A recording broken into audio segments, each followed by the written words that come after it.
Hello, friends, and welcome to episode 299 of the XboxEra podcast. We're here, of course, to discuss the latest in gaming from across the industry, but overall, we're focused on your favourite platform, Xbox. As a fiercely independent and community-driven publication, it's all made possible by you lovely lot watching.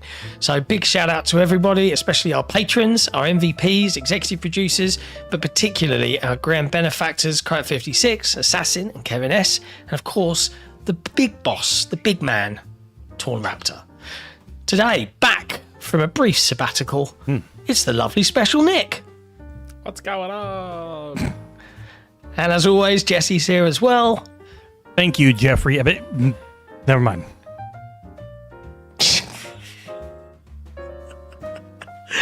God. We'll get into it.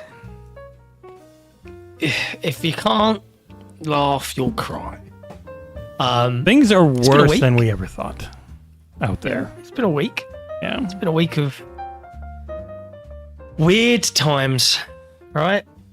Like, a lot has happened in this week. A lot of weird, crazy things have happened. But before we get into any of that, even before we get into the games we've been playing, Nick, we haven't seen you for a week. And I know that you got to watch the developer direct. You got to see the big reveals of Forza Horizon 6 and Beast of Reincarnation and Fable and Kiln. And as you were not here, I feel it would be wrong of us to not dedicate some time to hear your thoughts of that developer direct, just to catch everything up. Is that fair? Yeah. I think that's fair, right? Yeah, it's fair enough. Yeah, There's not much to talk about anyway. Yeah. So it's fair enough. How did you find the developer direct? Did you enjoy? What did you think? You know, all of that Yeah, jazz. I thought it was pretty good. I mean, that's the beauty of the developer direct. You know exactly what to expect because they tell you what's going to be there. So what you see is what you get. I did watch bits and pieces of the stream you guys did, and I saw Jesse talk about. No, or was it on headlines? I can't remember where. I saw Jesse mention that. Nick said he didn't like how it looked, and I didn't say I didn't like how Forza Horizon 6 looked. I just had much higher expectations for how I thought it was going to look after ditching Xbox One. I thought we would see like a tangible improvement on Forza Horizon 5. And what the only real improvement I did notice was in the environments. So the environments are like way more detailed in what's going on and all that sort of stuff. But I think I just expected a little more from Forza Horizon 6 visually. Because I just assumed I looked at how good Forza Horizon 5 looked, and I'm like, wow, this has Xbox One to think of, and look at how good this looks. So imagine how the first Forza Horizon's going to look that isn't tied down by Xbox One. And I just, you put them side by side and you almost can't tell them apart. So that doesn't mean it's not a stunning game or anything like that. I just, visually, I expected I had higher expectations. It seems like they're going back to the original in terms of wristbands. Which, thank God for that. Like, if they're going to try and structure it a little more like the original, then that's fantastic, because I've always talked about how that's my favorite in terms of structure, the first one. So that's a smart move. Good on them. I mean, I obviously hate hearing words like, biggest map ever. Oh, like they're the words that I just hate hearing. As soon as This will take you 4 times as long. Yeah, in any video game, it's like, this is our biggest map. It is the worst marketing in my book. As soon as I hear it, in any open world game, I'm like... Yeah, any open world game. I'm like, don't say that. That's not good marketing anymore. Like... Stop. It is. It's the best marketing because the games have only gotten bigger as the maps did. It's not good marketing for you. Yeah, for us, it's not. It's too many icons. No, I love it. It's like, I mentioned Kat's been playing Forza Horizon 5 last week. like we loaded it up on my rig and I logged in on my account, and obviously she's only just started playing. She's got like 8 fucking icons. So I was like, I got the itch from watching her play it, so I was like, I don't install it on PC, and I loaded into my game, and my map was just like someone had thrown up on it. It's just, and she was like, holy fucking shit. I was like, yeah. One thing I've found, it's too much. if you have modes you really like, if you like the street races or you like something else, just you can show filter those, go for those, everything's fine. But yes, once you have, unlike 4, which immediately just went bleh, 5 is more, it creeps up on you, and if you don't play it for a while, you come back and you're like, oh, shit. I didn't even realize I hadn't played the Rally Adventures like expansion thing that came to Forza Horizon 5 that has a whole other map of like dirt tracks and shit. I was like, oh fuck. I started getting into that, and then I ended up getting the DeLorean. Big thank you to Playground for sending me that. You know who you are, who you're listening. I don't want to like draw attention to you in particular, but big thank you. So I was driving around in a souped up DeLorean from Back to the Future. That does light up when you hit 88 miles an hour. Delighted. What was that?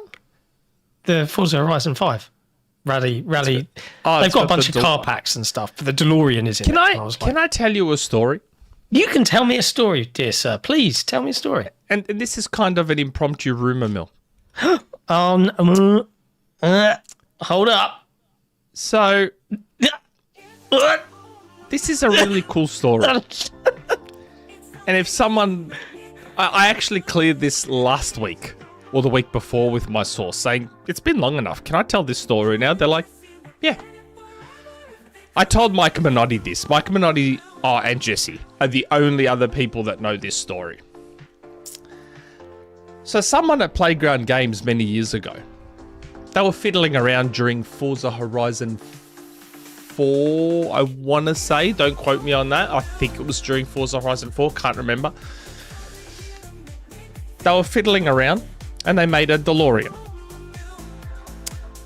And they got the DeLorean floating. And it was hovering. It was like a flying DeLorean in Forza Horizon. I'm in. And they were like, wait. They started fiddling and tinkering with the floating DeLorean and physics and this and that and the other. And they're like, you know what? I reckon we could make a fucking F-Zero game. Oh my God, all I can hear is that music. I can't hear anything else. How does that sound on the stream? It's a lot lower than you two. It's really loud. It's like increasing in area. Yeah. No, it's probably because of the way StreamYard is, but on the stream it's not. And someone at Playground was like, I reckon we could make a fucking F-Zero game for Nintendo. And so they went and pitched it to the bosses, and they were like, can we pitch to Nintendo for an F-Zero game? And they're like, yeah, fuck it. Let's do it. So they did. They pitched an F-Zero game for Nintendo by Playground, and Nintendo said no. They did. They had the meeting with Nintendo. This is what I was told. This was a few years ago. I told Mike Minotti this as well. He's like, no fucking way. This was. Can you imagine a Playground game developed F-Zero game? An F-Zero game by Playground for Nintendo. I was like, what? I'd be all over this shit. Oh, yeah. I mean, the last great F-Zero game was by Sega. It was F-Zero GX was Sega. Wow. So I'm kind of surprised Nintendo said no to that. To a studio that literally makes the biggest racing game on the planet. Saying, hey, we want to make an F-Zero game for you guys. We think we can do it. And Nintendo's like, yeah, nah. Nintendo doesn't want games right now. I'm like, guys, come on. Jesus. But yeah, just you said a DeLorean and Forza Horizon, and I just want to clarify for any Microsoft ninjas listening, this is all my fault. Mm-hmm. Because the DeLorean floated in the second movie, and so that made Nick think of F-Zero. I mean, I would like to have had a floating DeLorean in Forza Horizon, and I'm sad that it doesn't, but it would have been fun. Yeah. Yeah. Whatevs. But okay, so you think Forza Horizon 6 looks pretty, but not as pretty as you thought it would look? I just my expectations, maybe they were unrealistic. I mean, I would say the difference between me running it on extreme everything to the gills on this PC. Evil cops realize they've been caught. My body cam was 4K. on. Thank you, YouTube. on console is night and day. Yes. So, like, Even pulling this directly from the live stream, it's still pretty pixelated compared to what you are going to get when you play it. Though, obviously, we haven't seen it. The one thing I will say about this is it goes all the way down to like a 1650 Ti. Like a very old graphics card can still run this game on PC. They focus on optimization a lot, and I do think it is hard to get some of the side-by-side because Mexico and Japan are pretty different. Especially their version of Mexico, which is like the outskirts and Baja and stuff, and not really cities. Whereas they will actually finally have a city in this one that seems to be pretty decently sized. So I need to see it in person. These systems are getting old as shit, so I don't expect the world from them anymore. Like, if we start talking about Fable, I 100% expect that to be 30 for all the things it's trying to do on the CPU side. And like, these weren't powerhouses when they came out. They were just like more competent than we had lately. But yeah, I think this maxed out everything on PC is going to look appreciably better than Forza Horizon 5, but I wouldn't be shocked if they're not really pushing that in marketing material, because hardly anyone will ever play that version of it. Yeah, I have to admit, I think watching the footage on our stream right now, I think somehow you're capturing HDR in your play, because it looks washed out to me. Maybe... Again, don't misinterpret what I'm saying as saying that the game doesn't look great. It does. It looks fantastic. Forza Horizon 5 looked fantastic too.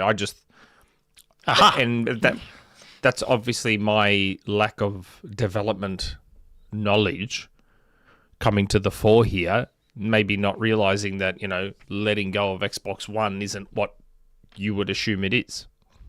I think it's going to look like, I'm looking at the textures and stuff. I think that, just when you zoom in and look at some of this stuff, the detail is stonkingly They good. don't oversaturate either, and they don't fake the lighting.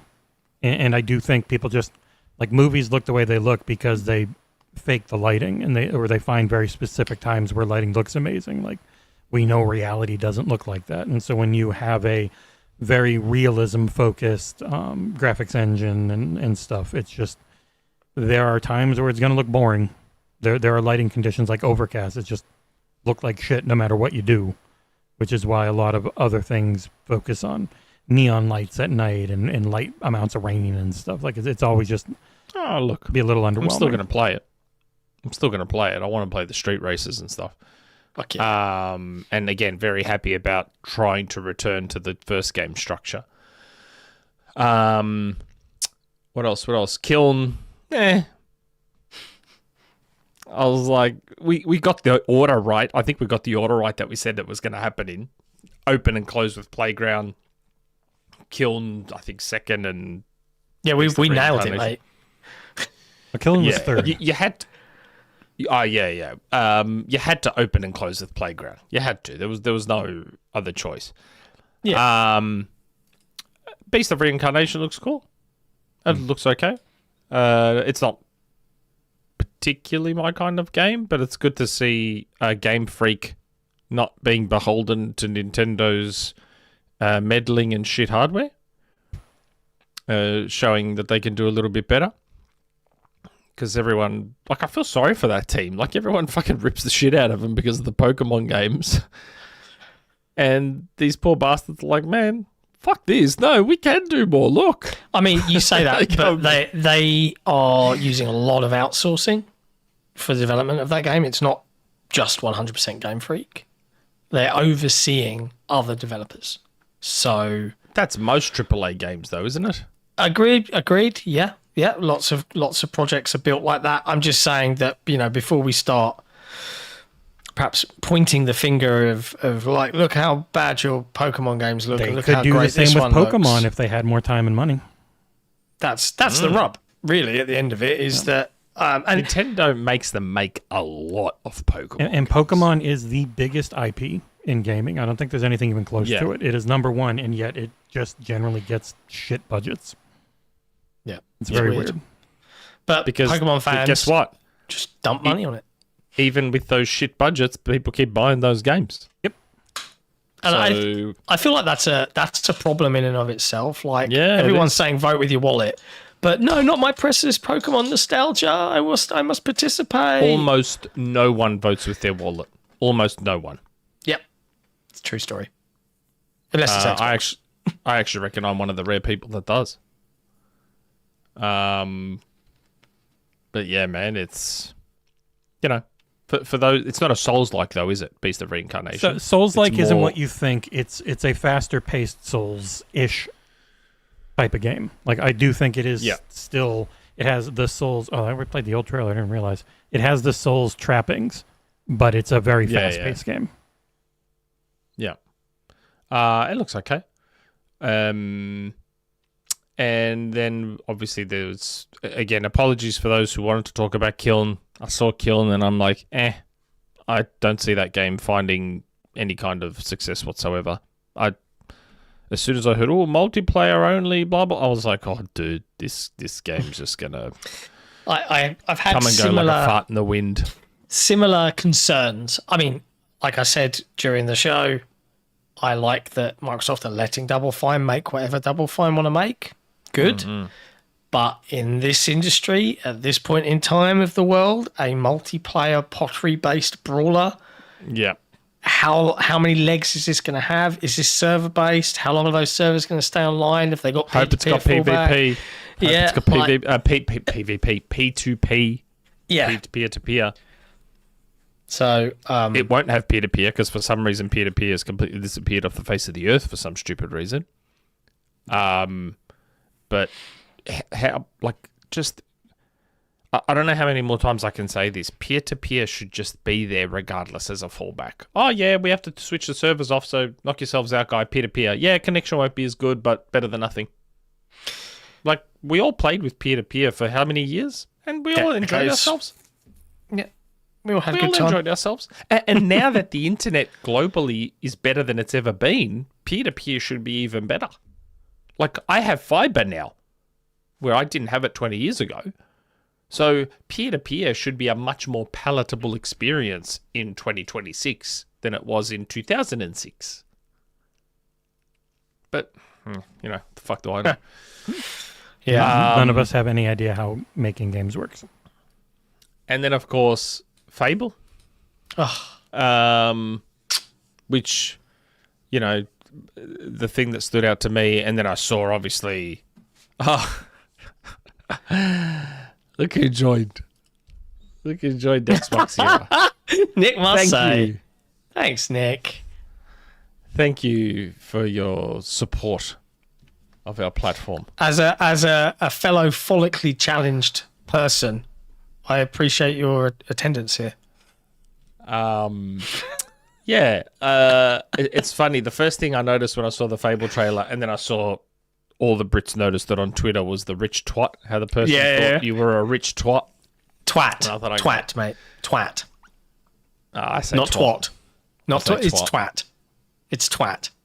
Which is actually, and I'm surprised they put it in there. Why? And I don't want to trigger anyone, but that's a gendered insult, which I'm surprised It is. made it through.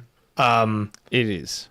I mean, it's a very British insult, and much like us, our fellow cousins in Australia, if I was to call you a C word, it would be a term of affection and endearment, right? Even if it is a gendered insult. So I'm curious how much of a big fuss is going to be made about it or not, but It would have been made by now, wouldn't it? I would have hoped so, but you never know. Maybe someone's just doesn't know that. There's an American out there that is yet to be triggered because they have not been educated that it's a gendered insult and they're ready to get cross about Most it. of them are getting grabbed by ICE, so they can't post online. Okay, cool.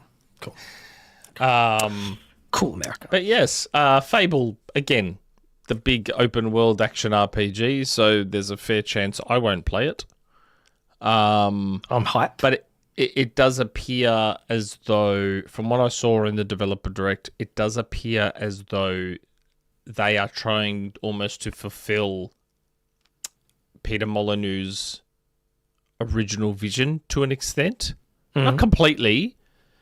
but to an extent. Buy all the houses, marry whoever, do this, do that, do the other. So I'm sure for fans of Fable that were sold on that vision by Peter back then, this is probably looking really, really good. I've seen people complaining about the combat and how heavy and sluggish it looks. It does, but I think Fable's combat was always like that, if memory serves. Fable's combat to me, and like I'm really glad to see like a far deeper combat system in this, was like they had, and I remember Molyneux like harping on about how revolutionary it was in typical Molyneux fashion. One button combat, but yeah, you had a button for your sword, a button for your range, and a button for your will, your magic, and that was it. And you just mashed a button, and it was like there was no depth to it, And this looks light and heavy attacks, ranged combat, different weapon types. I'm like, okay, yeah, I'm all up for this. This is great. So yeah, it does look heavy, but it's also still like 9 months out, so plenty of polish and shine And to go in on devs this. tend to be really bad at showing off combat in their games. Yeah, that too. But yeah, you can get jobs and all that sort of stuff. It all just sounds very much like what I remember Peter saying Fable would be, the original Fable would be. What was I going to say about it? I was going to say something else about it. Now I can't remember. Frame rate?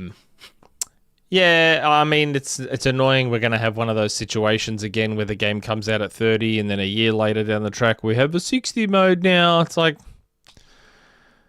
I mean, I was probably barely going to play this game anyway, let alone at 30. Do you genuinely don't think they'll hit 60, considering their abilities and their prowess with the same Forza Tech engine? But it's a different thing, though. It's a different thing. Part of the reason I feel they can probably get Forza Horizon to 60 is because from not just the physics perspective, but in terms of what's going on in the world, there's nothing going on in the world of Forza. In this game, you saw this. These NPCs are going about living their lives and doing stuff, and that's all. Isn't that all very CPU intensive stuff? I don't know. I'm not a game developer, so I'm not inclined to express an opinion. Though I would say in Forza you have a lot of online stuff which isn't happening in this game. So there's no tracking of players moving around the world, destroying things on their own, navigating where they are. There is none of that, but there is a lot of this. So like, is it a little of column A, a little of column B type scenario? I'm not saying it's going to be 60. I'm saying that if any development house can get their bespoke tech to that level, I think Playground have proven that they can.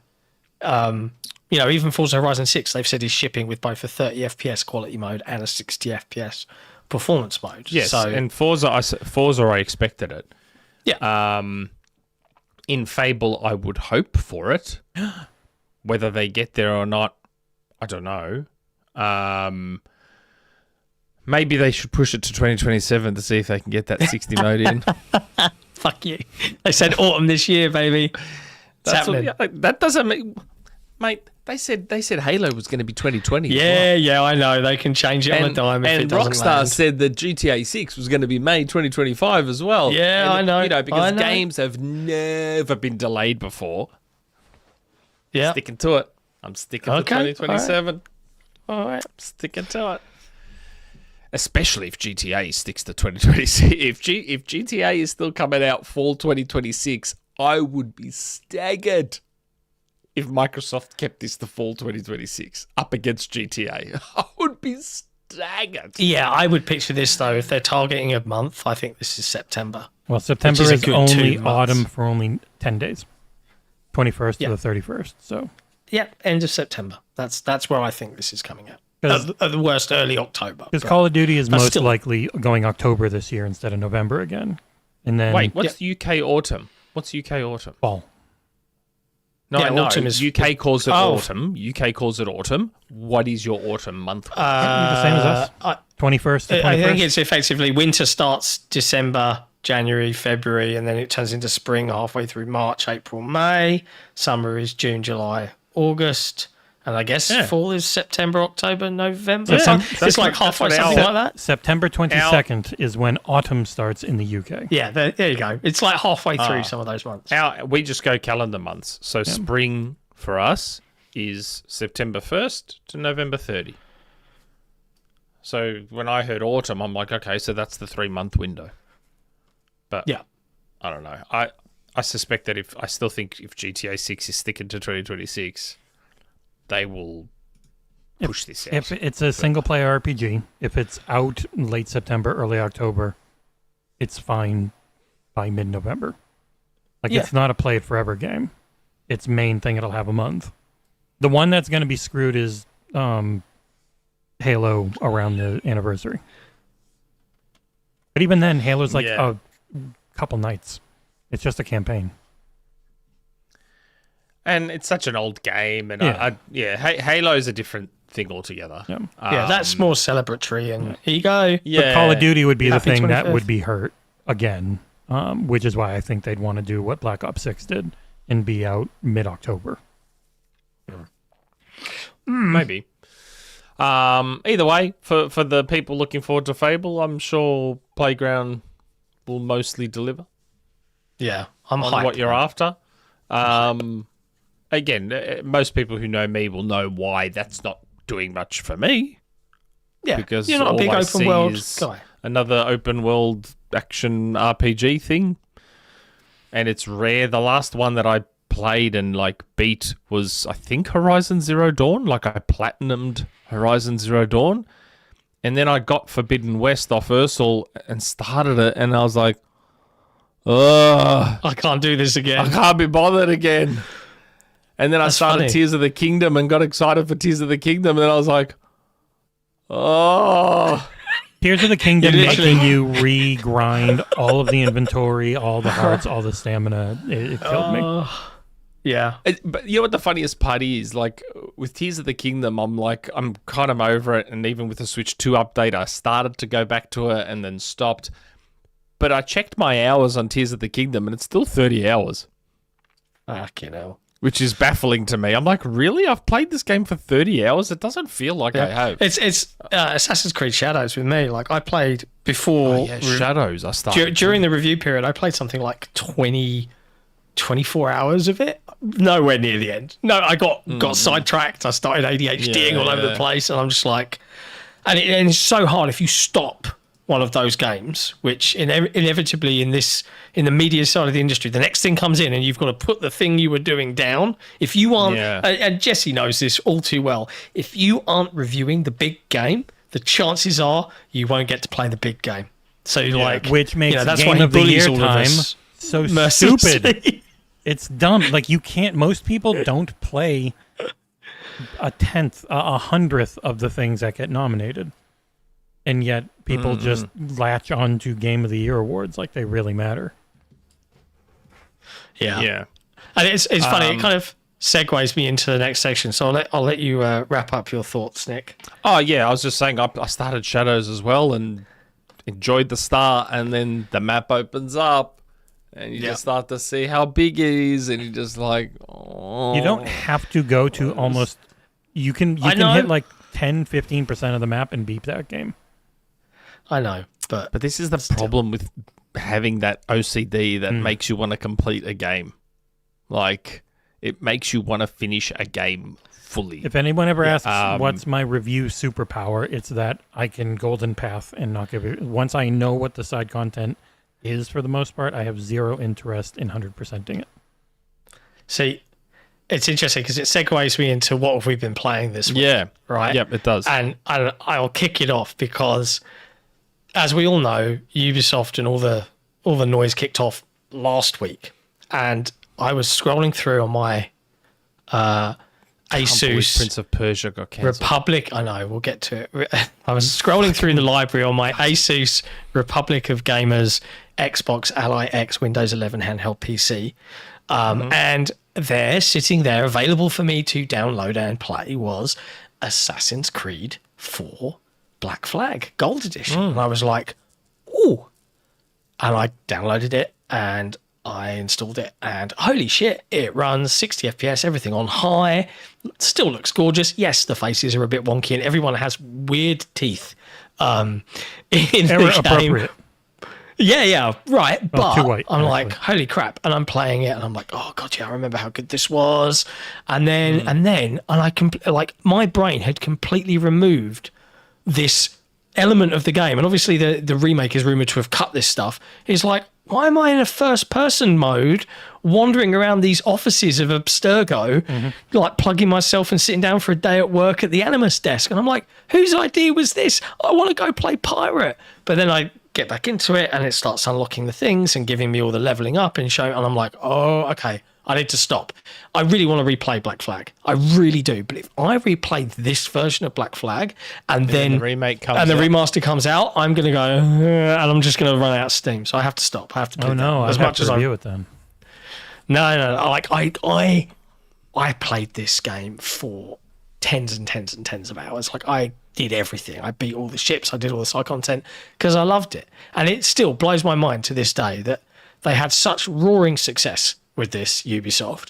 And they sent an email to everybody in the community. It was like, yo, should we make a pirate game? And everyone was like, yeah. And then they made Skull and Bones and completely ignored everything that made Assassin's Creed Black Flag so fucking great. Speaking of the rumor mill, anyway. remember all that stuff I sent you guys from Skull and Bones? Yeah, I Let's remember write a it. story on it. Let's write a story on it. I'm Yeah. like, bro, my source said I can't. Yeah. We didn't, to our credit. We didn't. My source said we were not allowed to leak any of that. And we didn't. Or use any of that leaked Skull and Bones content. And And we did have lots of it. Potentially costing ourselves a lot of money. Yep. Because we're honourable like that or something. Um, But anyway, yeah, so I've been playing Assassin's Creed Black Flag. So I just wanted to mention that because it was somewhat relevant. What a game. What a good game. Outside of that, though, ones I did not play. you should. It's genuinely, like, it's one of those ones No that doesn't interest in the pirate stuff.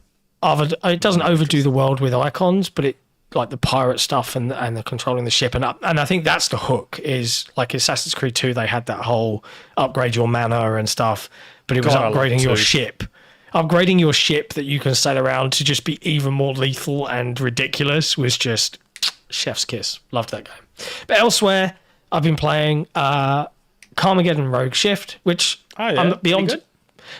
I'm not going to say because the review isn't until next week. I'm just going to mention that I've been playing it, but I did manage to sit down with the game director from 34 Big Things. So we'll have a little interview, a little 1v1 episode where we just sat down and chat about their development journey and what the game was like to make. That you can look forward to closer to launch. I didn't do the review for the game. I left that to our resident gearhead, Mr. Gyotso Baki. But the thing that I think all three of us have been playing is Highguard. And I will shut up now. Highguard. And what did you think of Highguard? Jesse and Nick, what did you think? You go, Nick. I didn't mind it. I've obviously seen the hate campaign for it online because my Twitter algorithm wanted to show it to me, how much everyone hates Highguard. As I said back then, I think Jeff unintentionally hurt this game. Like, I get that he was excited for it. Yeah, hindsight. I get that he was excited for it, but it's silly. It's sort of like, and I need to be careful how I word this because we've had Ryan McCaffrey on our show and we follow each other, and I like Ryan. It's sort of like reminded me of Ryan McCaffrey's review of Super Lucky's Tale. Like, I said back then that I think Ryan forgot how much power he has with his words and his reviews and his opinions. And what he said about Lucky's Tale, I felt it was brutal at the time. And comparing it to Super Mario Odyssey, which, hello, one of the greatest games ever made. When Super Lucky's Tale wasn't trying to be Super Mario Odyssey, it was trying to be its own little thing. And it was a really solid 6.5 to 7 or whatever for what it was. And, you know, he I think he unintentionally hurt that game more than he wanted to. And Jeff has now, I think, done the same thing to Highguard. So Jeff the gamer in Jeff saw Highguard, played Highguard, and went, holy shit, this is so fucking cool. You know what, guys? Fuck it. I'm gonna put this at the Game Awards. You're gonna show this game at the Game Awards, and we're gonna get fucking maximum exposure, and blah blah blah, free of charge. That's how excited I am about this game. And Wildlight's like, how do we say no to that? Who would have to pay. If you're in the position, you would of course be like, yeah, I'll take that gamble. I'll have that exposure to 180 million people or whatever. Yeah. Wildlight is like, Jeff is saving us like millions of dollars on marketing. Like, yeah, thanks, Jeff. How do we say no? But at the same time, with great power comes great responsibility, as Uncle Ben said. So when you're the closing trailer at the Game Awards, heavy is the crown. You know what I mean? It's a heavy burden to bear for sure. So of course, even though it's very much not uniquely Australian, but a very Australian trait is tall poppy syndrome, it's also something that's a human trait, which is when someone is up, they need to be cut down. That's that thing, you got to hate on it. So, of course, when you're this free-to-play shooter thing, people are just going to fucking pick it apart because it was a Jeff show, this, that, the other. I don't know. I jumped in and I played it, and I thought it was fine. I definitely have recommendations for the team to make it better, but I thought it felt great. So in terms of the gunplay and how the feel was, I thought that was super solid. I'm like, yeah, I can see that there's Titanfall guys on this. 3v3 I felt was an odd choice, and seemingly my instincts were correct there because they've already put 5v5 in, like very, very quickly. The 3v3 was odd to me. It made everything feel empty. I get that. So and there's a lot of conversation around, and people are picking apart, like filtering the reviews to the ones that obviously load it up, played it for 8 minutes, and then gave it a fucking negative review and all this shit. And then also the accusations of like paid media and paid creators saying that the game's good. Because if you look at the disparity between obviously its launch, the reaction online, the Steam reviews, blah blah blah blah blah, versus most people that actually got invited to this thing got to play it. But then I think about the scenario of how media and press and creators got to play the game. So you like put it into context, right? Steam review, you hear the game's out, you don't watch any of the YouTube shit that guides you through all the phases. You download it, you go, what the fuck? What do I do here? Where is everybody? I've got to loot shit. What? It's a complex. It's not really complex once you know how it works, but at first glance, at first playthrough, you're like, oh, okay, right, so I've got to do this, and then I've got to do this, and then I've got to go here, and then this phase begins, and so on. Versus, picture your press or a creator that's invited to that event, all right? And Ursula was there. I think it was like a 6-hour thing with a sit-down. You go there, you've got the developers and all of their people around you explaining the game, and instead of, here's 15 minutes, you're going to get dicked on, and then you're out, I'm going to uninstall it. No, you've got to keep playing. You're there all day, baby. You've got to learn this shit. And after a time, you're going to be like, I understand how this game works and how it wants me to play it. Your opinion's going to change. And I don't know if I'm wording myself correctly. I'm not trying to, I'm not trying to like run defense for outlets that really loved it. Ursel really, really loved it. He loved it probably more than I really like it. I think it's good. I don't think it's like the best fucking thing I've ever played. I think it's okay. Yeah, I think it's okay.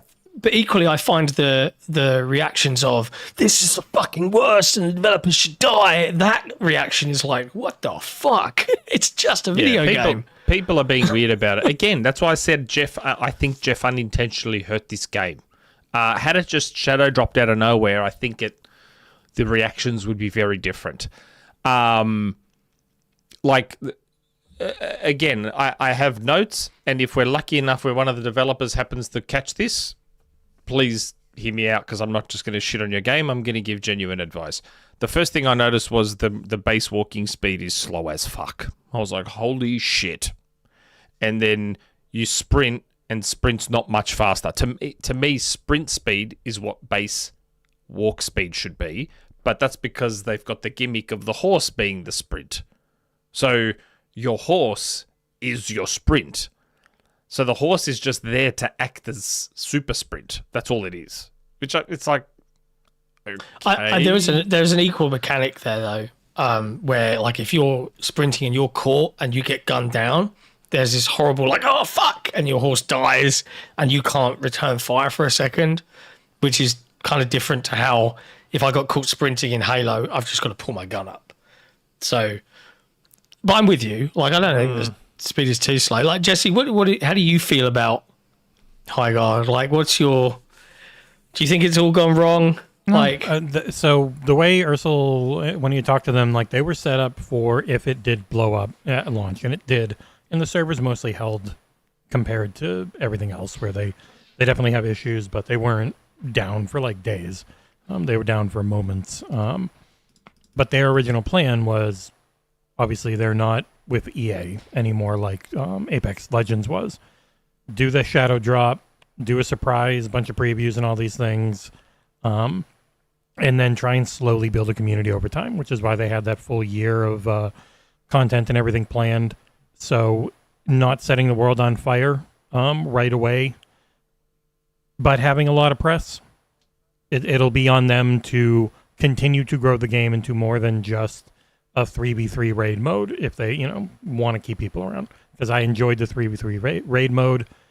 It was fun.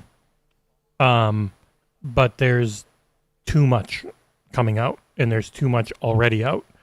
And it's not a big enough differentiator to just be good for this genre isn't good enough. And I think they know that. And when it's free to play and you can always get people back in with new content drops, like don't content drop a lot, content drop occasionally when you have something really big and really good. And they'd still have, I think they'd have a chance of making something that can be sustainable. Like, do people think of For Honor all the time?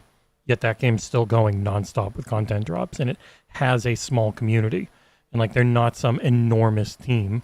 They don't have some enormous budget or enormous costs behind it. So it can survive and do just fine. It's just not going to be. There's only a few top 10, top 20 games. You can't aim for that. You hope it happens, but the base mechanics and the base everything around it, I think, are good enough. Where if they're smart, I think the game can make it. Just maybe not in the way people always think. Like, oh, if it's not top 10 or top 20 on Xbox and PlayStation and Steam, then it's dead. And it's like, no, there's so many games out there. And this one's fine. And sometimes fine can turn into great and keep going. But it's not the type of thing I'd play a lot of. Yeah, Machine XP, YouTube member in the chat, if it wasn't shown at the Game Awards, it would have been even more dead.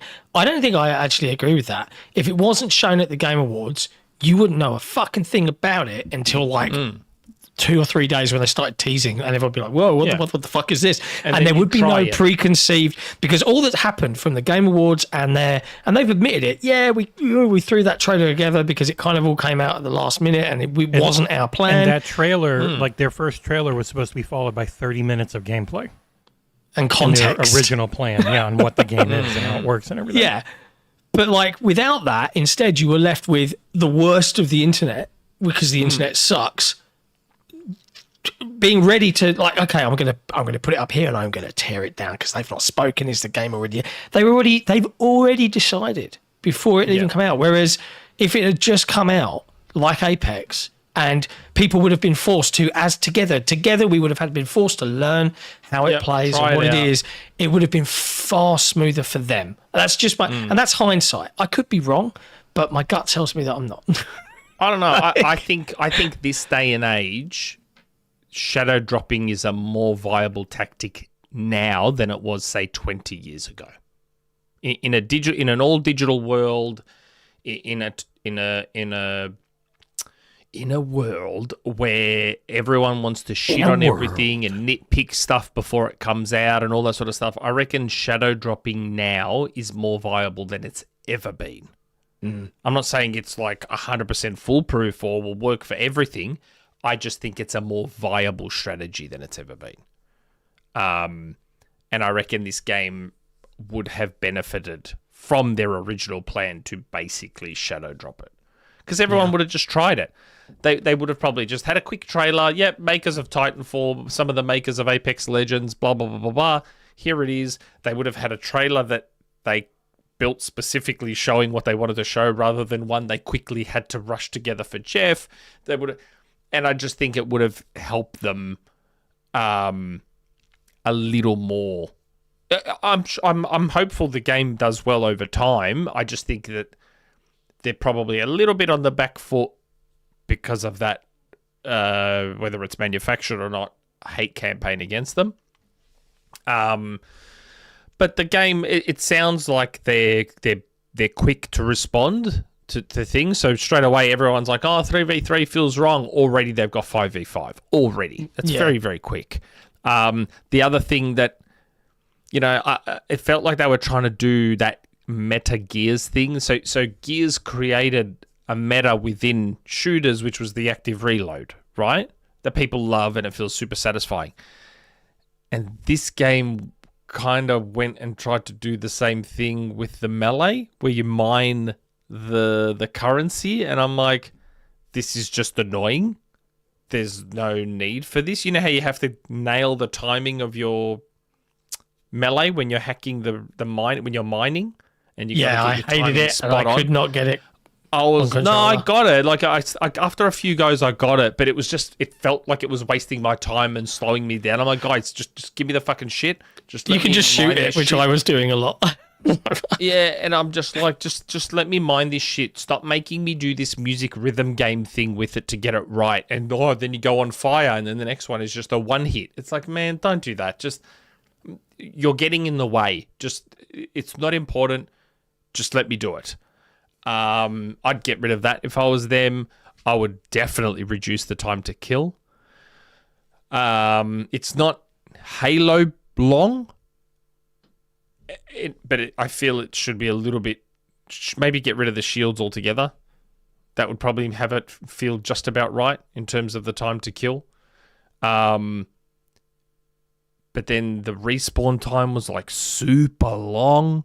But the time to kill is dependent upon your armor level that you have, right?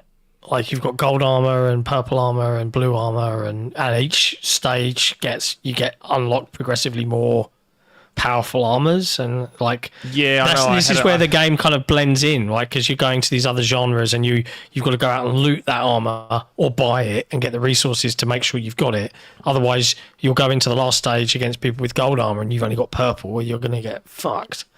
So. Yeah, but I don't know if people are going to want to play it that way. I know that's their game. Don't get me wrong. I'm aware that's their game, but I don't know how many people are going to want to play it that way, and they'll just get pissed off with dying real quick after unloading. Yeah. And mind you, this is coming from the perspective of someone who's only been successful in the games I've played so far. I've actually done quite well in the game, surprisingly. I expected to fucking absolutely suck, but I actually wasn't too bad. But it just immediately stood out to me how long the time to kill was. And I'm like, you got to get that number down, guys. You got to get that number down. Like heads. Doesn't have to be like COD. Don't get me wrong. It doesn't have to be like COD, but it can't be, to me, it needs to be shorter than what it is. I don't mind the structure of the raid mode. I don't mind the idea of the sword. Everyone's got to go and try and get that sword. And then, again, the game does... And I don't know how much they can change it, but the game has a lot of moments where you're sitting around waiting in the game, which I know what you mean. You don't like it has you sitting and waiting for stuff. I'm like, no, this is an online shooter. You can't have players going twiddling their thumbs, waiting for stuff to happen. You can't have that. So I understand why it's happening. Don't get me wrong. And that's why I said I don't know what they can change or how they can change that. Because what do? Just turn around and say, don't worry about the sword. Go straight to their base. I don't know if you can do that. So it'll be interesting to see how all of that evolves with time. Because right now there's some oddities about the game. But the one thing I think we would all agree on is that it feels great. The shooting feels great. All of that stuff feels really good, I think, which is very important. Yeah. But there's a lot of stuff around it that I think needs work, streamlining.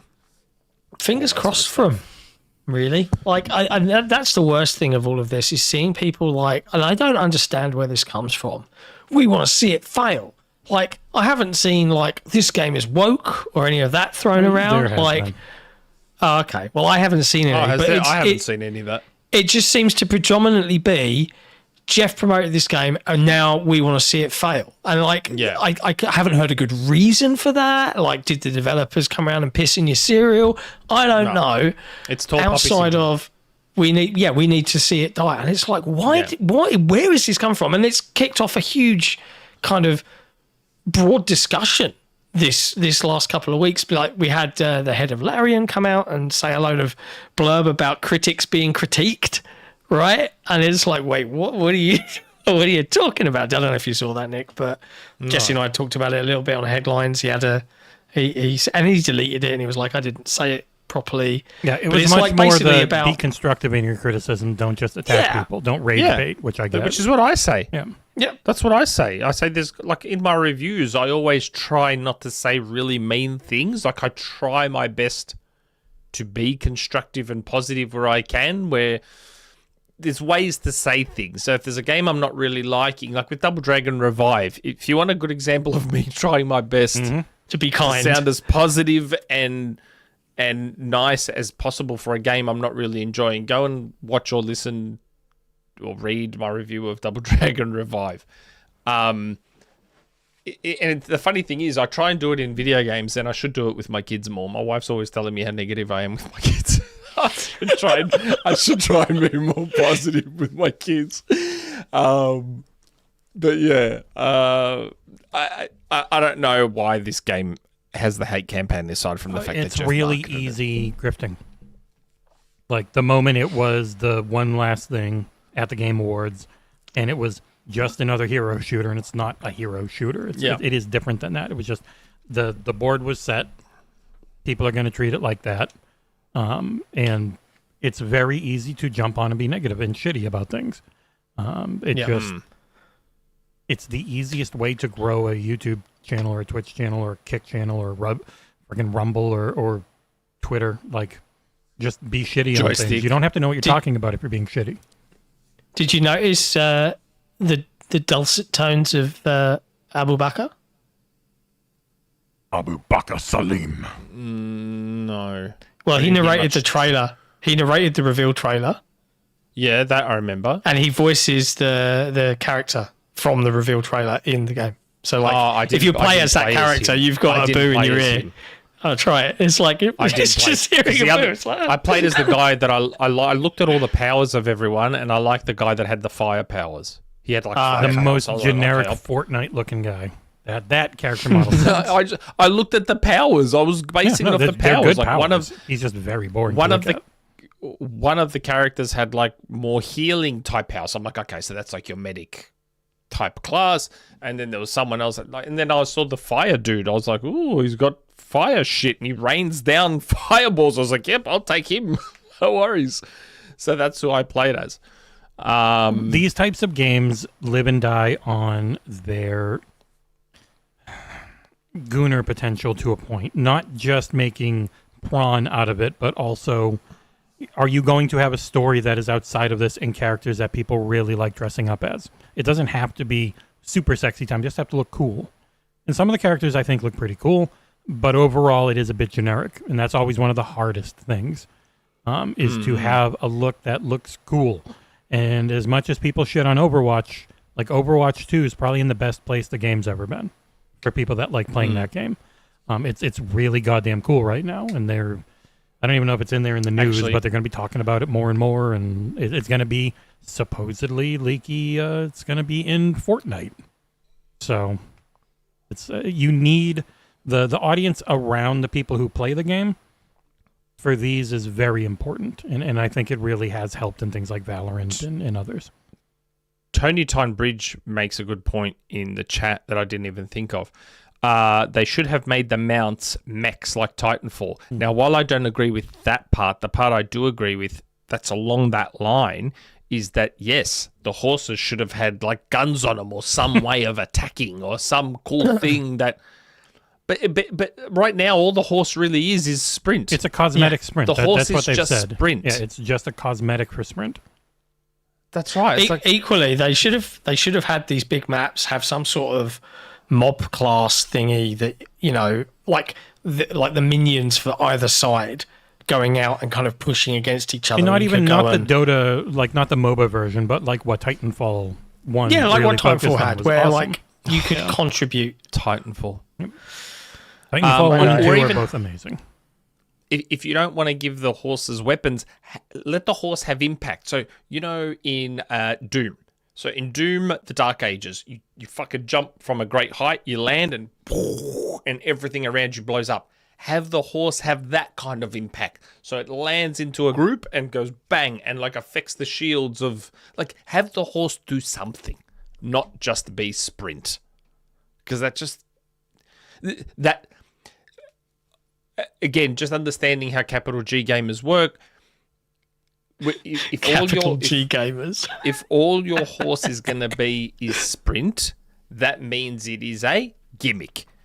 Guess what they love to attack? They love to attack gimmicks and focus on, oh, it's just a gimmick. This is a gimmick. Fuck a gimmick. Give the horse meaning. Let it have some kind of impact in the game, in the world, in something. Do you know what I mean? Look, Horse knickers. I'm wishing them the best, and hopefully they find success with the game, because there's a solid game there. There's a foundation there for something very, very good. I just hope they have a good filter for constructive criticism versus rage bait bullshit. Yeah, I think that their Discord is pretty heavily moderated in where you would go if you have criticism for them that you want to get out there. I'm hopeful I'll do the timestamps later, and I am hopeful that someone sends them the timestamps for our little talk about this show, and they take some of my advice, because I think it would help the game. But yeah. What else have you been playing, John? I think that's about it. Like, odds and sods. I'm in waiting mode primarily because next week, we're getting into hopefully review code coming in for some of February's releases, namely things like Reanimal, I have two already. High on Life 2. I'm in waiting mode. You're in waiting mode. for some of that. I don't have a lot to talk about because I've got two things that are not coming out until February. Yeah, I've got another game I played. Mm-hmm. Didn't get to talk about it last week or the week before. Mm-hmm. You can finally talk and Jesse, about it.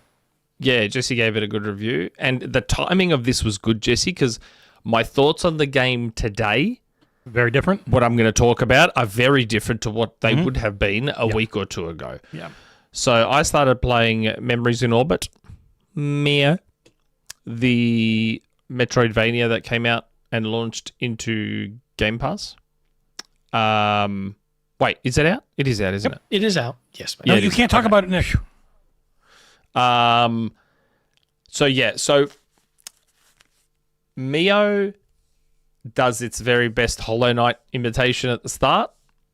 Because when I saw videos and stuff of it, I'm like, oh yeah, this is like very Ori, but also very Hollow Knight.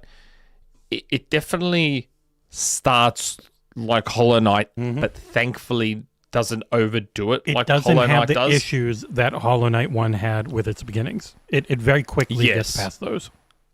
It does. It was just as I was about to be like, nah, fuck this is too much like Hollow Knight, I persisted, and then one thing happened and it all opened up, and yesterday I was like playing it for hours. I'm like, oh my god, thank god, I was about to let this game go, because it was pushing me right to the edge. So look, I'm somewhat puzzled by the 9s and some of the 10s this game is getting. It only gets better as it goes along. I'll say that. So your favorite things. Well, that's what's been happening already. Yeah, your favorite things about Prince of Persia: The Lost Crown happen here for me, where the latter half, especially, you have to go for the true ending. The first time you get credits, look up true ending. It's not hard to do, but to know how to get it is weird. I had to go to the developer to get it during the review period. They pointed me in one direction. I went, oh, okay. The platforming and stuff gets so good once you have all the powers at the end. It reminded me heavily of Prince of Persia. Okay, well, right now it's still like it just became very Ori for me now. So I finally got that unlock to the fucking whip that I can use to like drag myself around, which has just opened up everything. Yeah, I'm still early, but I'm way later than I was at the start. Yeah. Like, Hollow Knight just took way too long to get going, and I dropped it. I bought it on Switch years ago, got caught up in the hype, bought it on Switch, and started it, and I'm like, what the fuck is this game, man? Like, are people just convincing themselves they like this fucking game? Like, just look at this platforming section, Nick, with the red and the ice. This is like a minute and a half nonstop, where if I touch any of the red, I have to restart. Like, and this is optional. Mainly this stuff that's this hard is optional. I've already done some of this stuff. But I'm further along than you think I am. This is near the end of the game, with every ability. No, as in, I've still done platforming segments where I've got to dodge around the red stuff. I know, but none of them were segment. This insanely long. No, the one I've done wasn't that long, but it was still this type of thing where you have to hit the purple thing so you get the second, so you instantly regenerate your grab, and then grab, and then hit it again, instantly regenerate, and had to like bounce my way through. I've already done one or two of those. Yes, I'm enjoying the game a lot more now that it's opened up. So just for anyone playing M.I.O. or has just started it, persist, because it doesn't take as long to open up as Hollow Knight does. Like, you don't have a map at the start, but you get it fairly quickly, the map. And it does take a while. So it has this weird thing where you don't really get many new powers or anything for quite a while at the start. And then all of a sudden you get like 2 or 3 powers quite quickly. So, and then the game just super opens up after that. So now I'm starting to get that Metroidvania hook where I do want to go back and play it. Where at the start I was like, I'm not interested in playing this game anymore. Visually, it's beautiful. It does look. Again, maybe I'm seeing it because of my graphic design background, but it almost. I don't want to say it's going to sound bad, and I don't mean it bad. It looks like they just ran one of those old Photoshop filters over everything to give it that sketchbook look.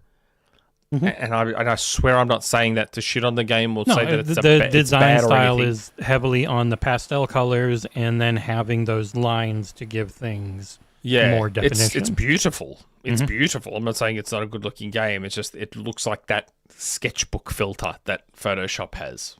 So I just wonder if they literally just did that over the top of it. They probably didn't, but I probably need to give M.I.O. a better shot, like, because I think, I played it. I was like, and it has. I haven't got to the point where it's unlocked and given me that like, oh, yeah. So maybe I'll save it for my lengthy America flight. And it's not in long. A week or two. At least it wasn't for me. I beat everything I wanted to in essentially what would have been about 15 hours. There was a lot of wasted time because obviously I didn't have the benefit of guides until I literally just asked the devs. I'm like, is there something very basic I'm missing? And there was, and it's because of the parallaxing where there's a path to go, but I never realized it because it's like this chest of drawers that's at an angle, but you can't actually see there's hole. a lot of hidden spots in this game. There's a lot of hidden spots. I've been finding heaps of them because, again, that's my old 16-bit days coming out where I used to do that. Every 2D game I used to play, I used to try and hit every part of a wall to see if there was a hidden wall somewhere because a lot of games had them back then that we didn't know. And I just used to sit there trying to fucking cover every pixel to see if there was a hidden wall. That instinct was coming out in me in M.I.O, and I was finding, I'm like, this bush looks odd. It almost looks like I can get through this bush. So what do? I walk through this bush, and then there was some fucking, the little, what are they called, Jesse? The crystals, starts with N. Nacer? Might be Nacer. Yeah, I couldn't, something like that. And you'd find some of that, or you'd find some comic, a piece of history thing, or whatever it is. Those wire drawing sequences you're seeing in Jesse's footage, it's almost like, so most Metroidvanias, it's just a different spin on a Metroidvania trope. So what most Metroidvanias do is they give you a new power and then instantly give you a sequence to show off that power. Prince of Persia does it, Metroid does it, they all do it. What M.I.O does is you do the sequence first and it gives you the power at the end. Which is odd, which is a little bit odd at first because you haven't got the power yet, so you don't know what your power is. So you're kind of figuring it out kind of organically. But yeah, it is a neat way to do it. But yeah, I am enjoying the game now. Now that it's opened up, like, how far in are you, John? Fuck all. Like, genuinely fuck all. Like, less than 30 minutes. And I was just like, It got to a bit where I was like going up and down a lift. I was like, where the fuck do I go? I just got bored. And that's the thing. I just got bored. I was like, That's what was happening to me. The game is very aimless at the start. The game is very, again, Hollow Knight coded in that it's like, we're not going to show you or tell you anything. Figure it out. And I was like, I was starting to get pissed off. I'm like, guys, you got to give me something here. Like, what am I doing? And then it does. It opens up. You find, like, I think I said to Jesse, I accidentally got something earlier than I was supposed to, I think. You can get around certain things, but then you will hit spots where you don't have the glide or you don't have that's right, the abilities to go any further. Yes. It doesn't... I feel like the game doesn't quite do the Metroidvania stuff quite as well as the greats. Like, I don't put it up there with the greats. And those greats are Lost Crown, Ori, Metroid Dread, Shadow Complex. They're probably... And Strider. They're probably my top 5 Metroidvanias of all time. I don't put it up there with them. It is good so far, and hopefully it gets better. But I would say... persist, John. Persist past that first half an hour. I'll when I'm stuck on the plane and I need something to hook me and make the hours fly by, I will probably do M.I.O. Unlike Hollow Knight, where the first 10 hours, if you don't guide it, are really tough. If you guide it the first couple hours, you got to build it up. With M.I.O, even without a guide, it was like 90 minutes in, and I had the map and I had other things, and it was fine. Yeah. It gives you the map pretty quick. Yeah, cool. You don't have to buy them. You just every time you go back to a checkpoint, of which there are surprisingly few, it is a game of unlocking shortcuts to get back to the. Yes, God, it was like I think by the time I beat it, it was like nine checkpoints. But to get to them and fast travel between them was pretty goddamn fast because there's so many shortcuts. You do get fast traveling ability fairly quickly. So. I think the game needs to do a better job naming this stuff so that you know it's... So fast travel isn't finding a checkpoint. Fast travel is finding the creature that hovers above the checkpoints. Yes. If that makes sense. Once you... And they've named it. The engineers' they've got a name. Yeah, someone's pathways. And that's fast travel. And it took... At first, I played the game with fast travel unlocked not knowing it was fast travel. I'm like, what the fuck are these pathways? I'm like, I'll figure it out later. If you read the descriptions, it tells you. Most people don't. Well, you know I don't. I know. I rarely used to before I got into Souls games. And then I was like, I'm playing Souls games. I've got to read all the descriptions. Yeah, so I was playing the game with fast travel unlocked, but I wasn't using it because I didn't realize it was fast travel for quite a while. So the game probably might have done a better job. And you don't have to worry, Nick. There's no way to lose the true ending. Like, there's nothing you mess up and now I got to play through again and do it this way or that way. It's like the true ending. There's also a shit ton of optional content. I don't know if you found any of the candles yet. Yeah, there's 2 12 candles already. The candles are entirely optional, but they get you to they get you a huge chunk of optional content to do. I will say one thing that the game is doing, and I don't know if it's a good or a bad thing. It's probably you would probably, knowing me, you'd probably say it's a good thing. I'm not feeling compelled to find everything in 100% the game. It's not a collectible game. I'm not feeling that compulsion like I did. Prince of Persia, I was like, I am going to fucking 100% this fucking game. And if there's a way to 110% it, I'm going to do that. And I was the same with Metroid, and I was the same with Shadow Complex and Ori, and Strider I haven't even beat yet. Strider I still need to go back to. So I know you that might sounds by weird. the end, once you've got all the abilities, and I think the platforming becomes near, if not top tier. Like, the platforming's really good once you get everything. At that point, you might want to go through and find more stuff, but it's not easy. It's really hard to find all of it.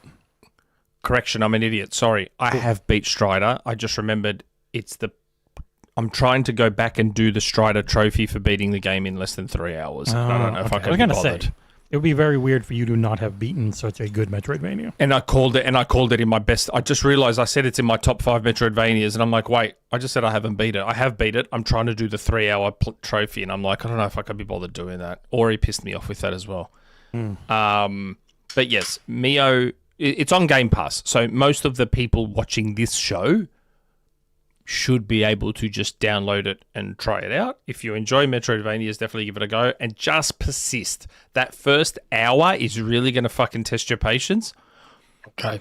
And there's no guidance, but you have guides now. But it's not hard. Yeah. I would say if you're not having a ton of fun, just turn on the thing that gives you an extra pip of health when you stand still for 5 seconds. Just turn that one on. That way, platforming challenges are a lot less annoying because you can just stand. I messed up. I went back to the beginning, stand still for a few seconds, get my health that I just lost back, and it makes it a lot less frustrating. Yeah. Good to know. Yeah, it doesn't. To me, the true classic Metroidvanias hook you almost straight away. They have this thing that just grabs you. M.I.O doesn't have that. It's more like Hollow Knight in that way. It's just not as obnoxious and rude about it like Hollow Knight is. Hollow Knight really liked not telling you anything. M.I.O pretty quickly goes like, here's some stuff to keep you going. And the music's great. Also, the voice acting's really good the few times it happens around the main pearls. And it is very pretty. Yeah, it's a very pretty game. But definitely give it a go. If I was scoring it right now, I'd have it in the 7 to 8 range. And again, remembering full 10-point scale, which means 7 to 8 is actually a very good score. Not to the point where you are, I was like mid-7s, high 8s. It was the second half of the game, and especially pushing for the true ending, that really pushed it higher for me. Because from there, it was, instead of being pretty approachable, it was balls hard. Also, I will say early on, there is a damage upgrade, and there's only like 2 or 3 of them the entire game. If you is that the combo one that you get? No, or is. So it's when there's another one of the robots that looks like you, and you can see their corpse on the other side of a wall. I found one of those. I've already found one of those. I know a couple of people that reviewed it that never found it. And so they played the whole game doing like 33% less damage or whatever the numbers are. And they're like, oh my God, it's taking me 12 minutes to kill this boss that I killed in like 3.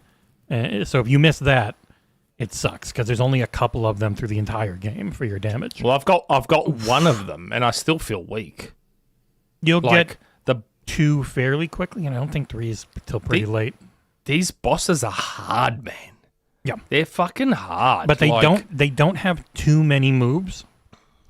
So once you know all their moves, it's then just a battle of attrition. Like pretty much all these bosses, I died once, and once I died once and learned everything they can do, their moveset, I was like golden after that. Like I don't think any of the bosses so far have killed me more than once. Maybe one has. but they're very, very hard. Even the low-level early bosses are quite fucking difficult because the way they attack, they wind up, and you're not sure when they're going to unleash. And when they do, it's fast. It's like and so you be haven't gotten fucking the parry on. yet. No, it's I a haven't got the very parry generous disappear, reappear parry. So it's not like you're hitting. Oh, something. that? No, I've got that. I've got that. That's I've got the parry. Yes. I do have. I was just about to say when you called it a parry, I was like, oh no, he must be thinking of something else. It is literally because called I was a like, parry. no, I've got that thing where you just quickly disappear in a puff of smoke and come back. So that saved me. With most of my boss battles that and for people I've who come are across now, parry wary, it's very generous. But there are sometimes attacks. It's compared to games like Sekiro and other things, and some of the other ones, Wukong even. It's very generous overall. It's still like a split second, but it's not bad. M.I.O rules. I don't think anything will beat Prince of Persia's for me. That is a game that is a Metroidvania that is as perfect can I be, gave it a reckon. better review than I gave M.I.O by 0.5. They're very different You games. gave M.I.O a 9, yeah? Yeah, M.I.O was a 9. It was through the first credits, it was an 8. And then doing the true ending brought it up a point for me. Like, because Prince of Persia has changed a lot since it came out. It might be a 10 the now. The current Prince of Persia could be a 10. That could actually be a 10 for me. Especially with that, I really like the DLC that added in that extra DLC's area. And although it did have that one really annoying, like you can't kill, if you get touched, you die instantly thing. The very last one of those was a pain in the ass, but yeah. Yes, Prince of Persia, The Lost Crown should have sold 100 million copies. Yep, it should have. Like, that game deserved all the success in the world. Instead, the team's disbanded. And I reckon the complete current version you can get of Prince of Persia I think maybe it might be a 10 out of 10. And the last time I thought a game was 10 out of 10 was 2017. Wow. With the 7 out of 10 Mario Odyssey. So, yeah. Like Prince of Persia, when it came out, I was at like a 9 because there was a lot of stuff, quality of life stuff missing and other little things that it needed. But now that all that's there, if you haven't played, like I'm saying this because that game deserves more love. I'm saying it because Ubisoft are in a weird spot right now. It should. It's already in Game Pass, isn't it? Is it? I'm pretty sure Lost Crown's already in Game Pass, isn't it? I'm bad about remembering. Okay, it is good. Yeah, then go play it. It is. So if you've got Game Pass, you haven't played Lost Crown. Look, if you don't like Metroidvanias, then I don't know if Lost Crown will change your mind on that. I don't know. But if you're even remotely interested in platformers or Metroidvanias, you have to play The Lost Crown. It is the best one ever made. It just is. It's the greatest Metroidvania ever. Did it come when they put the Ubisoft Classics in, or it come on its own? I don't even remember. Not sure. I think it's just in there. Like, I don't own it on PC, but I was able to install it onto my Ally the other day. So it must be. Must be. I just looked it up. It is in Game Pass. Version. There you go. That is definitely Lost Crown is definitely a I wish I could wipe my memory and play it again game. Me and Pentiment. Oh, God, I wish I could play Pentiment again with no idea. Wouldn't that be a cool... I reckon that would be a cool... I don't know if it would be a tier... It wouldn't be a tier maker, but just... I reckon that would be a cool podcast discussion to have.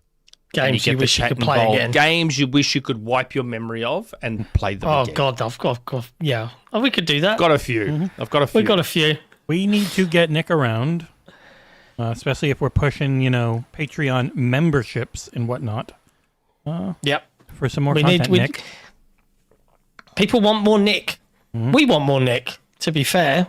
I felt like I hadn't been on for a while, but it's only been 2 weeks. If we had 20 people join the Grand Benefactor tier right now, that probably actually wouldn't be enough to even hire Nick. 100 people join Grand Benefactor right now. We're in. Hire him. Boom. Oh, yeah. Done. Good one, Tony. Neuralizer-worthy games. Call it the Neuralizer list. Yeah. The Let's do neuralizer that. list. We And do every a time top we 10 jump games, I just neuralizer run the games. clip where he's using the neuralizer.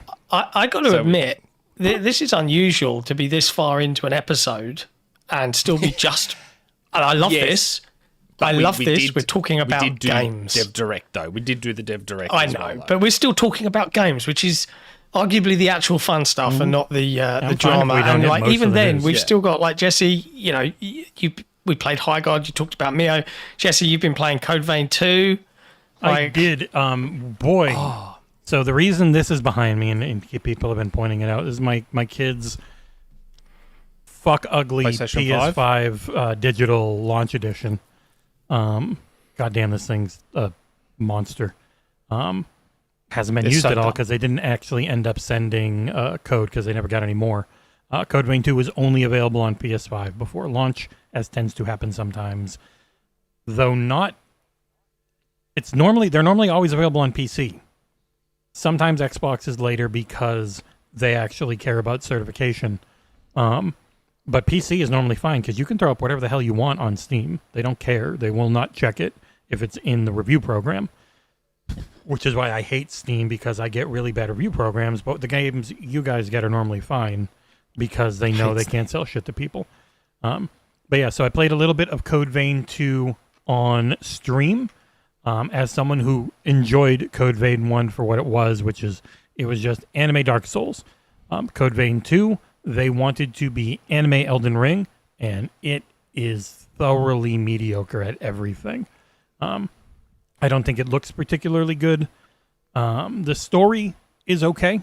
It's kind of cool you're doing this jumping between time, back and forth thing, trying to avoid a catastrophe. I think the character designs are fucking dumb. Like, this guy next to me has this incredibly long body and this tiny little head. And the combat's bad, which is the killer for a game like this. It really wants to be a Souls game, and what a Souls game means is generally not what people think, where it's like slow roll, medieval sword combat. Like, the Souls trappings are, you get a currency if you kill people, you drop it if you die. There's a focus on level design and certain things. I went over it in the Death Howl review, where even a turn-based game can be a Souls-like. This is the very paint-by-numbers version of that, where also, I don't know if I ever jump into it in this clip or this stream, the UI has like 5 fonts in the main screen for your character stats, and it hurt my head to look at it. I don't know if I can find a clip of it, but the UI is atrociously bad in a way that is very frustrating. Nick will like this. The character mod, this is in photo mode. They just said, fuck it. We are going full anime Gooner bait. And if I jump ahead, Holy shit. you can tell she's got a really good bikini wax. If I jump ahead at some point here and move it around.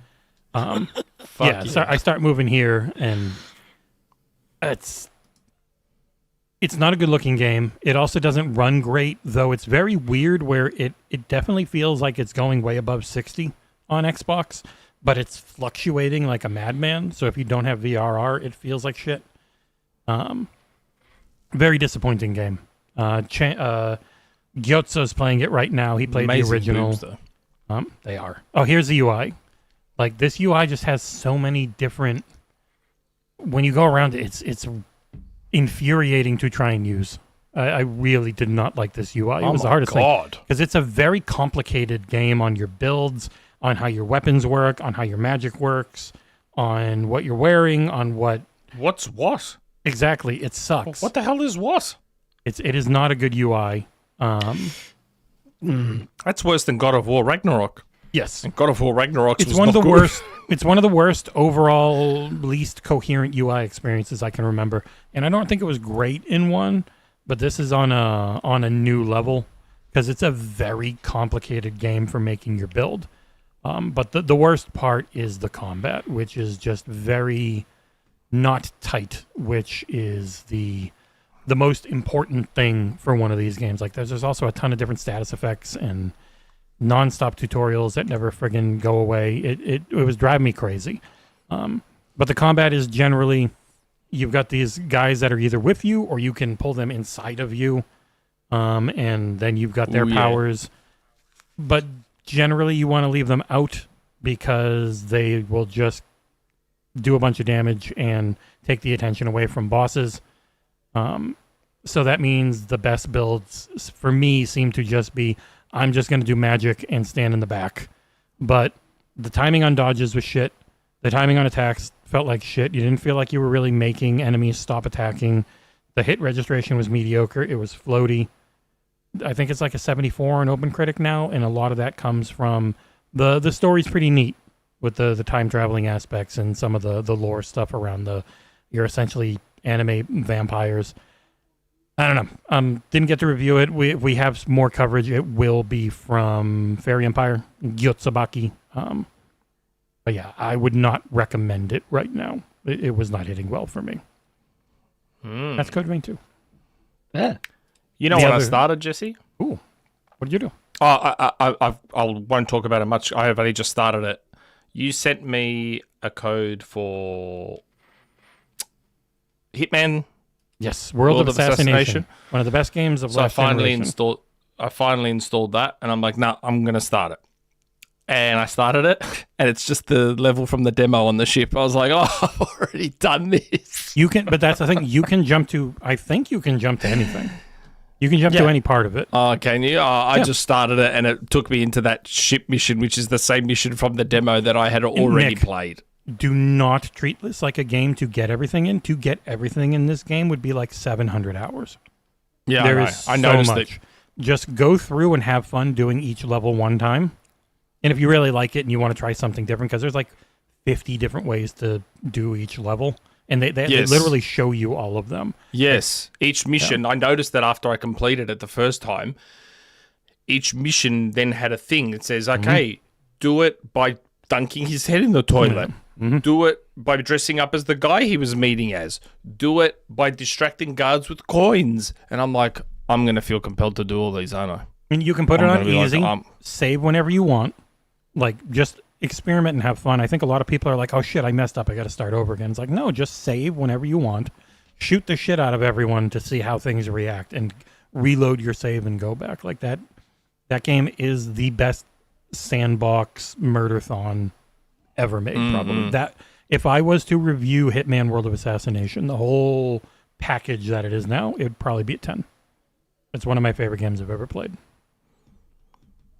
I wouldn't be far off what most people think about how good that package is, because it is 3 games, ridiculous amount of DLC. You can still buy more. Yeah, it's Hitman 3. I was trying to find the install in my games library, and I'm like, where the fuck is Hitman World of Assassination?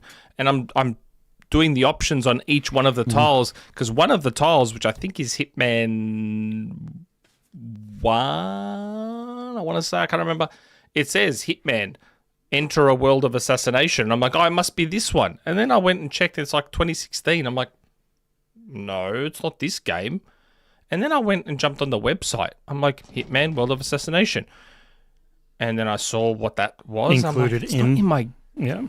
Yeah, I'm like, that's not in my games list. So then I was going through my games list, typed it into the store on Xbox, and then saw it was Hitman 3. I'm like, that's the problem. Yeah, they rebuilt everything in 3's engine, essentially, and ported it forward.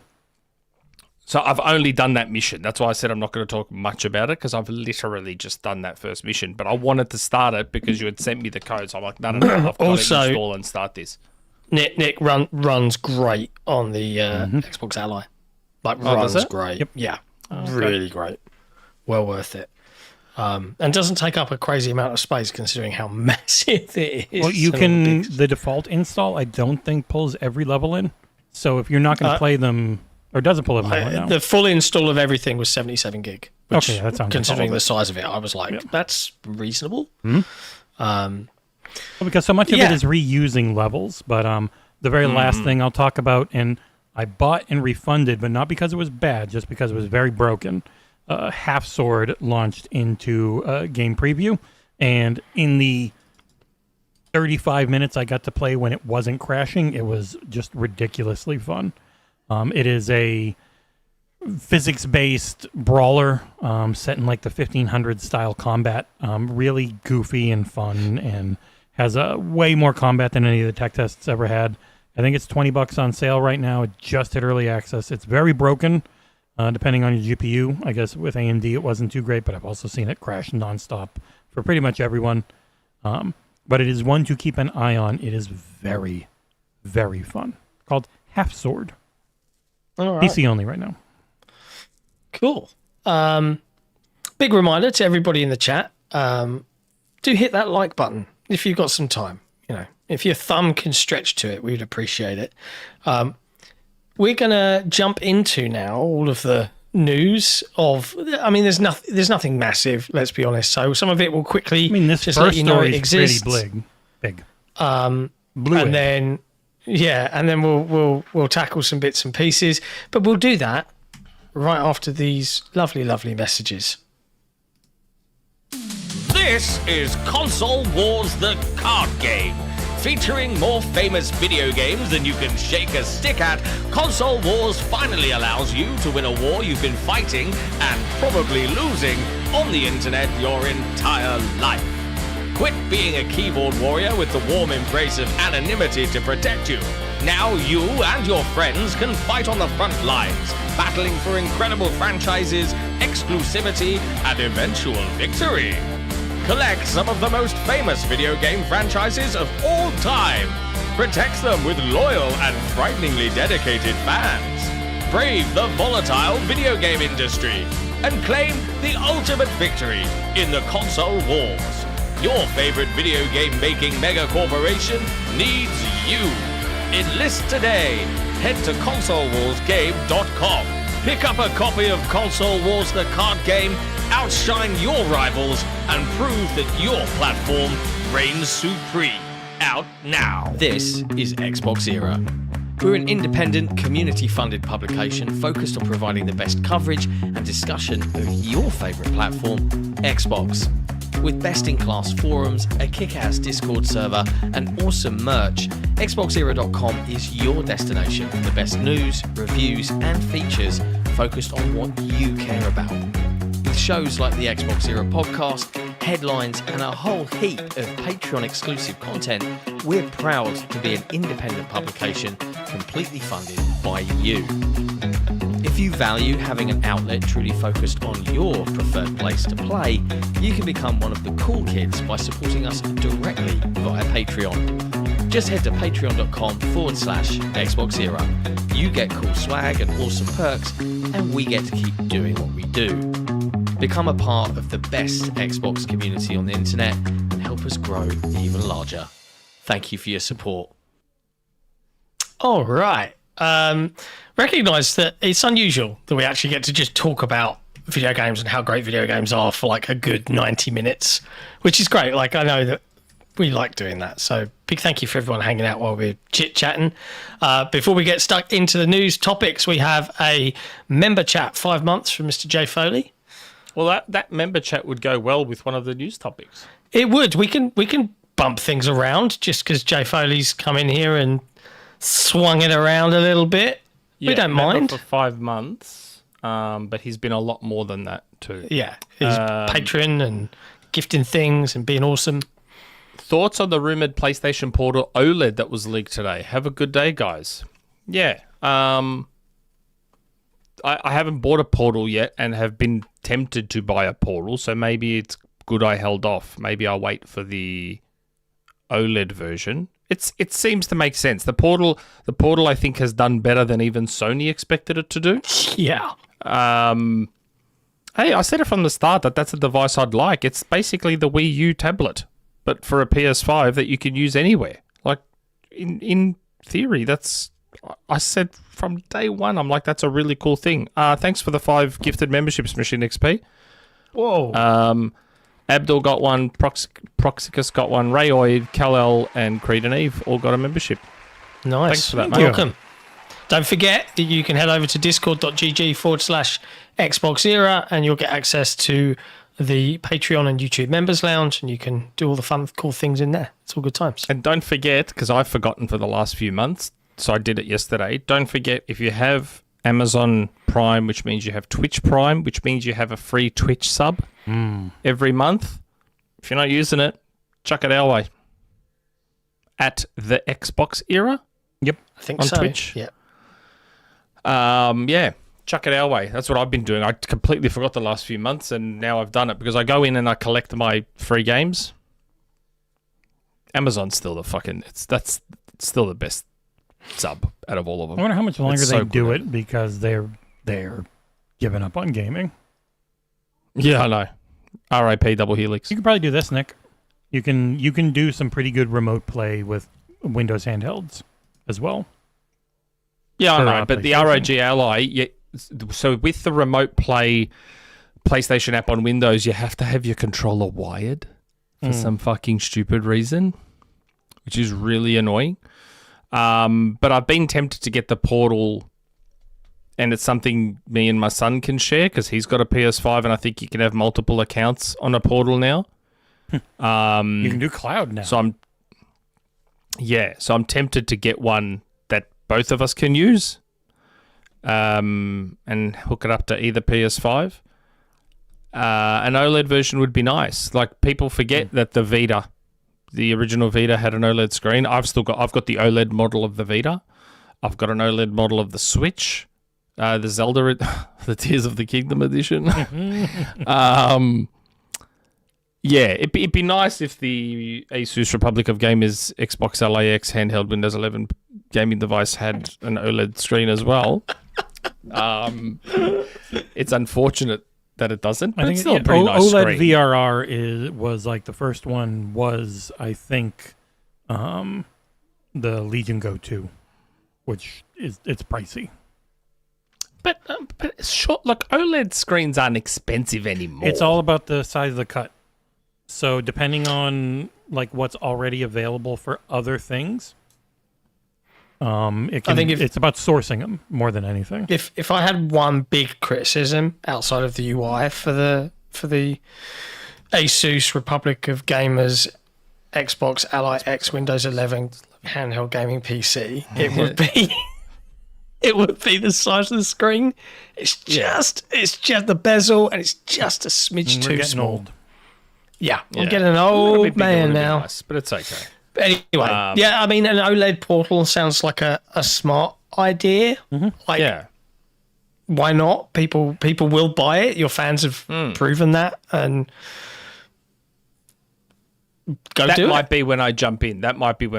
Maybe I'll split it with my son. He's got some vouchers that he got from Christmas that he still hasn't used, so maybe I'll split it 50-50 with him. And that way we'll have both our accounts on it and use it on the go. But yeah, the reason I wanted to read that out and link it with another story we were going to talk about is because, as well as the alleged OLED portal, Sony patented a touchscreen PlayStation controller. 13 years ago. Was it that long ago? But yeah. it only I don't know just why went through. Oh, really? Mm-hmm. Wow. Yeah, it's like the Oh, whole... sorry, not 13. I meant 3. I don't know why I said 13. I meant 3. Oh, 3. Yeah, the whole thing is like just touch From BGC sensitive. here. Like, I mean, don't forget, just because something gets patented, it doesn't mean it'll ever happen. Yes, like think of the McDonald's thing that Sony patented. PlayStation's patented a lot of things that never came to be. And a controller like this, I don't know how practical it would be. It wouldn't be for us. It would be for kids who really like using their phones as a controller or are just used to it in a way we are not. Imagine the battery Maybe. life would be a pig. Oh, That's a It's not like- touch screen constantly on. It's not like they have good battery life now either. yeah, they already don't have good battery life with a normal controller. I used this controller here for 2 hours and it died. I was like, what the fuck?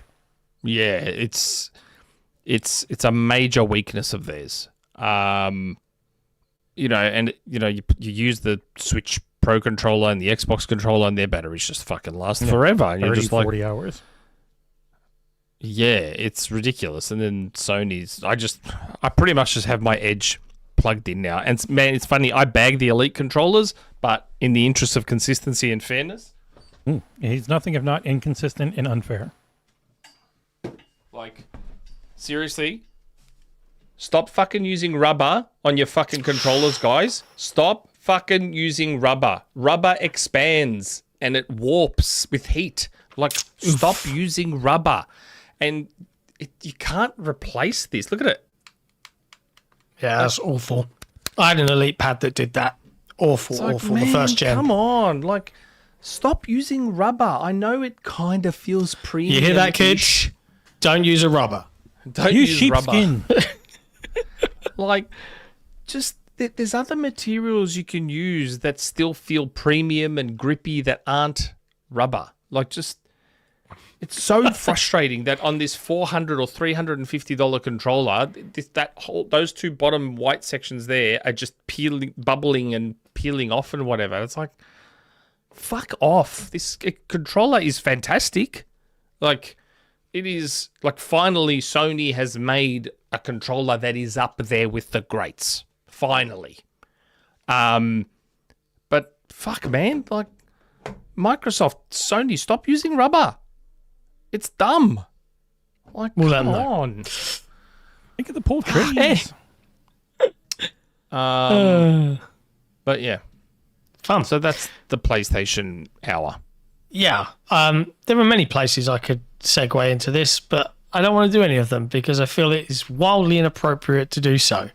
In a news story that Jesse grabbed, I think, first. Big thank you to Kotaku and The Verge for referencing Jesse's report. Not Paul Tassi. Known sex offender and dead person, Jeffrey Epstein, was banned on Xbox Live in 2013. Alleged child murderer in the latest drops as well. Yeah, Torturer, sure. murderer, lots of all lots of the bad lovely things. stuff. How's your former Zionist. Prince Andrew doing? Yeah. Mate, not my... I don't give a shit about the royal family. was- Yeah? Jeffrey Grubb called Jeffrey Epstein the Forrest Gump of evil. And that is a perfect description. Forrest Gump of evil. He had an Xbox Live account and was banned. Oddly enough, Tom yeah. Warren at The Verge dug up that the reason he was banned is part of an agreement with It's in mine. Hmm? It wasn't just Tom who dug it up. I had it in there right from the off. No, like the reason for the I ban. had it right I saw in, that I you had it in there. Oh, okay. I thought Tom Warren dug Don't that you up. read our website, Tom? Wow. Yes, Thanks, I Don. do all the time. But it just said update. It didn't say. Yeah, it was Doesn't like sound about like half it. an hour later. I was still at Oh, it. okay. Everyone. But yeah. Doesn't Oh, sound- you doesn't can sound report like on you. it. Go on. You share. Doesn't sound like you I put read the website. PDFs on our website that people can download. Ugh. I know. I hate that all of the things from the Department of Justice website are all PDFs, and so you can just click this little thing right here. You can get a PDF from us from the U.S. government. That's probably fine. But yeah, he was banned, emailed to notify that you have used your Xbox Live account privileges, blah blah blah. But the actual reason down here is because Microsoft and the New York Attorney General's office have an agreement. Anyone on the registered sex offender list instantly banned from Xbox Live. Yeah. From his Now- jeevacation@gmail.com address. I know, that's such a random email address. I have a question. Are we going to get like idiots in the chat going, stop talking about politics? This could not be On your more video game podcast. related. We can also talk It's about how about video Bobby games. Kotick went to dinners with Jeffrey Epstein. Good old Bobby K. They were trying to go to a dinner between them, Dick Cavett, and Woody Allen. This drop of Bill Gates. Bill Gates was in there. there's everyone's in there. So I know. you can search for anyone, and there's Nintendo and there's PlayStation. It's literally just I bought Nintendo stock, or we need a PlayStation for the island type shit. Or the Satya Nadella is literally he shared in a very boomer move. He shared a news story about Satya Nadella becoming CEO, but they're not in it like some of the other people are. They're very poorly redacted because the FBI and all Department of Justice and all them are very overworked, and mostly of the good people were fired for being woke. And so we get this lovely incompetence where they put up highly incriminating things that were hidden for decades and then pull them down and then realize everyone's already downloaded them and screenshotted them. And so they put them back up redacted, but it doesn't matter. Even worse, so they put out stuff that just reveals victims' names, They don't addresses, redact any of the victim photos, stuff. Yeah. which is fucking horrific for those people that have been through that. It's insane. It's a nutso. Some of the stuff I've read this morning. It is. Yeah, I've read some pretty horrific fucking shit. My pain situation had me up earlier than I wanted to be. And I'm like, man, I'm just going to jump on my phone. And the algorithm was just feeding me this Epstein shit. So I was reading it all. Fuck. A lot of people are treating it as this was proven. And legally, we have to say allegedly, supposedly. Also, a lot of it was FBI tip line stuff. Like a lot of the more salacious things. Doesn't mean they're wrong, but it doesn't mean they were things that were investigated and found out or directly from emails. Like the number of people who aren't in there is probably smaller than the number of people who are. Mm-hmm. Like, it is frightening. Noam Chomsky and his best friend Jeffy E. And what we've seen, what's out so far is like tip of the iceberg, which is even more sobering to think of. You know, they're hiding the worst parts. If this is not the worst, then it's like, holy shit. And also, none of this is new. They've known of this for decades. I know, for ages. It's fucking horrific, man. Ricky Gervais's timeless speech was how many years ago? They all knew about it. Like, it's all been known shit. There's a very real fact, seemingly fact, that 4chan's /poll was a Jeffrey Epstein-led psyop to make people think things like Pizzagate and stuff were real, so that it pushed away the fact that there actually is this cabal of rich people who like doing all the horrible things we can't say or YouTube will demonetize and ban us. Bro, I read the shit about Stanley Kubrick just now, and I was like, fucking hell, that... Like, allegedly, supposedly. Call it conspiracy theories all you like, but that's some interesting fucking timing. Did you read about what the original script of Eyes Wide Shut was going to be? We can't say. No. Ooh, if you want to sleep well, John, don't. Yeah, well, I'd rather not. We'll put it this way: look at when Kubrick died. It was just before Eyes Wide Shut came out. Yeah. The movie hadn't come out yet. He never saw the movie come out. If you read about what the movie was originally about, you kind of know why he was... Oh, no, he died. Oh, man, shit. It's a fucked up world. Oh, my God. And this isn't knocking Kubrick. I'm saying go look into it, people, because this is, if anything, it's in defense of Kubrick.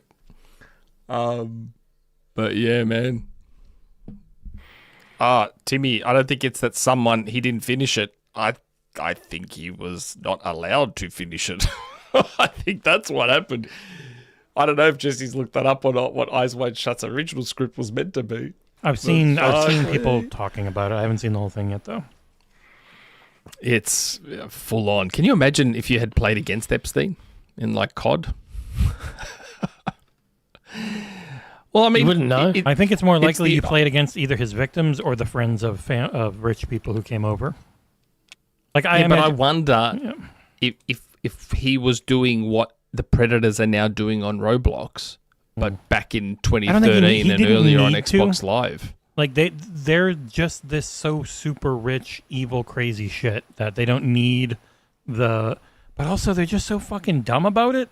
Like, you read these emails and they're all so stupid, and they suck at typing, and they're very dumb, and they're just like, hey, fellow pedophile, do you want to do terrible pedophile things? Yeah, I do. Yeah. Oh, Elon Musk, you really want to come to Pedophile Island? You're desperate for one of our crazy parties. You're annoying. I'm gonna pretend I'm busy. Like, there was one email where they were even trying to, like, talk in code to Elon, and he didn't get it, and, like, so they were trying to reword what was clearly happening as something to do with the UN, and Elon's like, no, I've got no interest in government officials in the UN, and he's like, man, you're a fucking dumbass. Yeah. He's like, he literally called him the R word. He's like, what are you talking about? Oh my God. And there's millions of things to go through, which is why people are just going to keep finding stuff, and they're going to find it, download it, and then it gets pulled and redacted. And you got to think, all my algorithms have been feeding me. the stuff that has been shared, it is the minor stuff. That's the scary part. part. I said earlier. I just said it before. It's the tip of the iceberg. Yeah. Like, and it's saying minor stuff was probably a terrible choice of word. There's no good way to talk about this. No, there isn't. Like, it's my call to action at the end. I didn't know another way to write it, but if you look at it, it reads unhinged. Yeah, it is. The fact that we've already read stories of infanticide. Yeah, and that's just the tip of the calendar iceberg. Girl parties. That's just the tip of the iceberg is terrifying. Like, fucking hell. What's that going? We got a $5 tip. Speaking of tips of the iceberg from TiberiusMonk. If Mr. Rogers, LeVar Burton, or Patrick Stewart are on the list, that would emotionally break me. Also, Ricky Gervais' speech, top 3 live speeches ever. Thank goodness for XboxEra, a beacon of positivity and humor in these challenging times. Thank you. Oh, thanks, mate. Thanks for that, mate. It is challenging times out there. If you don't want to be disturbed, don't read any of it. No. It's all bad. Because or stupid. As a dad reading some of that shit, I was like, bro, if it turned out that that's where my missing daughter ended up, and I found out now because of all this stuff, I'm going to jail for life. I'm going to jail for life. Can you permit me a I'm just desperately trying to segue into something more lighthearted, even though it's you not. Want me to put his face on the podcast? Here No, it's on the website. And by the way, I just realized how that sounded, and when I say I'm going to jail for life, it's not because I'm in there. It's because of what I would do to the people. So I said, if I found out, if my daughter went missing and I found out that's where she ended up, that's what I meant by I'm going to jail for life because of You're what not flying out there. Do to them. Oh my god. Hey, okay, I think I'm on. I realized after I said it, I'm like, wait, that could kind of sound really bad. These are one of those topics you have to really watch your words. You have to totally caveat everything you say. Like, random side note, permit me this small tangent. Trying to find something to watch, and ended up watching a movie that I'd seen come out last year, I think it would have been at this point. And it was just on the list. I was like, I'll get around to it. Watch this today. It's called She Rides Shotgun. Either of you seen this? I've heard of it. I haven't seen it. Absolutely go watch it. Like, miserable as fuck. Taron Egerton from the Tetris movie, Kingsman, plays a dad. I don't want to spoil the movie because there's quite a few twists in it, but basically he's just come out of jail, just picks his daughter up from school one day, and it all just fucking spirals. It is. Oh wait, or have I seen it? What's it called? It's really good. Like, I was like, when it you was said gripping. Edgerton, I was like, wait, maybe I have seen it. What is it again? She Rides Shotgun. Maybe I have seen it. Talking about it's good. She riding right after Epstein, wanting to get off. It's a joke too far. It's a joke too far. Now you. Oh no, I haven't. Now it's not classy. It's funny we were talking about before, and Machine XP reminded me because I was going to bring it up and we got distracted. Because there was a kid recently that went missing. They got groomed on Roblox and went to meet up with someone that they were chatting with on Roblox, and they're gone. Holy fucking shit! Teenager. That's what and that's why chat's blocked on Roblox for my kids. Yeah, we use an app, so I can always see where my kid's at now. Oh, I turned the chat off on Roblox, so that the way they communicate with their friends is they have to be on a call on their iPads. It's like, that's fine. You can fucking just talk with your friends. You're not chatting with the fucking predators on Roblox. Yep. It's not going to happen. I've been very close. Like, my son plays Roblox before and he'd been playing it for long enough that I didn't really know, like, after all the stories, and now I do. But it's like got to the point where he's already got friends and he's playing it all the time, and it's kind of like I would be coming in and really, Oh, look, Roblox needs to up their fucking game. Like, Roblox's controls are quite shit. Yeah. It's like the chat options are like all or nothing. There's no in between, where Fortnite, Epic is like gold standard. Epic's got like text chat, party only, this, that, the other, voice chat, party only, blah, blah, blah. Like, and Roblox is just like chat on, chat off. Yeah. It's like, man, let them chat with their friends. at least let them text chat with their friends in the game, for fuck's sake. Like, it's just... I've got to the point where, like, I'm not going to take it away from Jacob, but he knows. And every time he asks me about it or I see him playing it, I'm like, game's a piece of shit, don't play it. It's like me I telling really my kid to get on I Twitter. really try and, like, hammer home. But Harriet's now, like, she's got her own Xbox and she's constantly like, Dad, can I download Roblox? I'm like, nope. Like, I'm not even going to let her get into it. Like, no. My It's two just- love it, man, and there's no way around it. They fucking love it. Yeah. It's such garbage. It's such garbage. It really is. And it's bigger than Steam. Oh, it's bigger than fucking everything. And that's why I'm hoping Fortnite is successful with what they're trying to do. At least Fortnite, like, it's wholesome in comparison, and their parental controls are great. Their support is shit, by the way. Their fucking help and support is utter garbage. But at least Fortnite, it's not... Like, how many reports have we ever heard of Fortnite people getting involved and fucking trying to groom them on Fortnite? I haven't heard any. Where in Roblox you hear about it all the time. Like, constantly. It's just... I've always called Roblox shit. the Epstein Island of video games. Yeah, it probably is. Good old Collingwood, this is the dark place of the podcast. Need a skip function. That'll be in the timestamps. Let's talk about Microsoft's new streaming UI for Xbox Cloud Gaming, which, according to a statement from Microsoft that Tom Warren reported in his article for The Verge, is kind of like a foundation for future experiences. So is what we're looking at on play.xbox.com the future console-like interface that we would want to see on, say, the Republic of Gamers, Asus, Xbox Ally X, Windows 11 handheld gaming PC device? That's a much nicer UI than what's there now on PC. I think Is this so. the desktop version or just the mobile one? This is desktop, those images. Like, you could just go to play.xbox.com and it's there. Like, you can browse it yourself. That's nice. It's clean. It's, you know, all the games in a row at the top, all your friends and what they're doing at the bottom. I don't mind that.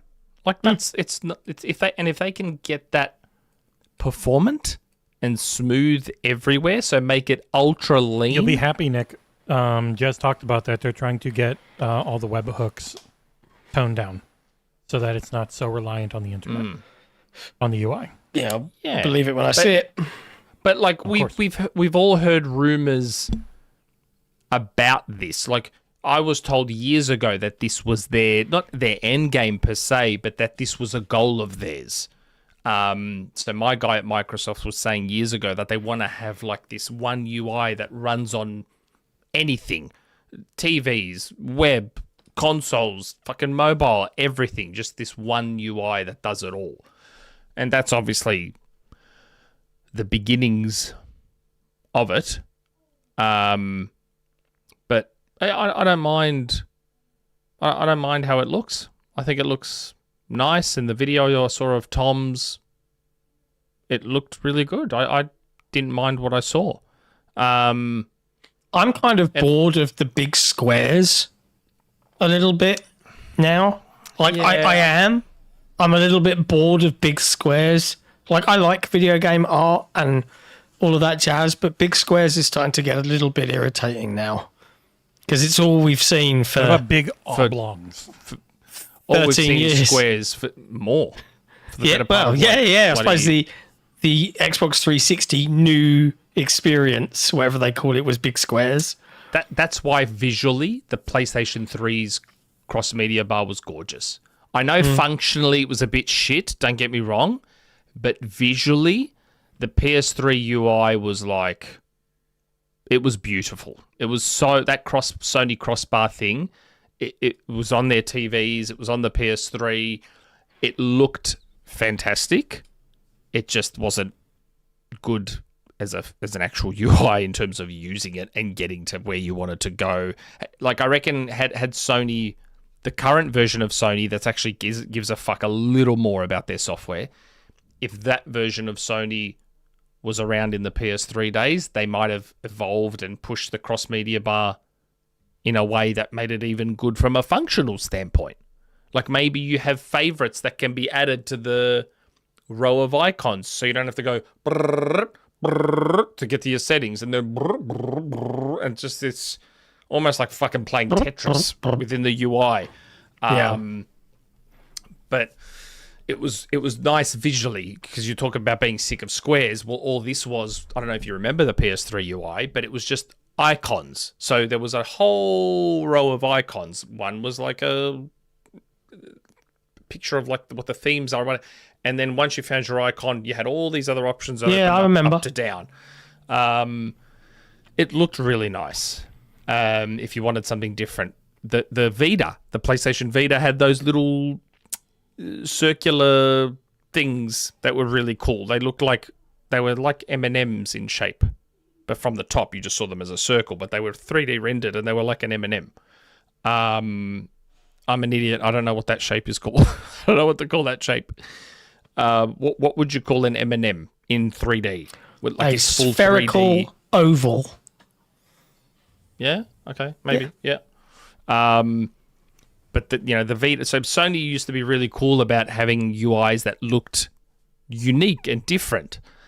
And yes, now everything is like squares or rounded squares. I don't know if anyone would have the balls to go circular again. Everything's cyclical. Give it enough time and UIs will change a lot. Or the blades. I still think the blades would work. I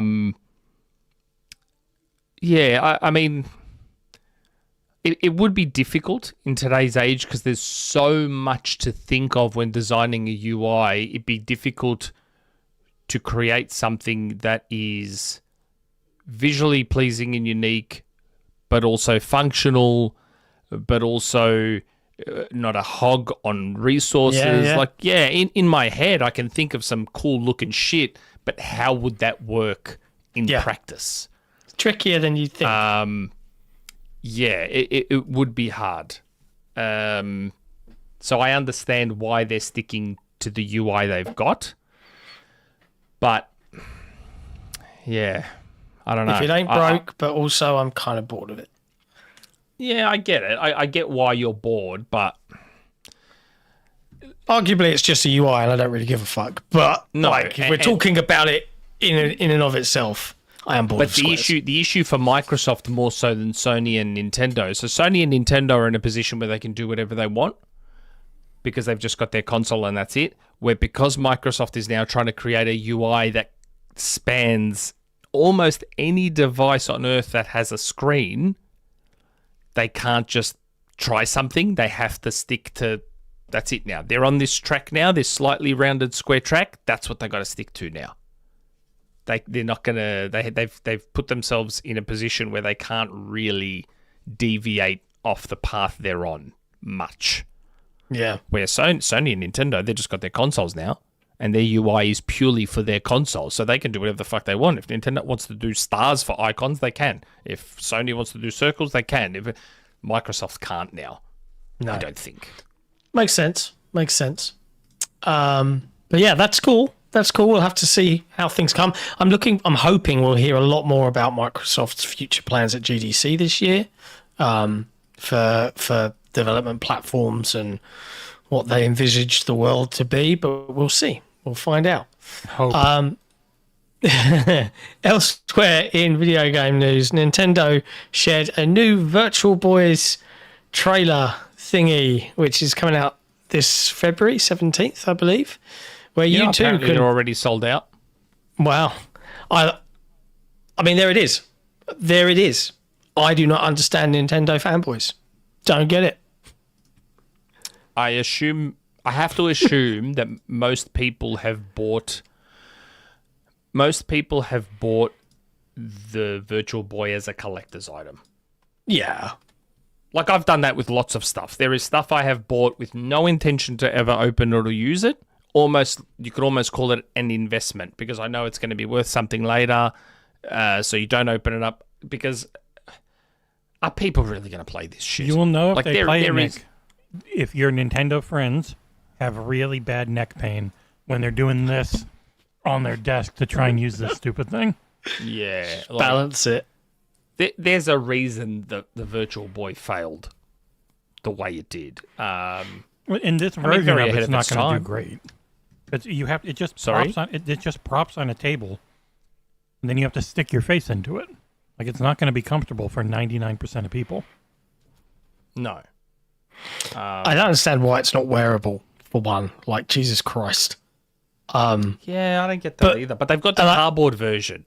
Yeah, you've got a cardboard version, which is still $25. But the Isn't thing, that the like, wearable one? no, you still have to kind of like hold it in place. It hasn't got a strap or anything. I'm sure someone will probably make a strap, right? But I have to admit, normally, the news is the news. I try not to inject a personal opinion, but I wrote the article up for this one, and it still blows my mind, right, that people aren't more angry.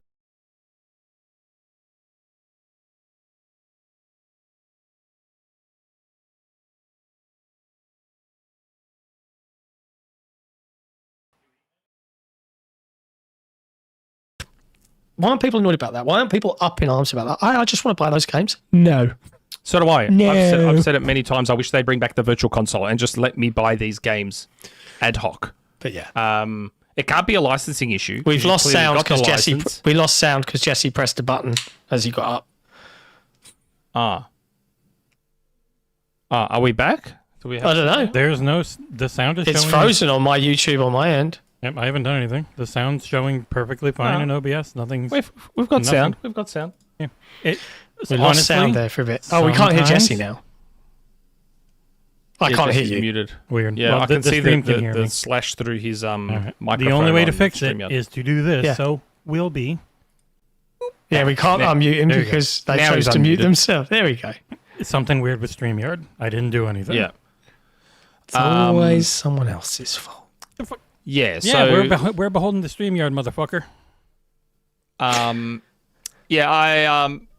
I wish they would do Virtual Console, because clearly it's not a licensing issue, because they've got the license, they're on the service. So I don't know why they're not taking this opportunity to make extra money for the people like me that would spend the money and buy these games to own them. Like, I bought a lot of games on the Wii U and the Wii Virtual Console. Yeah. It's the it same seems with like it's the same with Sony like lock cloud saves behind PlayStation Plus, right? Or PlayStation. So does Nintendo. Like, people should be more mad about that shit. Yeah, I know. This But is like a they're not borderline Microsoft. standard functionality. Well, that's one of the things where people are not used. So people are like, why would I want an Xbox?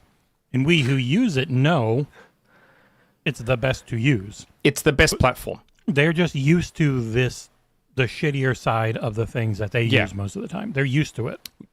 Yes. So when all you know is shit, and there's a platform you don't give a fuck about that is like 10 times better, but you've never used it, yeah, you're not going to know. Like, people will go, oh, Xbox fanboys, Xbox. Nah, man, like, most things Xbox does are just better. Yes, granted, it sucks that they introduced paying for online play. It kind of made sense, though, in 2002. It made sense.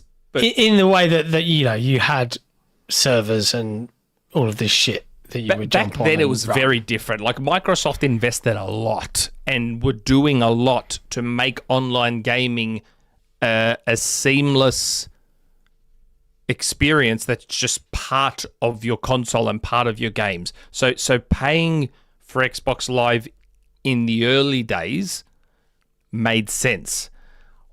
Once the 360 came along, I felt like, but then they were making too much free money. The worst Microsoft did was Games for Windows Live, where they tried to make PC gamers pay for online play, and quite rightly, PC gamers were like, "Go fuck yourselves."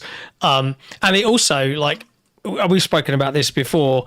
If Microsoft's future vision comes to pass, and them making and getting rid of gold and making the Game Pass Essential have that online play in and of itself a thing, is because when they make this transition to a PC, which is effectively what the next Xbox is going to be, Allegedly. They can't charge for online play. It cannot be a thing on a PC platform. It just will not succeed.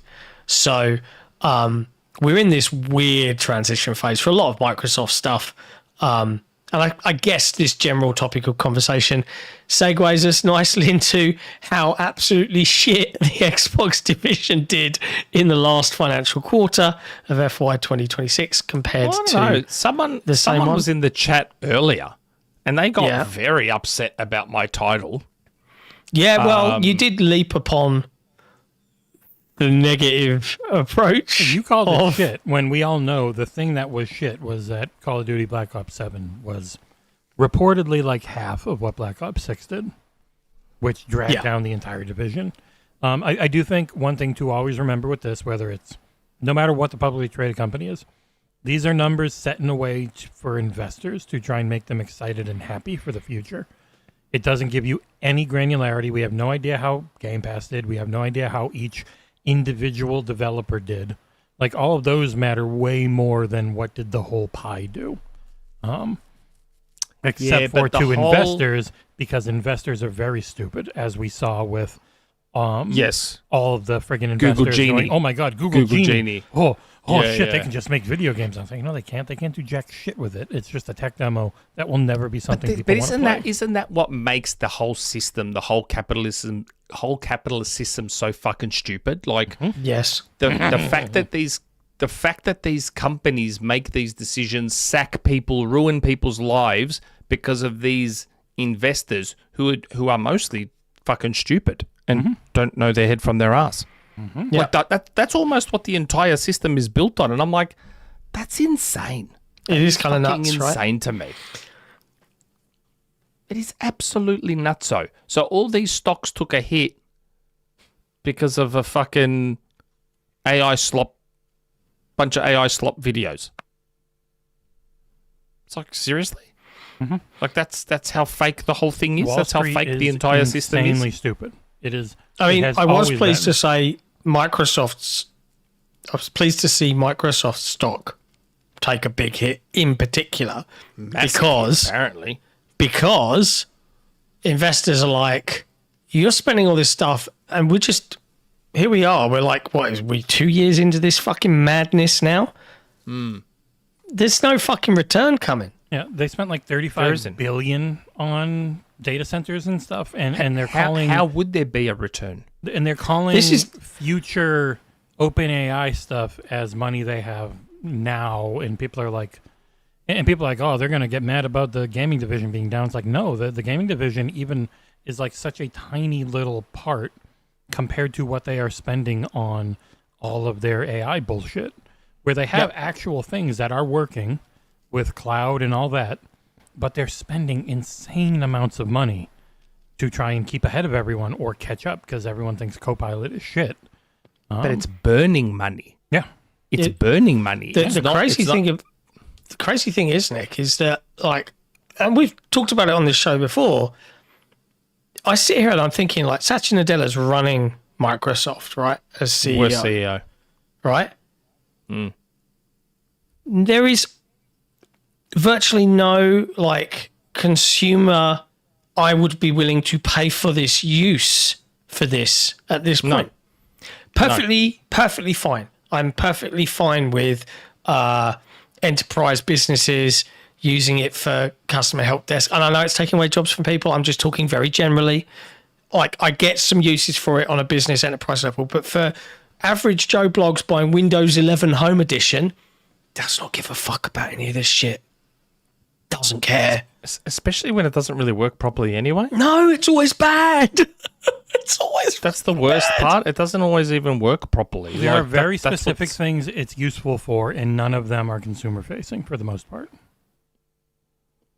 Like, it's just, I think it's just frustrating as an Xbox fan that in 10, 15, 20 years' time, when it's all gone belly up for Microsoft, and we're going to be reading these interviews from Satya one day going, yeah, in hindsight, looking back, maybe I shouldn't have blah, blah, blah, blah, blah. It's like, dude, you were being told this then. Oh, no, he said it now. He said that they need to figure out a way. Yes, they need to pull back. Yeah, and that they need to figure out a way that people are going to actually want. Like, he knows they are just so far deep in that they can't. There's no course correction. Like, they were selling people on Web3 and NFTs and the blockchain, and now they've and what Microsoft wasn't super into that, but Microsoft got way into AI in a way that, like, it is everything. It is propping them up, and it's not going to burst because it won't be allowed to. We'll all pay for it to deflate in ways. Like, the bubble will deflate slowly in ways as we all spend a bunch of money to cover it because it is too big to fail now. Because OpenAI doesn't make any money. It just, like, the money it makes versus the money it costs is, like, fucking a ridiculous gulf. And it's never going to quickly get back. And yeah, like, how do you make money? Like, most regular people aren't going to subscribe they're to putting anything involving AI. They're putting ads into it after saying they never would. It's horrible. I mean, we could harp on about how frustrating this all is, but specifically to zoom in on Xbox, yet again another absolutely They hit their shit. guidances. Okay, it's still shit, Yeah, I know. That's one right? of the Like, funny for the things. platform, for But the this platform time around, wasn't just depressing. everything down year on year? Like, in other years, like, subscription revenue was up or whatever content They was up. didn't go into any specifics on this one. The only Yeah. thing they did, they literally just they flew through it because it doesn't matter compared to just how much money is in everything else. It was just flying through the gaming segment because Windows was up, but now Windows is going to be down big time next quarter because everyone swapped to Windows 11 after they end of life Windows 10. So this quarter they hit their guidances. Their guidances where they're going to be down. Their guidances for next quarter also down, mostly because Call of Duty is not going to be making the same money that Black Ops 6, because Black Ops 6 had a really strong tail last year. But they did say the only thing they gave that's any type of idea is they think Game Pass will be up next quarter, year over year. Yeah. That's the And only they made thing they said. a brief statement that record numbers of PC and cloud. PC gaming and cloud streaming, paid cloud streaming. Yeah. And I'm like, okay, So just the people that have Ultimate. yeah. I mean, that's how I No would clouds read on it. everything. No, that was one of the changes. Is it? If you own games on the other two tiers, you can play them on cloud. Yeah, Okay. And I just- and then they've got that ad supported tier that's coming, that's free coming. one, which I think people were being a bit overreactionary to that. Of as well. course. They just think There ads was are going so- to for be us. everything. Yeah. Yeah, I know, but like they were losing their minds. Go, oh, ads. It's like, yeah, but it's ads for a free tier, which does not exist. Yeah, As it's an what option you get right with, now. NVIDIA GeForce now. They have the ad tier, but people are worried, and I understand why, that they would eventually put ads into everything. It is still a shame to see Microsoft. I mean, like, I can zoom out and go, yep, you're not really going to be wanting to sell Xbox Series consoles as a console because you are moving to a PC forward-facing device. But it is frustrating to see them just completely throw in the towel and not even try and fight for hardware, like sale or relevancy, and to just continue to, because this is a cycle. Every 3 months, you can set your clock to it now. Xbox is down 30%, Xbox is down 50%. Eventually, it'll just be shit. Oh, they're not, I mean, it's they're not already making bad. them on purpose. They are. Yeah, I know that. I know they're, that. They're fully But focused on the margins. And next generation, if they sell 10 million the entire generation, they'd probably be fine with it. And that's my point. Like, yes, you're absolutely right. They've already said it's going to be a boutique, expensive, blah blah blah. They did say the device. premium device for this generation too, for the Series X. The Series X was the premium device before launch. Like, is that a good thing? Like, are we all like, I know Microsoft are betting, well, these Xbox customers that have got long time here on this platform, they're going to stick around because, you know, they've got investment in there and they've got all their games. They're not going to just ditch it. But That's like, the only thing that's got me continuing to buy one. right? But like, is it me, or is it just the ignorance of, I wonder if, like, everybody ragging on this brand every 3 months, well, every month, and like the constant declarations of death in the media. And there's just no reaction from the leadership there at Microsoft at all. They just ignore it and think that, yeah, well, it is what it is. Like, if that's not a sign of like, that's the only point I really want to make is like, do you remember when Microsoft used to be like a little bit bullish about this stuff? Yeah. Have a little bit of fight in them in some regards. And I get it. Yeah, let the games do the talking. But like, you are actively ignoring the absolute trashing your brand gets every month, week, day. And I find that odd. As a business, like putting my business hat on, I couldn't just ignore that as a business leader and be like, what do they know? Especially when it's everyone on the internet says our brand's shit. Especially when it's your only consumer facing and a brand that you have to try and get youth market, right? As well. Like, it's. But again, I mean, how many times do I have to say it over the years we've been doing this podcast? They don't get it. Especially Satya doesn't get shit. I don't know. It's hard. Like, I'm probably not wording it in exactly the best way, but I feel like the thing that a lot of the fans get frustrated at is the lack of care. But even if I remove my own personal feelings towards the Xbox brand, and believe me, like many Xbox fans out there, it is weird to be in this kind of period of time. From a 2020, hey, we got value console, we got the best console, most powerful, blah blah blah, and for it to have all gone so wrong for them, but now to be sitting here 5-6 years later, and on the 25th anniversary of the brand, no less, and they're trying to celebrate this brand this year, and at the same time, they're allowing it and the optics of its brand to just regularly be trashed. And it's not that they could change that if they wanted, but they're not. And that's weird. Could they to change me. it now? I think too many mistakes have been made and too much damage has been done for them to change it now. Well, the actual industry has moved away from Yeah. I also agree with that. So I think the industry has changed. And the industry isn't there to support the old system anymore. It's both. Like, it's not like, oh, they were prescient and they knew all these things were happening. It's like, no, they just went with the flow once they realized, we can't have $200 consoles 5 years into the system anymore. Like, this generation ends and our consoles cost more than they did when they began. And it's only going to get worse because SSD prices are flying up now and RAM is already insane. And it wasn't good even before that dumb shit only happened because OpenAI was trying to stop people from catching up to them. Like, the current system does not support losing money on your hardware the way they did. And they're still losing money. They're still probably very close to losing money on the costs now. And they'll have to go up because shit's just going to keep going up. Or you stop trying to sell it to keep your margins okay. Like, that's the two choices they have as a business. And they both suck for us. I mean, and I have to call this out in the chat, Niall McNally, they had the potential to be number one again after the Activision purchase, but they didn't have the balls to make the games first party. Then this is an Xbox advertising.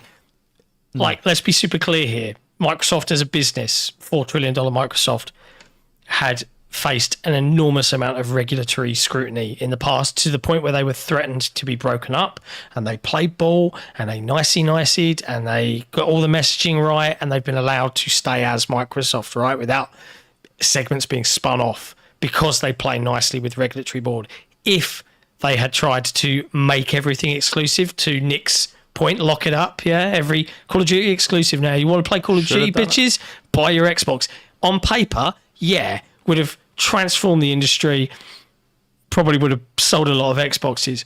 But the broader point is, and maybe in considering today's government, hey, Donald, here's some money, let this go through, probably be fine. But, Fuck yeah. But, like, it wouldn't have been allowed by the regulatory bodies that safeguard against that sort of monopolistic it never would have gone through bullshittery. EU or UK. Exactly. So they couldn't have done that. Now, is there an argument to be made that, Microsoft. You keep Call of Duty everywhere, but you make it best on Xbox. You keep the fucking DLC pack deals you used to do where they all arrive first on Xbox for like 2 weeks exclusive. They could have done all of that still to a degree and kept every other game first party. But equally, again, it's ignoring that big picture of this industry at large at the moment that, oh, we've spent $200 million on a game. Oh, shit, we only sold 800,000 copies. The studio has to close now because we can no longer justify its existence. That is the nature of the industry we're in, and that's what they're trying to avoid. There's tons of different pieces, and I can understand and appreciate a lot of them. I was just generally making a comment about if I was in charge of Xbox, I would be frustrated at the business's complacency of just letting the brand be shat on from every direction and seemingly do nothing about it. That is, I think, odd. That's all I'm saying. But we were very used to them always doing something about it and always talking and always being out there. And it burned them really bad to the point where the whole only 4 games and then Tim Dog fiasco pretty much ended them ever being all the parasocial relationship that was just nonsense. Gone. Like that legitimately, it was a strength, and then it became a really bad weakness. And the moment it was a weakness, it was just cut off at the legs. Their PR is not allowing people. Like Aaron Greenberg used to go on Dealer podcast. Like that shit's never back in the day again. Yeah, like that. They were just on anything whenever they wanted to be, and they really mobilized people to the point where it's just what we're used to. But it was always stupid as shit. Like it was a really dumb thing that was going to blow up in their face, and then it did. And this is what we get. Yeah, it's an odd time in this industry at the moment, and all I would say to the people that get really like upset on behalf of Xbox and react or engage with the kinds of people that create Twitter accounts just to console war, don't. At the end of the day, it is just video games. They are interactive toys that we grew up with as kids. And we're still playing them as big kids. And John, that's all they are. They've never been better. It's never been better to just actually play games. I love the beginning of the games. show was so fun. Just talking about all the cool shit. Just talking about games. This stuff is boring to talk about. Welcome to Master Comstar, XboxEra supporter. Thank you for your support. Appreciate you. It is an interesting time. And I think we'll learn a lot this year. I just wish we could see a little bit more fight competitively from Microsoft, but I think those days are done. You're quite right. It's over in that regard. How it all shakes out, we'll find out. It's interesting. You're right there, Nick. You seem contemplative. I mean, everyone knows my thoughts on this stuff. Look it up. Everyone knows my thoughts. Look it up. I mean, they shouldn't have bought ABK to begin with. I was one of the ones that didn't want them buying ABK. If they were smarter, which, again, I've said they're not very smart. If they were smarter, they would have bought a bunch of smaller publishers. Or, if they wanted to have a big target, it should have been Epic. Epic should have been their big target. If they had any kind of intelligence whatsoever, Epic is who they should have bought. Because you're obviously not going to look up Fall Guys, Rocket League, and Fortnite, and I wouldn't have even asked for that. That's silly, because those platforms are more like a Minecraft. Yeah. But Call of Duty, I'd agree with that too. Come on, they're massive. Not in the same way. I'm not saying it's not big. Call of Duty is not the same thing as Fortnite, Rocket League, and Fall Guys. It's not the same thing. Like had the rumors been that they were buying Epic, you wouldn't have heard me say lock it up. Even I wouldn't have suggested it for Fortnite, Rocket League, and Fall Guys. But what Epic would have done, smaller headcount, smaller expenditure. Like Fortnite's not a yearly game that costs $300 million to develop. Fortnite is essentially with marketing. Sorry, it's rumored to be 600 with marketing. But that's what I'm saying. So Fortnite, all Epic has is essentially 3 live service games that just fucking print money with no real cost in the same way AAA games have through Activision. So Epic would have just been generating this quote unquote free money for them without the development headaches of a Call of Duty and whatever else Activision does. You now own Unreal Engine, which half your studios are already fucking experts in. You integrate it into PlayFab. So you make PlayFab a more attractive proposition for more developers to use. You can then dip your toe in the movie industry as you start to get Unreal Engine being used for movies, CG movies and all that sort of stuff. I just think Epic would have been a far smarter. You've got an Epic's already on your side in trying to bust open Apple and Google's ecosystems. So you align on those principles as well. Like, I just think, and it would have been cheaper. Epic would have been what, 50 mil maybe? So 50 billion. Sorry. I just think Epic, if you were going to go for something big, would have been the smarter choice. The ideal choice from and I say Epic as a business decision, not as an Xbox, Xbox winning decision, as a business decision so the numbers can keep going up to make those idiot shareholders happy. From an Xbox perspective, I would have gone with a bunch of smaller ones. That way you can keep the content exclusive. So I would have just gone Sega, Capcom, WB. Just gone those three. Would have been far cheaper. You could have had all that content as exclusive. You get a better foothold in Japan. There's just much better knock-on effects for Xbox by having those three, with fraction of the cost. All of a sudden, you've got your mascot. You've got Sonic. You've got the mascot that goes up against Mario and has been for the last fucking 30 years. You've suddenly taken the fighting game community back off PlayStation because you now own Street Fighter, Mortal Kombat, Virtua Fighter, fucking Killer Instinct. You've got all these fighting game IPs, the two biggest in Street Fighter and Mortal Kombat. So you take that back, just strategically would have been the smarter choices. And none of those in their entire lifetime make as much as a single COD release does. That's all they care about. But we just saw that the numbers were down anyway. And it's down for COD. It's still probably 10 times more than all of those have made their entire It's still lifetime. sold gangbusters. Yeah, Comparatively. I'm not saying it didn't sell well. I was the one 2 weeks ago saying that even a poor performing COD is still a massive game. Yeah. Yeah, it was half of the best selling COD ever. It's still a lot of money. We've got a super chat from Claw117. Claw117. I heard a theory that I think makes sense. Nadella might have tolerated exclusives if 2022 and 2023 had steady releases. When they weren't, he lost confidence in Phil's management. What do you think? He always hated them. Phil got promoted up to Microsoft Gaming CEO after those events, right? And Sarah Bond became president, so I don't think that holds a lot of water. You wouldn't promote someone you weren't happy with performance-wise. I don't know. When did he become the CEO of Xbox? 2017? So what he's saying... He became Microsoft Gaming CEO. Yeah, but Claw is saying that he might have tolerated exclusives if 22 and 23 had steady releases, not 2017. No, I know, but he was head of Xbox, Sarah Bond's current position. Yeah. But more recently, he became Microsoft Gaming CEO.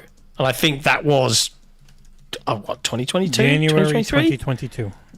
There you go. So, I don't know. I'm not sure he would have lost confidence in Phil Spencer, mostly because Satya Nadella has no fucking clue how video games work anyway. Yeah, like they didn't tell him to fire, to shut down studios. They gave him financial targets to hit. And to hit those financial targets, they shut down studios. Like, it's not like Amy and Satya, I don't think I've ever been reported as going in saying, you need to do this and this and this and this and this in Xbox. It's more, here are your targets. You will hit them. Okay, I need to fire these many people. I need to shut down the studios that don't have anything close. I need to cancel projects that aren't coming out within the next few years. Like, it's not a mandate from on top. On top is too busy to micromanage anything except for Nadella, who was micromanaging AI. So now they have the co-CEO thing. Yeah, it's odd. I don't know, man. Like, none of it makes logical sense for normal people. And that's how you always have to look at these businesses. Like, if you took, I think Jez said it yesterday on Xbox too, if you took Xbox out of Microsoft, they would still be one of the 200 biggest companies in America. They'd be Fortune 200. Like, they'd still be there. Like, being Fortune 500 is amazing. They'd be Fortune 200. They're that big. Like, they make an insane amount of money. It's just the comparative year over year, you must grow metrics for investors that people are focusing on now. When the actual reality for the divisions and how they'd look at Phil and Sarah and Matt is, are these companies making money? What are our margins? Are we hitting those targets? Like, that's what actually would matter for those divisions versus the overall financial picture, which then still will have some, bearing on stuff just because investors are very stupid for the most part. What was the other gaming company where we heard that, we've all got to operate as individual P&Ls financially? I swear it was a different... I thought that was Xbox. Yeah, that is Xbox, but there was another one that also did an interview and talked about how... God, why is my brain not working? It was quite recent. Well, also, and people are wondering in a week or two when Sony's guidances are to be down as well. Like, it's kind of the bell. It's shit happens, and then they'll all be up next year with Grand Theft Auto. Like, it's every company has to pay for itself. There's very few that are allowed to just be boutique things. Like, even Ninja Theory might not have sold gangbusters with Hellblade 2, but they can make money on their mocap studio and other stuff, and helping with Unreal Engine 5 with other studios. Like, there's so much more nuance that we never get out of these investor calls because the investors have no idea how any of it works. They're not going to ask. No. They don't explain it. We don't get numbers on anything that we would care about, and as people who know it. Just think of the rest of the gaming industry and how little they know about Xbox and what games are coming. Then imagine someone who has absolutely no idea how any of this works, doesn't care, just cares to see what is the overall trajectory of this company, so the money I put in, will I get more? They don't give a shit. But then a story like this hits, and it's really good SEO. And so people will focus on it for a week, even though none of it actually matters to any of us. Yep, it's a bit miserable, really. But hey, there you go. Anyways. Video games in February look amazing. From then on, it is just non-stop awesome games. And we will mostly be focused in talking about that. John, you got a thing in the mail. I did get a thing in the mail, and I'm really annoyed. My son, they sent me, so the guys at Squanch Games, this just turned up earlier this week, they sent me a goodie bag, and it came in like a fake pizza delivery box called Krusty Pizza. I was like, and like there was a skateboard, like a little mini fingerboard, like all High on Life 2 decorated. My son has definitely stolen those it as a kid from my desk. High on Life They even 1 sent me. They sent me official Squanch Games skateboarding wheels. This is the craziest thing I've ever seen in a marketing pack. Check this out. This is a. I'll make you big. This is a literal tablet that comes on and starts playing the trailer for High on Life. What the and you can turn the volume down, and it's like a full-on screen, and you can charge it up. And I'm like, oh what my the fuck? god! Marketing budgets are cool. They used to. We got into the industry too late. All the swag I'll see on like a Jeff Gerstmann screen. I'm like, they sent him a literal pound of meat with knuckles in it for a game once. I got a Rare Pharmaceuticals press pass thingy, a Humanza Pro sticker, a key ring, a Bounty Juice drink holder thing, calorie content 7,521, load of stuff. Frustratingly, no game code. Even not ready yet. Even all of the video game assets on a pill of Humanza Pro, which is actually like a little USB. It was very cute and very cool. And a t-shirt and a hat. But the t-shirt was like an XXL. I looked like a little kid wearing his dad They're used shirt. to fat asses like me. I was like, it was quite a cool t-shirt as well. I still got the best preview swag when they handed me a $250 Samsung 2 terabyte external SSD for playing Invincible. They're like, yeah, here you go. I'm like, oh, you guys have a budget. Mad. But when does Invincible come out again? April? April or May, I think. Fuck, I can't wait to play that game. It was really fun. There's so many April good games 30th. coming. Nice. You April reviewing it, 30th. Nick? Fuck. I'd like to. I think I'll be busy. So It's a We fighting should- game. I'm It's generally very okay Killer at Instinct whipping up coded. fighting games. Where's your 2XKO review? What do you mean? I hit didn't think I was 1.0. pegged as doing one. I can try and do one. I'll peg you. I'd love anytime. to see you do one if you fancy it. Yeah. I always thoughts like on watching your 2XKO. fighting game reviews. I've got the I have Smurfs thoughts on- 2 coming. Oh yeah.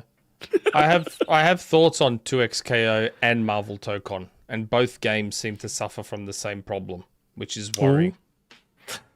Be interesting to see you dive into those thoughts. And I'm hoping Invincible, because again I haven't touched Invincible. I haven't been in a was beta. I haven't really been in fun. everything.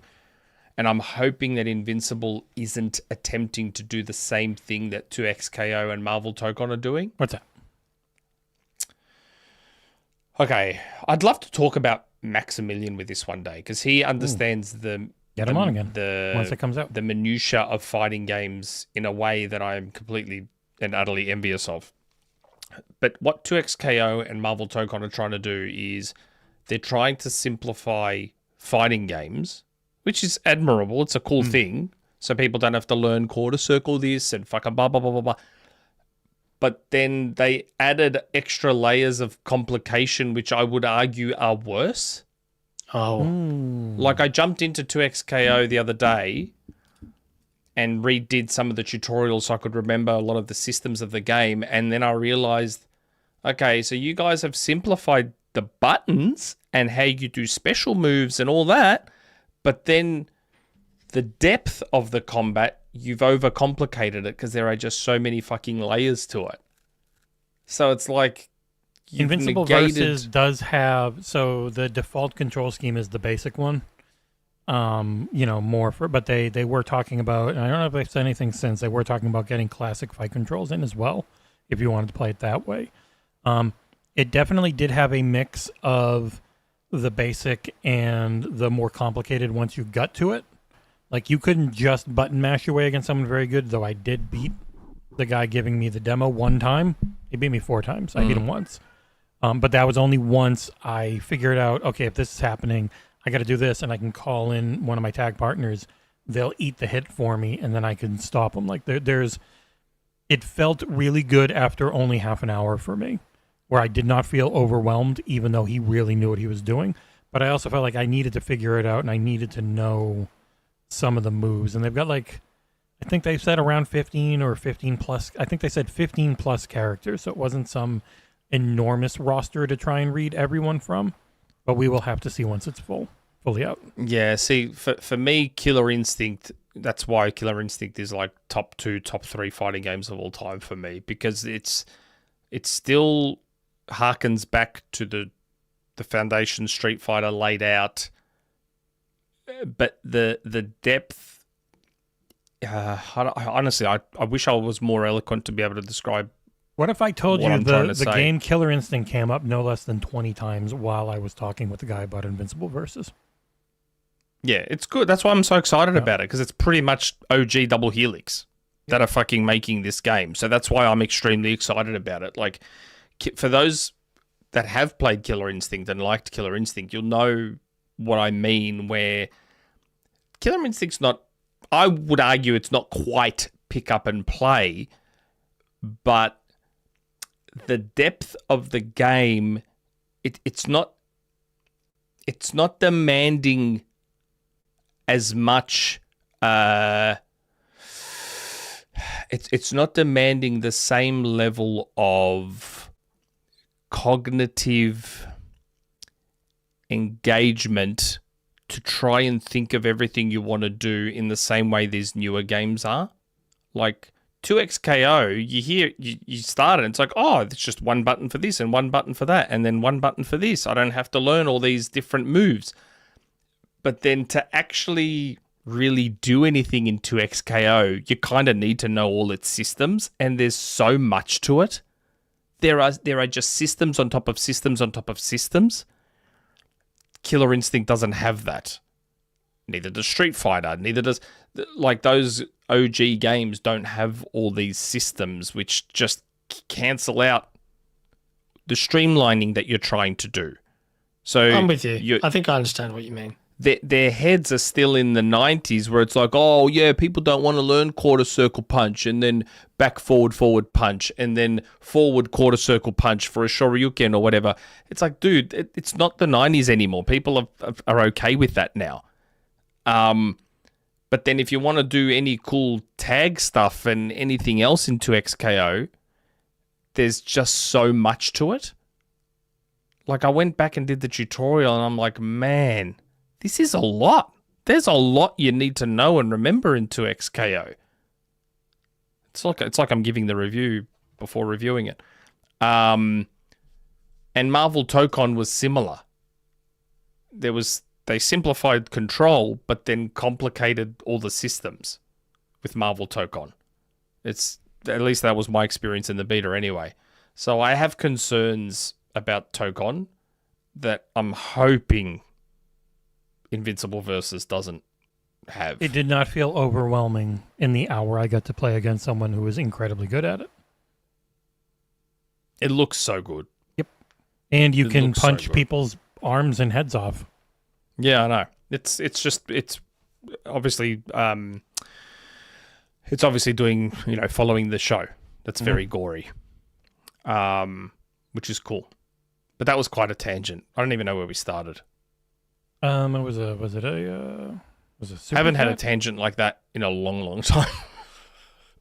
I don't remember. I can't remember the last time on the podcast we had like a full-on tangent like that.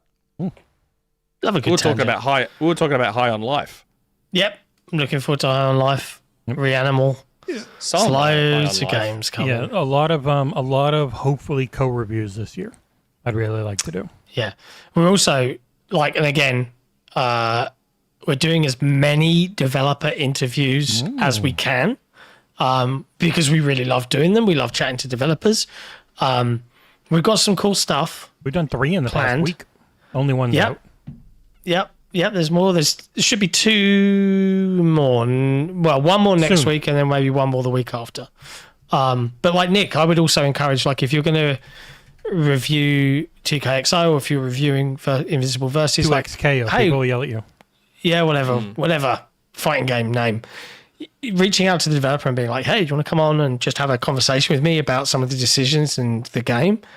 Often they say yeah. And I think it's great content for our community and I love doing them. So and they're nice because we can film them whenever. It's really hard to do things live. So I think a little bit more pre-recorded content is a focus this year, especially we're going to things, subathon willing. We'll have a subathon next month because we would really love GDC, DICE, because John can talk to a lot of people at those, SGF, Gamescom. Unfortunately, we can't get Nick to anything this year. He's very busy going to Greece with his family because his mom insisted and paid for a tiny fraction of it. But yeah, we love your community. Speaking of loving our community, it's time for these messages.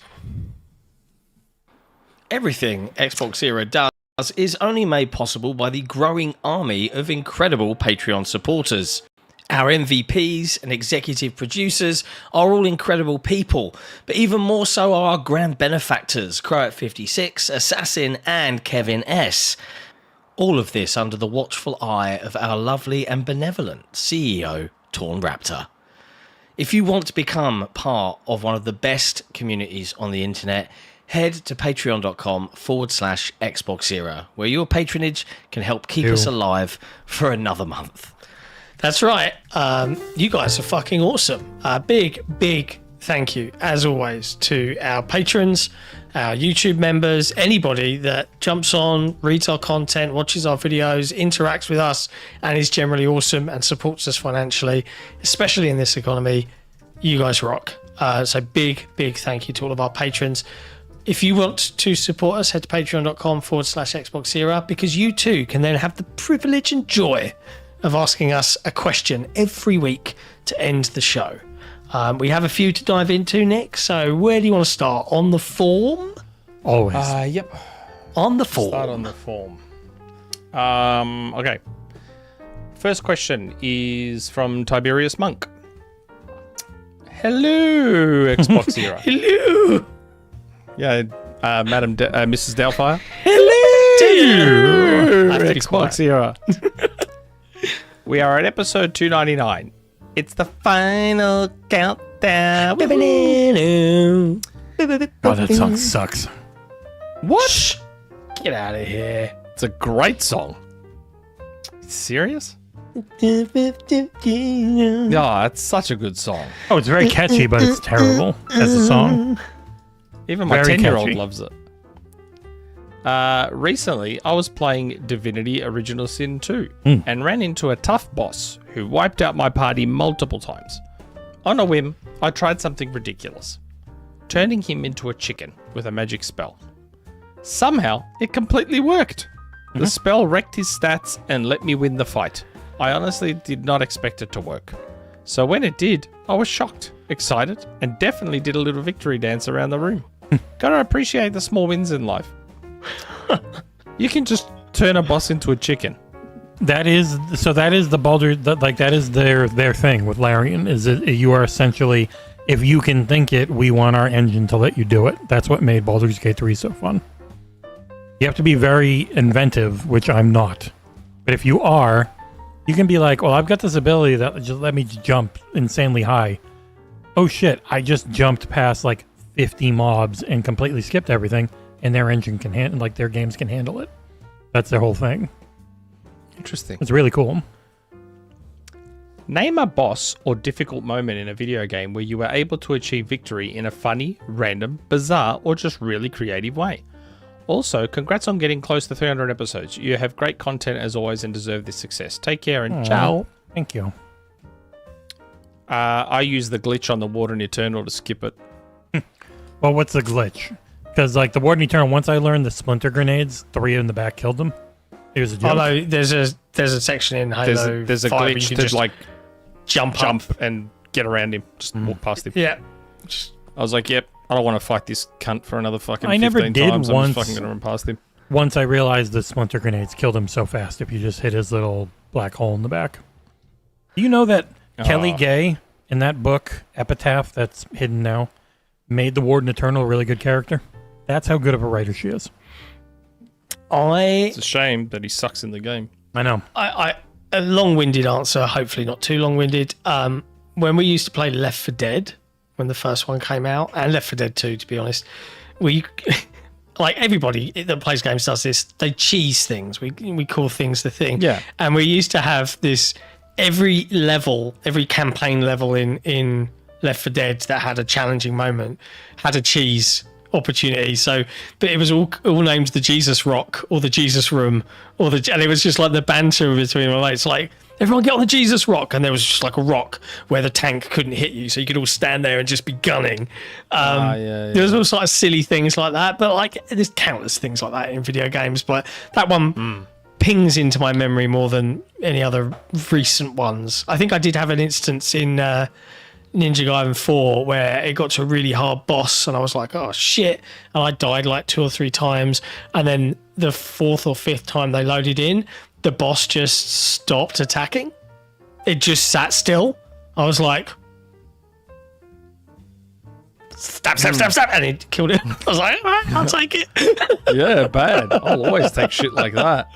But yeah, that's about all I can. I mean, scrolling beat 'em ups in the old days, you could always cheese. Like in Streets of Rage, how you could just like tap, wait for the stun animation to kind of be about to finish, and then just refresh it. Like, boop, boop, Yeah, boop. death Which by in modern a shin punch. Yeah, in modern scrolling beat 'em ups, they've taken that shit out, unfortunately. But yeah, the Warden Eternal was the only one that immediately sprung to mind for me. Once I found out about that cheat, I just did it because I did not want to fight him again. Terrible padding. Oh, man. Just, yeah. But I can't think of any others off the top of my head. I'm sure there have been over 40 years. I'm sure there's been other scenarios. I just can't immediately recall them. The only way I was able to beat the 90 hours of Elden Ring I played in 6 days for review was by breaking the unbelievably overpowered Hoarfrost Stomp. Anyone who played that early on, it froze enemies, which made them take more damage, and it itself did insane damage. And you could just, I think I killed Millennia before she hit phase 2. Which, if you know that game, that was the only time you could really do that. Fun. I love video games. That's what's fun about them. Following up the rules and tweaking things. And playing on easy. That too. Thanks, Tiberius. It's sort of like Shadow. Like, that's why I love games like Shadow of Mordor that overpower you. Yeah. And Crackdown, like, you just become so overpowered. I love it. That's just so much more fun to me. I disagree. Encountering like a massive mob of orcs in Shadow of Mordor when you're fully powered up. There are not many more fun experiences than that in game. And I mean just sheer fun. Like, you felt like such a fucking like a fucking mad cunt. Like, you'd walk into, like, you just stroll in, there's like fucking 50 orcs, and you're just like, you do know that you cunts are fucked, yeah? Like, you're all fucked. The power trip fantasy is real. They just all come at you, and you just be like, fucking slash, taking them all out. And it was the funnest shit, like, ever. It was so good. That was such a fantastic game, Shadow of Mordor. It was such a fantastic game. Okay. Next question. Crippling. I got to break you up. Jeff Keighley just posted that he is going to be part of February 4th, The Muppet Show revival. Cool. Well, he does love the Muppets. Yeah. I also am someone who grew up really kind of liking the Muppet Show. It was actually pretty I goddamn love the funny. Muppets as a kid. Everyone loves the Muppets. People that don't love the Muppets, I'm hopeful. look at them funny. I'm hopeful for this special. February 4th on Disney Plus and ABC. See you there. By the way, the Virtual Boys aren't sold out on Nintendo Australia. Thank God. I could get them if I wanted to, but it's like $140. Don't do it. Yeah, I'm not doing it. Next question is from CripplingDet. Aren't we all have that? Don't we all have that? I don't.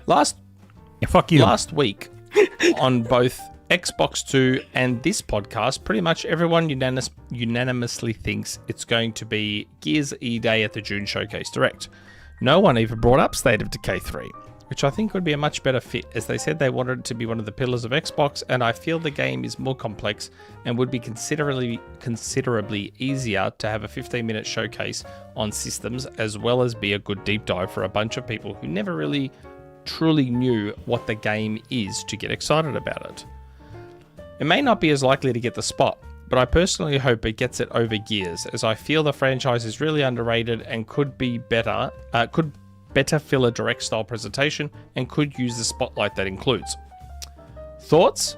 Is there a different, more niche option other than Gears that would also fit better? I love Gears, but honestly don't think the game has enough going on to do a full direct without it being forced, unless Horde/Beast mode and multiplayer are all fleshed out and bring some new stuff. Here's hoping.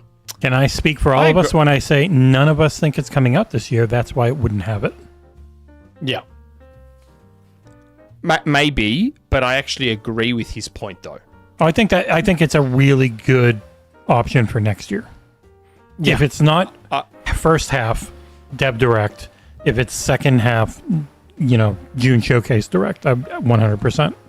Yeah, but I agree on the with systems and the depth. Yeah, I agree with CripplingDet's point that State of Decay 3 just in general would be a better choice for a deep dive than Gears. It depends on what is Gears E-Day. I guess if Gears E-Day is more Gears 5-ish with a bit of a horror bent and less open world, but if Gears E-Day is something more, it could. But equally, I would say to you, Clockwork Revolution would fit a massive developer deep dive, direct type thing equally well. Personally, for me, I'm looking forward to Gears E-Day, but again, I get the suspicion, maybe I'm wrong. But if Gears E-Day is solid, gorgeous campaign, co-op, all of that jazz, but then it's the multiplayer again, and yet we've got a horde mode. I don't think it needs a direct. Right. I also don't think it will be particularly massively successful. Wow.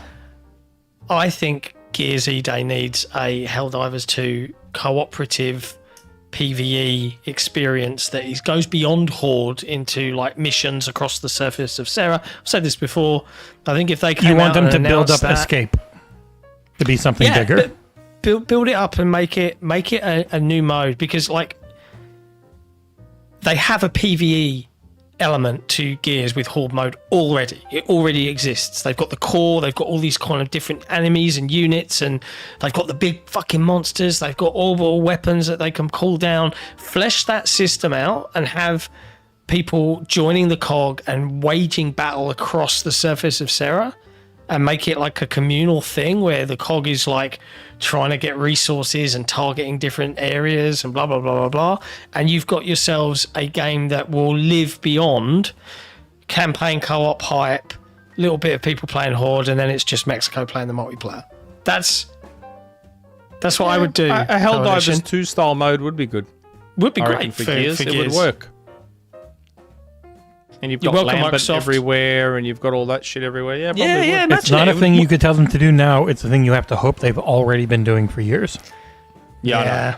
Yeah. Also, the Black John, sorry, did I say State of Decay 2? No, I think you said State of Decay 3. Well, no, he's saying the State of Decay 2 support just stopped, but it wasn't Undead Labs focused on that. They were overseeing partner studios work on it. It was Valkyrie, and then the other one, Wushu. Maybe, yeah. But I think I still think CripplingDet is right, as in what State of Decay 3 supposedly is, and because it's got all these systems and all this sort of stuff, would work better for a deep dive format. Mm-hmm. Yeah. Where they I go agree through with and explain, hey, this is now what you have to do in State of Decay 3. And with 2, we were told, we heard your feedback from 2, and, a lot of people complained about this. So now all of a sudden you're not going to be tethered in the world like you used to be. We got rid of our dipshit owner, and now we're actually going to make the game he always pretended we were making. We talked about it a little bit last week, where I would really like it if they brought back the Xbox June showcase extended.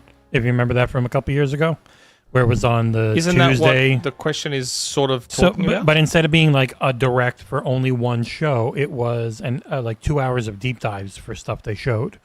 Remember that when Paris hosted it? I think it was. It was a couple years ago. It was like the first year Tina Amini was there. I really liked that. You have the showcase. The showcase is Trailer Central. It's a great playlist. But then 3 days later, or 2 days later, on Tuesday, they did actual developer interview deep dives, which was really good. Yeah, I'm interested to see State of Decay 3. I have high hopes that this is the one that gets me into the franchise. From both Jez saying that it was pushed to 2027 and given more of a budget and becoming a hero project they really believe in, and Grubb saying the reason behind that is because the people that were still there after Jeff Strain left, and everyone's like doubting they could do anything. The people that were there were like, no, we're going to prove them wrong. We are going to make an amazing game that no one expects, and that's why it's had more time. So it doesn't sound like a project that's struggling. It sounds like a project that they actually really believe in. Well, that was the first Phil is excited game on our show. Mm-hmm. State of Decay 3. We know what happened to the second one, but yeah, that was State of Decay 3 was the first one. Man, like, it's insane the way all the games I'm looking forward to keep getting cancelled. Perfect Dark. Fuck you. That's why. Prince of Persia: Sands of Time remake. Like, supposedly it was in terrible shape. Like they had their check-in November, and management was like, man, oh, what? And Beyond Good and Evil 2 is in great shape, is it?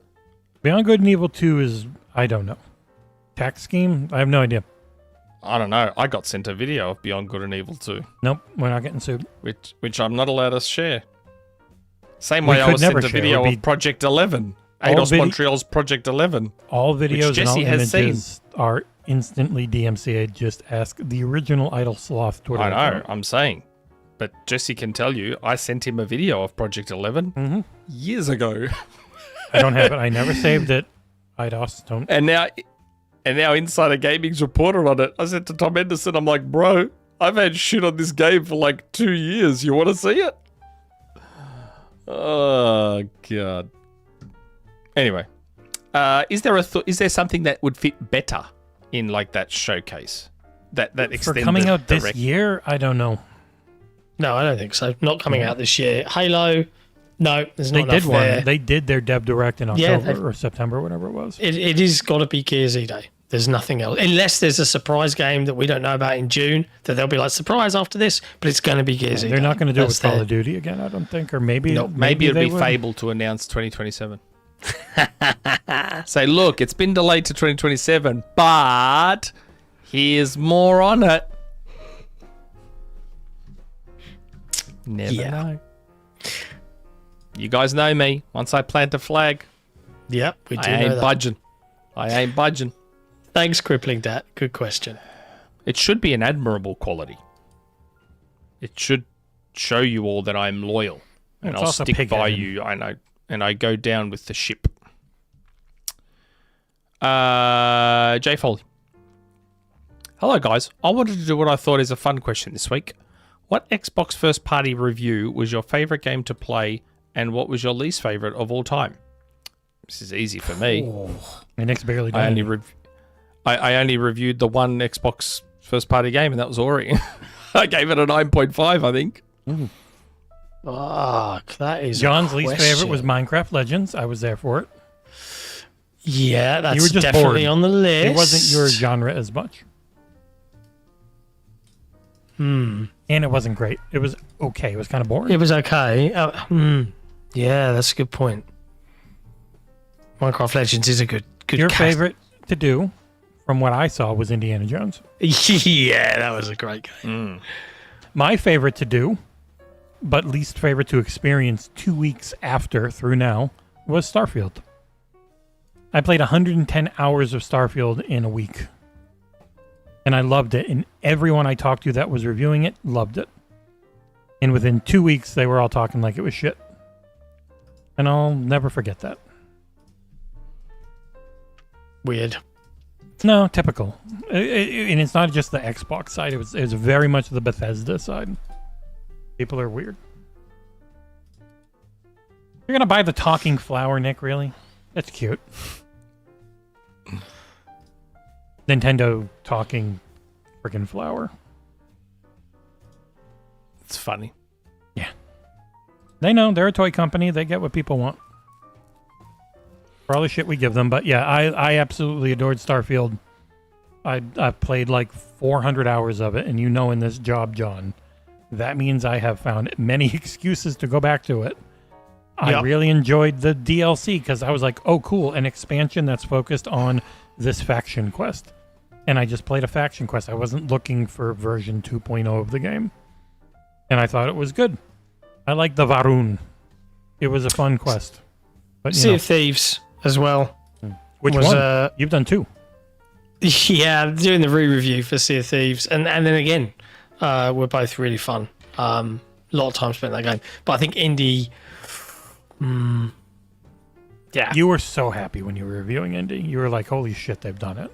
Yeah, like and you're right, 100 Minecraft times. Legends. They're like, I've just gone back and gone through all my first party reviews, and I'm like, yeah, Minecraft It Legends wasn't was definitely bad. the... Which Like, one it's- was Legends again? The It's the RTS. RTS type.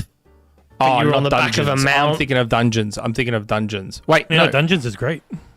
Yeah, Dungeons is good. Dungeons is Dungeons Diablo. is great. Yes, Dungeons was the one that I enjoyed, but it was just hard as fucking balls. Which Yeah. kids really liked. Which, like, we look at it and we go, why do they make it so hard? It's like, because kids associate Minecraft with being really hard. Like, it's a very hard survival game. But you get really good at all the different things, and you find the builds that are broken in dungeons, like they did. All right. I know 400 moving on hours to in the Starfield is rookie numbers, Fuzzy Tomato 22. Forums. You have to realize, though, we generally jump review to review to review to review to review. So it's really hard to ever go back to anything, let alone quadruple your hours in it over time. Oh, yeah. Didax Brewer in the chat. Hellblade 2.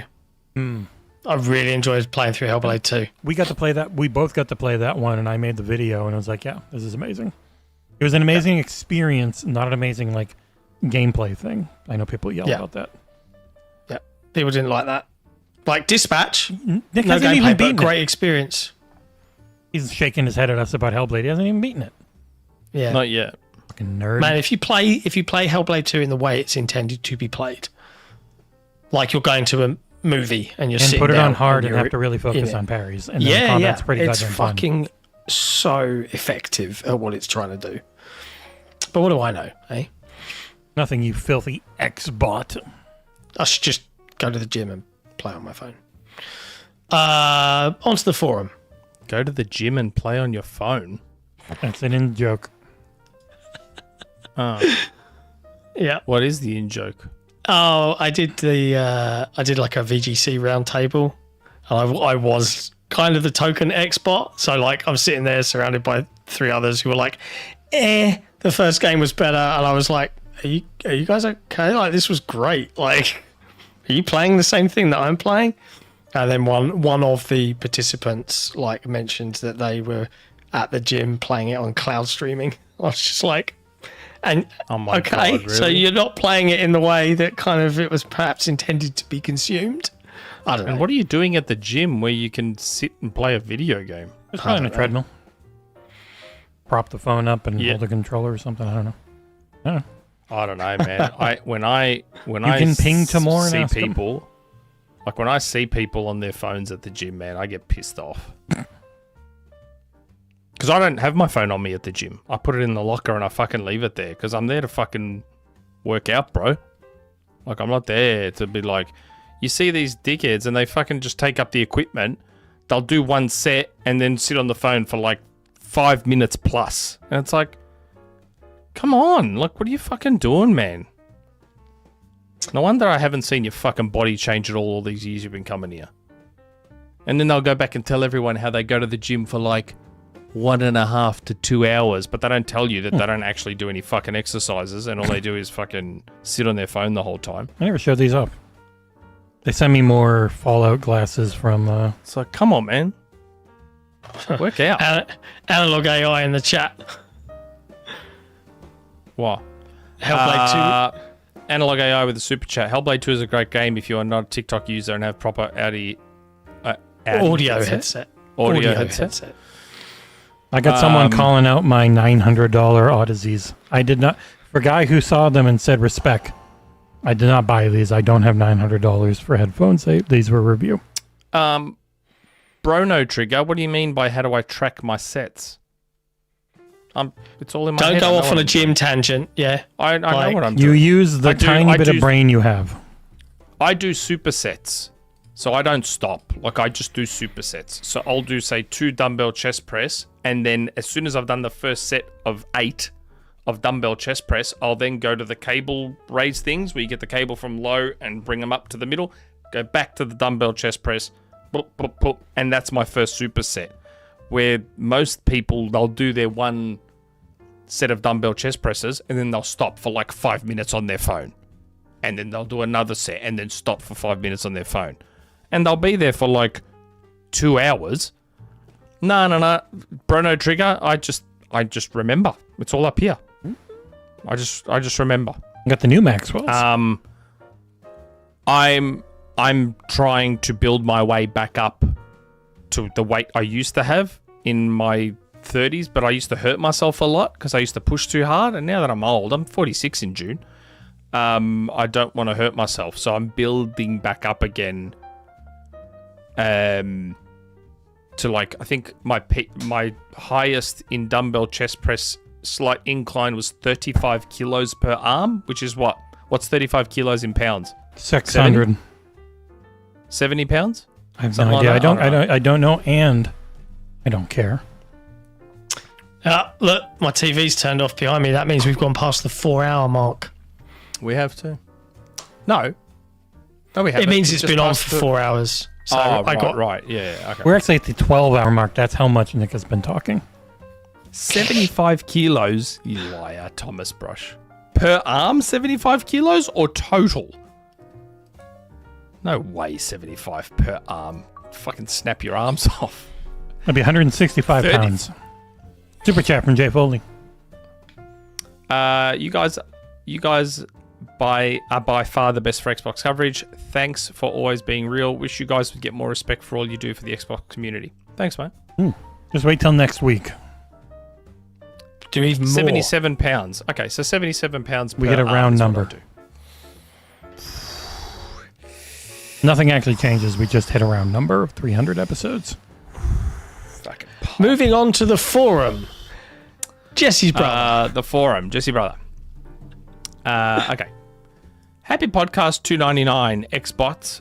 Nick, I actually missed you last week, but I'm glad you're back in time for me to report on my favourite show now, because I honestly started watching it on your advice.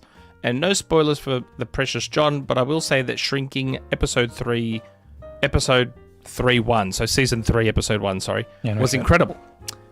And just told me that it's been announced that they are doing a season 4, which was a surprise. Again, Apple TV has a show that is supposed to be done, but suddenly is getting a season 4. He's hoping it works out for Lasso/Shrinking.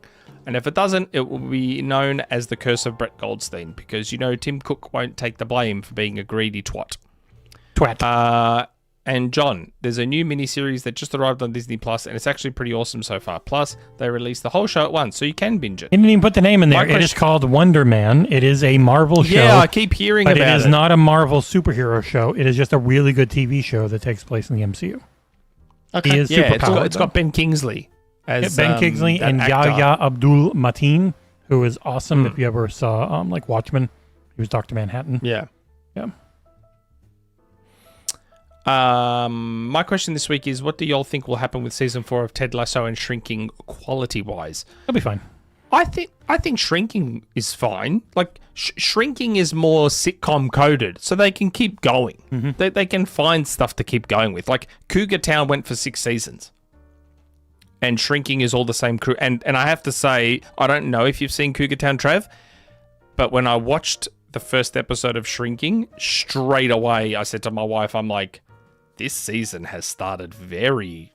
the Cougar Town vibes in Shrinking season 3 are immediately apparent. So if you ever see Cougar Town, you'll know what I mean. But yes, season 3, episode 1 of Shrinking was very, very good. Very long.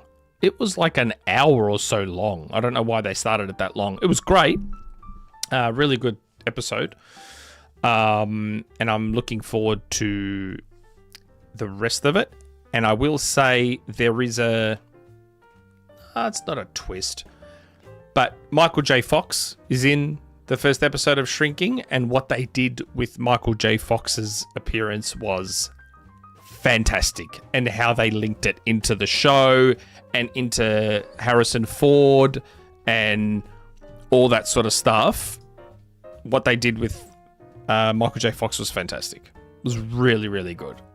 I love, Trev will know exactly what I'm talking about, but there's a bit at the end with Michael J. Fox, and I was like, holy fuck. It was really good. They did it super, super well. So you still haven't seen Shrinking? Me, I've seen all of Shrinking. Oh. I just haven't seen the new season first episode, which I watched. Oh, right. Oh, okay.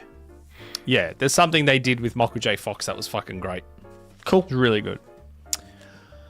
Ted Lasso. That one concerns me a bit. If you get rid of all of those big characters that were in seasons 1 to 3 and you've got a whole new team, that's the tricky part. And if that whole new team isn't great and rubs the wrong way, then you've lost the spark.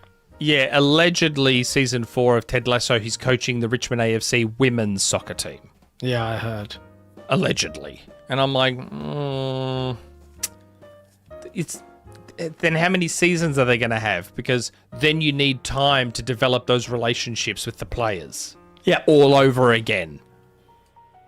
And I'm like, and are they going to have a Jamie Tart equivalent?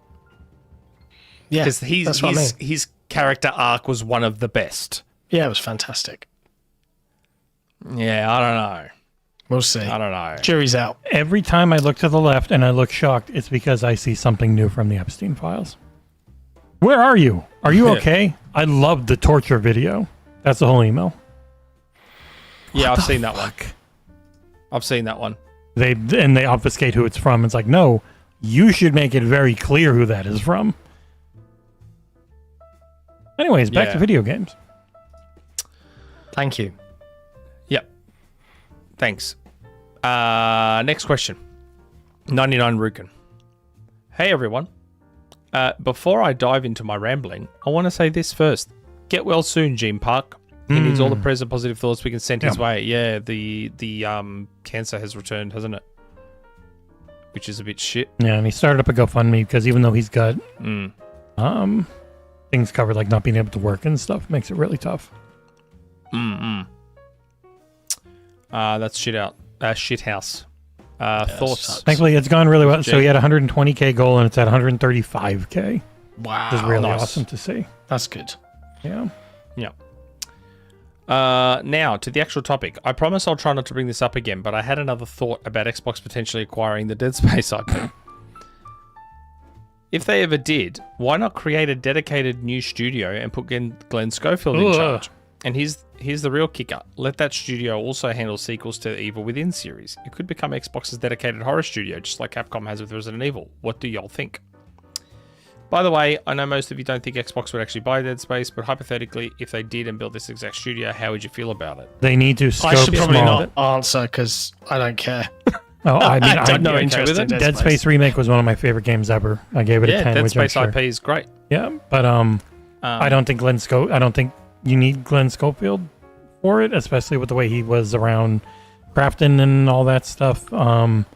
It would have to be small scope. Like, it would have to be something because the horror games that really pop off, they pop off at a small level. Like 3 people made something that sold 1 million copies. You're not going to generally make a ton of money from a horror game if you have a 500 person team trying to make it. So But I like, don't know. isn't that another example of like Xbox not understanding? Like, look how successful Resident Evil is. Look how successful the Silent Hill 2 remake is. They've got the Evil Within. You have an IP there that could be your Resident Evil. Well, the issue with the Evil Within is Evil Within 2 completely bombed. I'm sure they would have loved to, but the Evil Within 2 was it. The Evil Within was a surprise, enormous hit, and then both the Evil Within 2 and Ghostwire Tokyo completely bombed. Okay, so just give the IP to another studio. Nothing's simple. Nothing's easy. Yeah. It always sounds easy in your I- head, but like I think most of their games are going to be creator driven. I don't think they're going to take an IP and look for someone to work on it most of the time. I I'm think with they're- you, 99, I Yeah, reckon. they're too busy with, we already have 60 games in development. We're not actively looking to make a game out of every IP we own right away. And Dead Space Remake bombed, and it was amazing. Like, it sucked. The toughest thing for making really good video games is how bad the public's taste is. We saw the Jeffrey Epstein article, like almost 33% of our views, or some ridiculous amount of our views for the month. I can spend 115 hours on a review and pour my heart and soul in it. John can go ham making a ridiculously good Hellblade review, and it gets like, I don't know, 5 to 30K at best. Yet you can write some guide shit and people will be like, click, click, click, click, click, 50,000 times. Like, it's just, and that happens with games. When they're really good, it doesn't matter sometimes. As we've spoken about, though, the other problem is all the games as a service black hole games. Mm-hmm. Like, they're teaching the kids the wrong lessons. Like, so when we were kids playing video games, our video games had game over states. Our video games were hard. Our video games, whether we knew it or not, video games were teaching us resilience. They were teaching us, there was a bunch of stuff that those old video games were teaching us, not about like life. It's not like life lessons, but like kids now are playing games that are constant carrot on stick, instant reward, instant gratification, instant. So that they're not playing games anymore that maybe teach them a bit of hardship, and teach them resilience, teach them to, like, I don't know, let things go, solve problems. There's not many puzzles anymore, shit to figure out. Like, I don't know, they're not... Video games are easy nowadays. Yeah. And I saw Games someone were in the chat hard just now before saying, because they wanted your quarters. Yeah. like, Analog AI is saying live service games are hard. They're hard as in they're hard to get good at, but they're not hard Like, it's not hard, really, to pick up and play Fortnite, is it? It's extremely hard to be if successful at it. If I try and get my son to play an old video game that has game over states and he can't just, like, fucking keep forcing his way through and he's got to figure shit out properly, he'll struggle and he won't play it. Because of the games he's growing up on. It's, I don't know, it's sad. There's always been people like that, though. It's not new. What do you mean? There's always been people that were just going to ignore anything that was hard. But not as My much dog in the is old days because desperate there was to nothing bear else. back. There was nothing else in the old days. All you had was those hard video games with game over states. Yep. And you had to be more careful and you had to plan and you had to... I don't know. And having YouTube guides doesn't help either. No one wants to bother figuring it out on their own. They just look it up on YouTube. True story. Yeah, it's just, I don't know. I read an article about it and it made me think and realize that, yeah, shit, that's true. Like, old video games, were, whether we knew it or not, were teaching us stuff. And they were The good old days. developing certain skills in us. Resilience, I think, being the big one. Like, be careful. If you die, you die. It's over. You got to start again. That doesn't happen anymore. Or rarely. The roguelites are the closest thing. Souls games as well. Roguelites. They'll teach you stuff. Yeah, but in terms of that, I guess, game over state, roguelites or roguelikes are probably it now. And even roguelikes and roguelites, they're not long games, they're short. So I guess they're almost like the modern day equivalent of an arcade game. Doesn't take long to get to the end, but it's just hard to get to the end. If you die, all the way back to the start. Just like an arcade game. Yeah, I remember that, Niall McNally. I used to call the Sega hotline all the time. If I got stuck in a game, I used to call that Sega hotline. I'm stuck in this point in Wonder Boy, help. Help, please. Every Well, you gotta go generation here. thinks the next generation is weaker than them. For 3,000 years. Ever since we got But good I at didn't writing. I didn't say they're weaker. Yeah, you did. No, I didn't. I wasn't listening. I never said they're weaker. Yeah, I didn't say that. Sorry, I just got a text that I didn't quite understand. Ooh. Is it a spicy leak? No. No. An actual text from my wife. Get the fuck off the podcast. What are you doing, you cunt?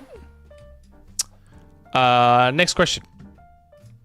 Skedaddle. Holy shit, that's long. Yep. Hey, panel. So apparently I watched a YouTube video the other day, see below, claiming Melbourne is the 9th most expensive housing market in the world. Shit. Where am I?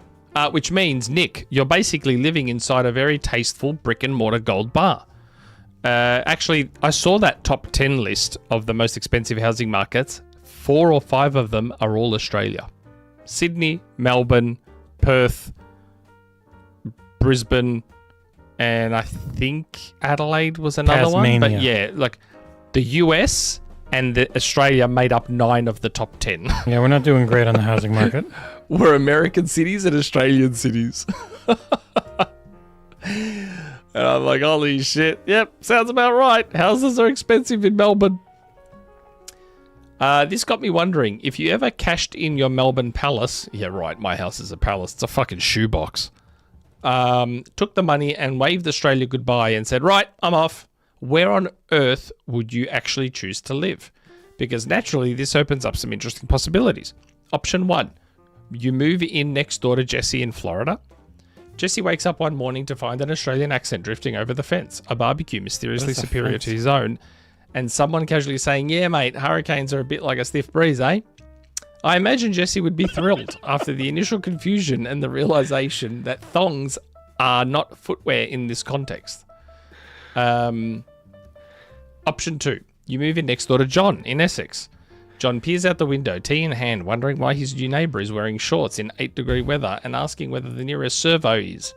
John would probably be equal parts delighted and deeply concerned, mostly about whether this is permanent.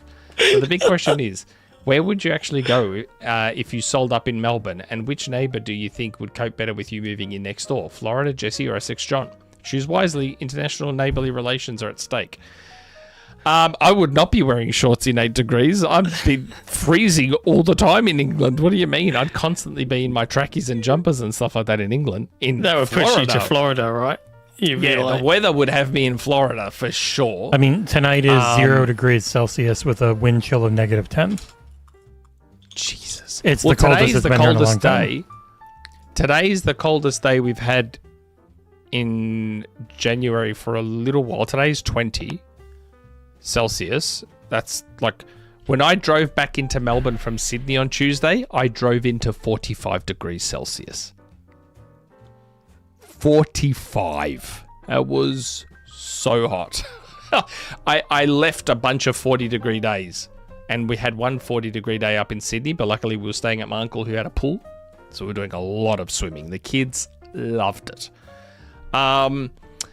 It's interesting you asked this question, Skedaddle, because I saw not long ago that apparently our money goes really far in like Thailand, or is it Bali? One of those countries in that region. Our dollar goes really far there, and there are a lot of Australians that have just fucking done exactly that. They've sold up and just gone and lived in one of those countries. You would have Nixteen Island. Yeah, they live like fucking kings with like so much money. So it's like, maybe I'd end up going there, like a Thailand or a Bali or somewhere like that. Vanuatu, I don't know, Malaysia, I don't know, somewhere there maybe, because apparently our money goes quite far. Between John and Jesse, I'm picking Jesse for 2 reasons, mostly the weather. Because I like the heat, and England is too fucking cold. It is cold here. And the other reason I'm picking the US is because I've always just wanted to go to the US. I don't know why. I just always have. I mean, we were globally leading until the last presidency. Yeah, bloody Biden. It's because I always also... Sleepy Joe. I also viewed all those cities in America as like expanded versions of parts of Melbourne. That's how I always viewed it. There are a lot of amazing places here. It's very big. Yeah, so I've I'd go Florida. And there's also a lot more content creators down there that I'm friends with than in the UK. You could go meet Shinobi.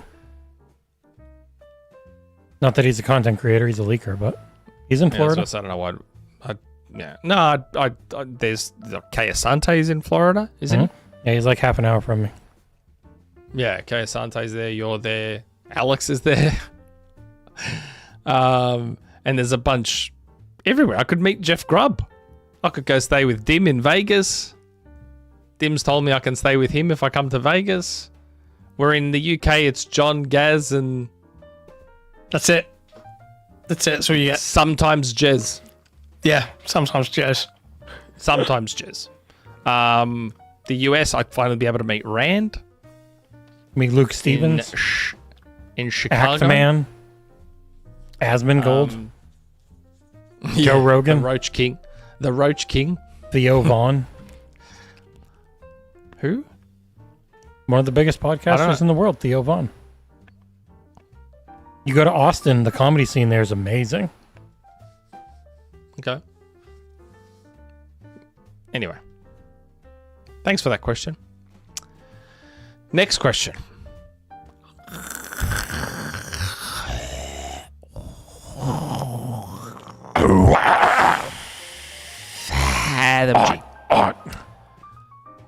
So let's say when you gents reach 300 episodes of this podcast, would you gents maybe invite NatetheHate, like when the guests come to your show to congratulate all of you for your hard work and such, but your gents' way of handling when you all reach 300th episode?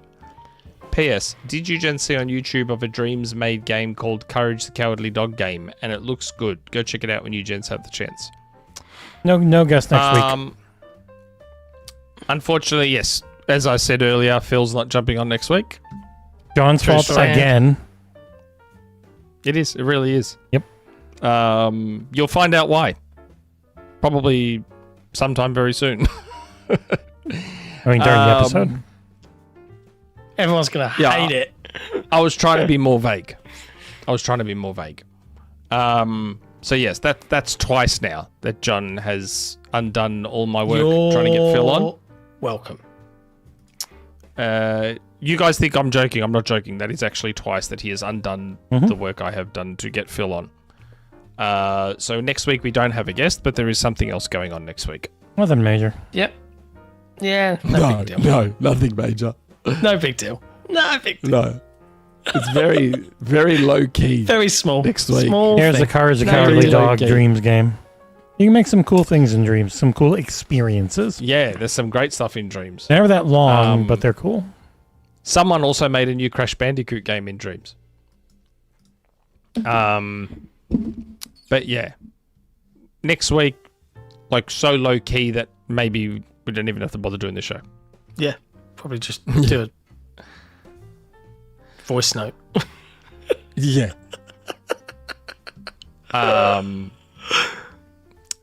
Maybe we'll get Phil on for episode 350 or 400. If he's at SGF, we'll try and annoy him into being on. Okay. Next question. Direct 3. Howdy, peeps. I don't remember ever seeing worse financials from Xbox than the last one. Does it confirm that Xbox would already be closed if it wasn't for ABK?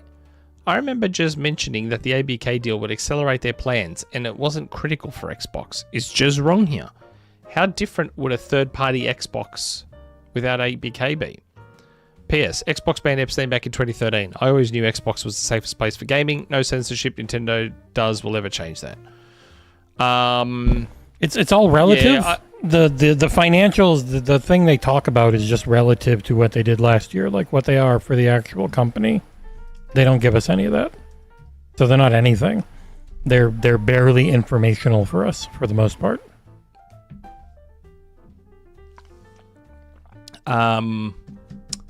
I don't know. I still feel like ABK was a poison chalice. Yeah, a little bit. Feels that way. One of those, yeah, it was a great idea. It seemed like a great idea at the time. Well, it's great every year COD does well, and it's bad every year COD doesn't. Yeah. So if COD does fine next year, it's amazing. Like COD was the best it ever was last year. Last year is great. If you don't quite match with that, then this year looks bad relatively. So then it sounds like you're not that you're trying to say, what you're indirectly saying is that I was kind of right again, where Xbox will eventually just become ABK with an Xbox label. No? That's where it's heading? It's just I don't know what that heading means, though. What does that actually mean? What that means is that eventually, probably, if I had to put a number, in the next 10 to 15 years, Xbox, as we know it, will be gone, and all Xbox will be is a third-party publisher, which ABK already was. It'll just effectively be ABK, but the label will be Xbox. Most of the other studios will probably be gone. That would be such a depressing scenario for... I mean, Playground will still be around because Playground studios. makes the biggest racing game on the planet, but like most of the other studios will probably just be gone, and it'll just be ABK. If they make money, and Playground. Why would they be gone? Will they make money? They make money now. Or else they would be gone. Yes. Or else they'd be gone. So you think that they bought all those studios thinking that those studios would all make money? I doubt They have to. That's the way the business runs. They've said it before. I thought they bought Bethesda because Bethesda was like looking to be sold. Bethesda wasn't in great shape. If Bethesda was making a lot of money, why would Bethesda have been acquired? You got to look at it relatively. Are they making more than they spend? Like, are they? What is the actual health of each thing? They've now cut off, unfortunately, because it's real people in cool-looking games.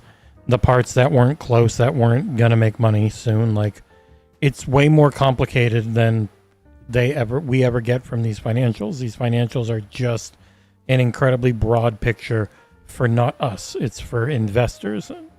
Don't give a shit about it. This guy's muted over there. He has no idea. No one can hear him. It's okay to say we don't know. Yeah, the long term thing is just like they never tell us anything. No, so we don't know. The few numbers we get are almost useless. It's all speculation and guessing, and I'm just saying that I think eventually Xbox will be basically ABK, just with an Xbox label.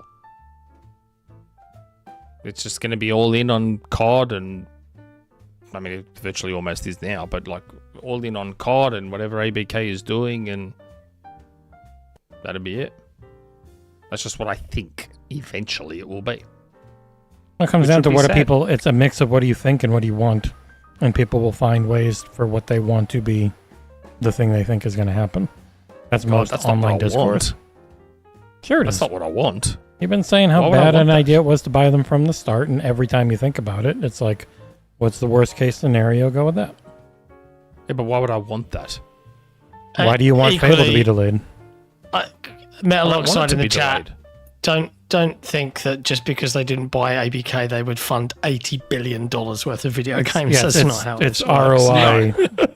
It's always the return on what you're putting in. It's not even that. It's that money was depreciating in value, and it was sitting there. Oh yeah, they weren't going to cash. spend 80 billion. They weren't going to give 80 games $1 billion because those games will never make it back. Or 800 games, like 10 million. Like they're not. People know. Cool. Oh, thank but you. Never mind that. Noon RS for Vida. For Vida. Noon's. I don't know what that name is. Thanks. Nooners for Vida. Nooners for Vida. 5 I hope Xbox that's gift right. memberships. Yes. Metal Oxide, Analog AI, Fuzzy Tomato 22, Nate Dog 248, and Niall McNally 84. Congrats. All got to get membership. Thanks for that. Reminder, head to discord.gg/XboxEra. You can join and you'll get access to the Patreon lounge. Fun times. Yeah, I'm not saying you always. I hope that. I'm not saying you want it to happen, Nick. It's just the way people think things are going to go. They'll always look for the information that matches that and push that. Oh wow, Kal-El. Whoa. Thanks, Kal-El, for the 5 gifted. Cal's L's. Joza 2011, BT Maverick, Isaac Hayes, Me! Crislow. Jesse. You don't need a gift membership. Oh my Not god, like I can yeah, turn it Jesse off. got one. The fuck? Stealing it from the community like that. No Rude. commercials for me. Yeah. No, I mean, part of me, the only reason I partly want Fable to be delayed is so that I'm right. Oh, That's what I was joking about. But with ABK, I don't want to be right about that because it means the fucking end of Xbox. So I don't want to be right about that. But, you know, as the late, great Albert Pinello once said, I have great instincts and insights on the industry. Still got the tweet bookmarked. I know what I'm talking about. As much as it pains everyone. And as much as it bothers them in the comments. It I pains. see it in the comments all the time. And the mean things that people say. I know my shit. Sorry. I can't help it. I just do. Last question. Oh, I knew this was going to come up. Man, my wife and I were driving home last night from picking up dinner, and we were so upset that this has happened now that we don't eat McDonald's anymore. Good old Collingwood. Hello, John, Nick, and Jesse. It's been a few months since the United Kingdom introduced age confirmation for online accounts, and Australia restricted social media for people under 16 years old. John and Nick, how have your children and cats coped with these recent online restrictions? And then he's got here, by the way, Nick, did you see this? So McDonald's now has a friends meal in Australia. So you buy a specific friends meal, which has like a Big Mac, nuggets, chips, and drink and whatever, and you get a different friends toy with that meal. And I am so upset that that has now appeared that I have stopped. I don't really eat Maccas anymore. I rarely ever eat it anymore. So the timing of this sucks. Is it a 'cause now consolation that the toys look like shit? Yeah, but it's still like an official friends meal. They were like really bad Funko Pops, though. Doesn't come here until February 3rd. Ah, okay. Well, it's already here in Australia. I want that so bad. Look at Monica. She's in a chef outfit. And there's Monica sauce. See the sauce next to the nuggets? That's Monica's marinara sauce. Who's Monica? That, Courtney Cox? Courtney Cox. Courtney Cox. Who's Phoebe? Is that the blonde lady? Yes, Phoebe. Who's Chandler? Is that Phoebe the dead guy? Buffet. Yeah. Oh, Chandler you're sadly just passed cruel. away. What? I've literally never watched an episode of Friends, and I never will. Phoebe. Couldn't make it through one. Why is she making that noise? Remember Christina Applegate? Yeah, Why is she making that sound? Phoebe.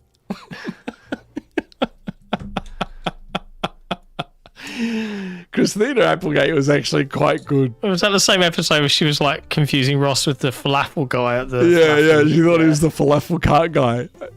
I love, and like, she fucking, even Joey couldn't get through. Like, she just fucking eviscerated all of them. I actually thought she was quite good in that. And Reese Witherspoon. Reese Witherspoon was good as her sister as well. Yeah. In terms of the online restrictions, hasn't affected either of my kids because neither of them have any social media at all. Thank you, Tiberius. Monk. With 5 memberships. Whoa. Oh, sorry, 1 membership. Sorry. One, not 5. Wow, sorry, don't guilt trip him. Nick's a filthy liar. I had 5 in my head from the other 2. Sorry. 99 Rukin got the membership. Thanks for that. Save all of these wonderful celebrations for the really bad episodes you're getting next weekend. Yeah? Just... My Unless there's kids, good so news. my son doesn't have social media. He's only 10. same. The closest thing to social media he has is Messenger Kids. My daughter, who just turned 14, it's been tough. We let her get a phone at 13, which I think by today's standards is pretty good. Like, I had a mobile phone at 16 years old. That was 1996. That was fucking young to have a mobile phone. But mobile phones were dumb phones back then. All they could do was call people. So it's a bit of a different thing. I think we did a pretty good job relenting until 13. Like, once she got to high school, we kind of had to let her have a phone. Yes, Froggy T, right? I have screen time on. So because I'm in an iOS family, I have her phone locked down. So the one social media we let her have, because the problem with today's world is you're trying to raise a child in a world where no one raises their children properly. And it's very, very fucking difficult, right? So if you don't let your kid have anything, they become pariahs, they get bullied, so it's fucking tough. And you shouldn't have to cave to that, but what do you do? So because other parents don't give a fuck and are horrible at raising their children, you suffer for it. So if I don't let my daughter have anything at all, she'll get bullied, she'll get treated like shit, she'll be outcast, which then has, as you would all know, other effects. Depression, this, that, the other. So you've got to balance that. So we relented on TikTok and only TikTok. And then, well, we weren't going to relent on fucking Snap. I'm not going to let her have Snapchat, the literal app that was designed for fucking sexting. I know that's not what it is anymore. But because of screen time, we can lock things down, and TikTok's not bad with parental controls. That's why this under 16 ban was like a godsend. We were so rapt when the government announced the under 16 ban. It's like, yes, they've taken it out of our hands. Like, we don't have to look like the assholes anymore. It's not our fault. No, not our fault. It's illegal. Like, can't do it. But you reckon kids haven't gotten around it? My daughter's still on TikTok. They get around it. Like, it's bullshit. Like, the implementation is garbage. It's boomers. It's all boomers who have no idea how anything actually works trying to ban the internet, and they don't know how any of it actually works. But it's also shit. Like, my son's friends, most of them have phones. They're all 9 and 10 and they have phones, which I find baffling.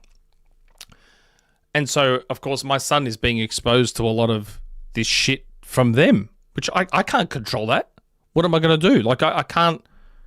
Like, I saw one of his friends that he plays basketball with on TikTok, fucking 10-year-old kid, 9-year-old kid, and they were looking at Charlie Kirk shit.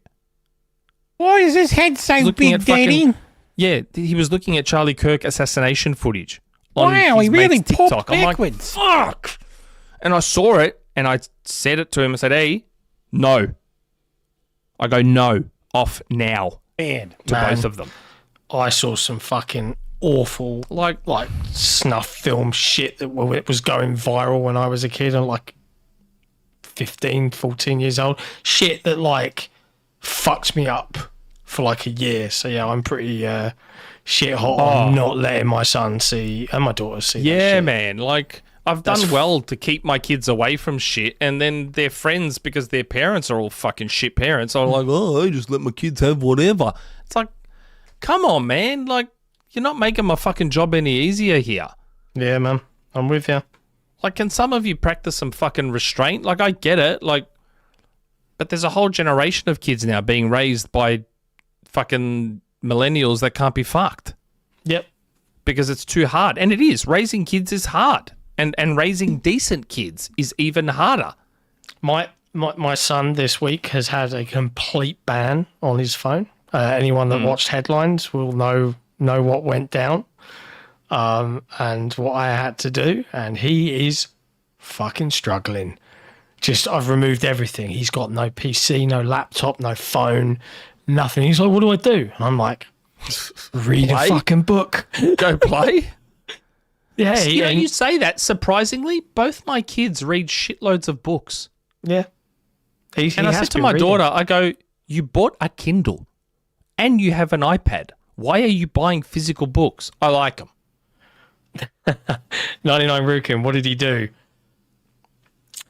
Filthy thief. He stole like my old man, so his granddad came to him and he went, money's been going off my desk. And I was like, Jacob? And he went, I think it is. And he was like, let's catch him.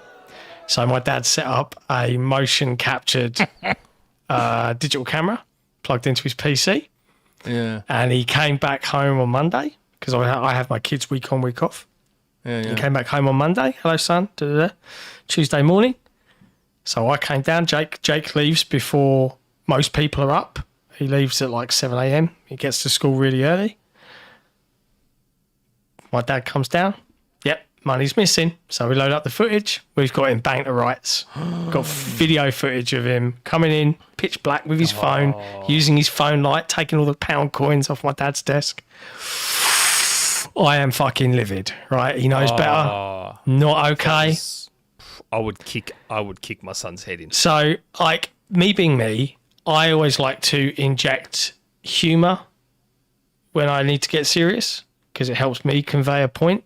So I edited the "you wouldn't steal a car" piracy video and spliced it with his footage. I actually sent it to you, Nick. I don't know if you watched it. It's on Discord.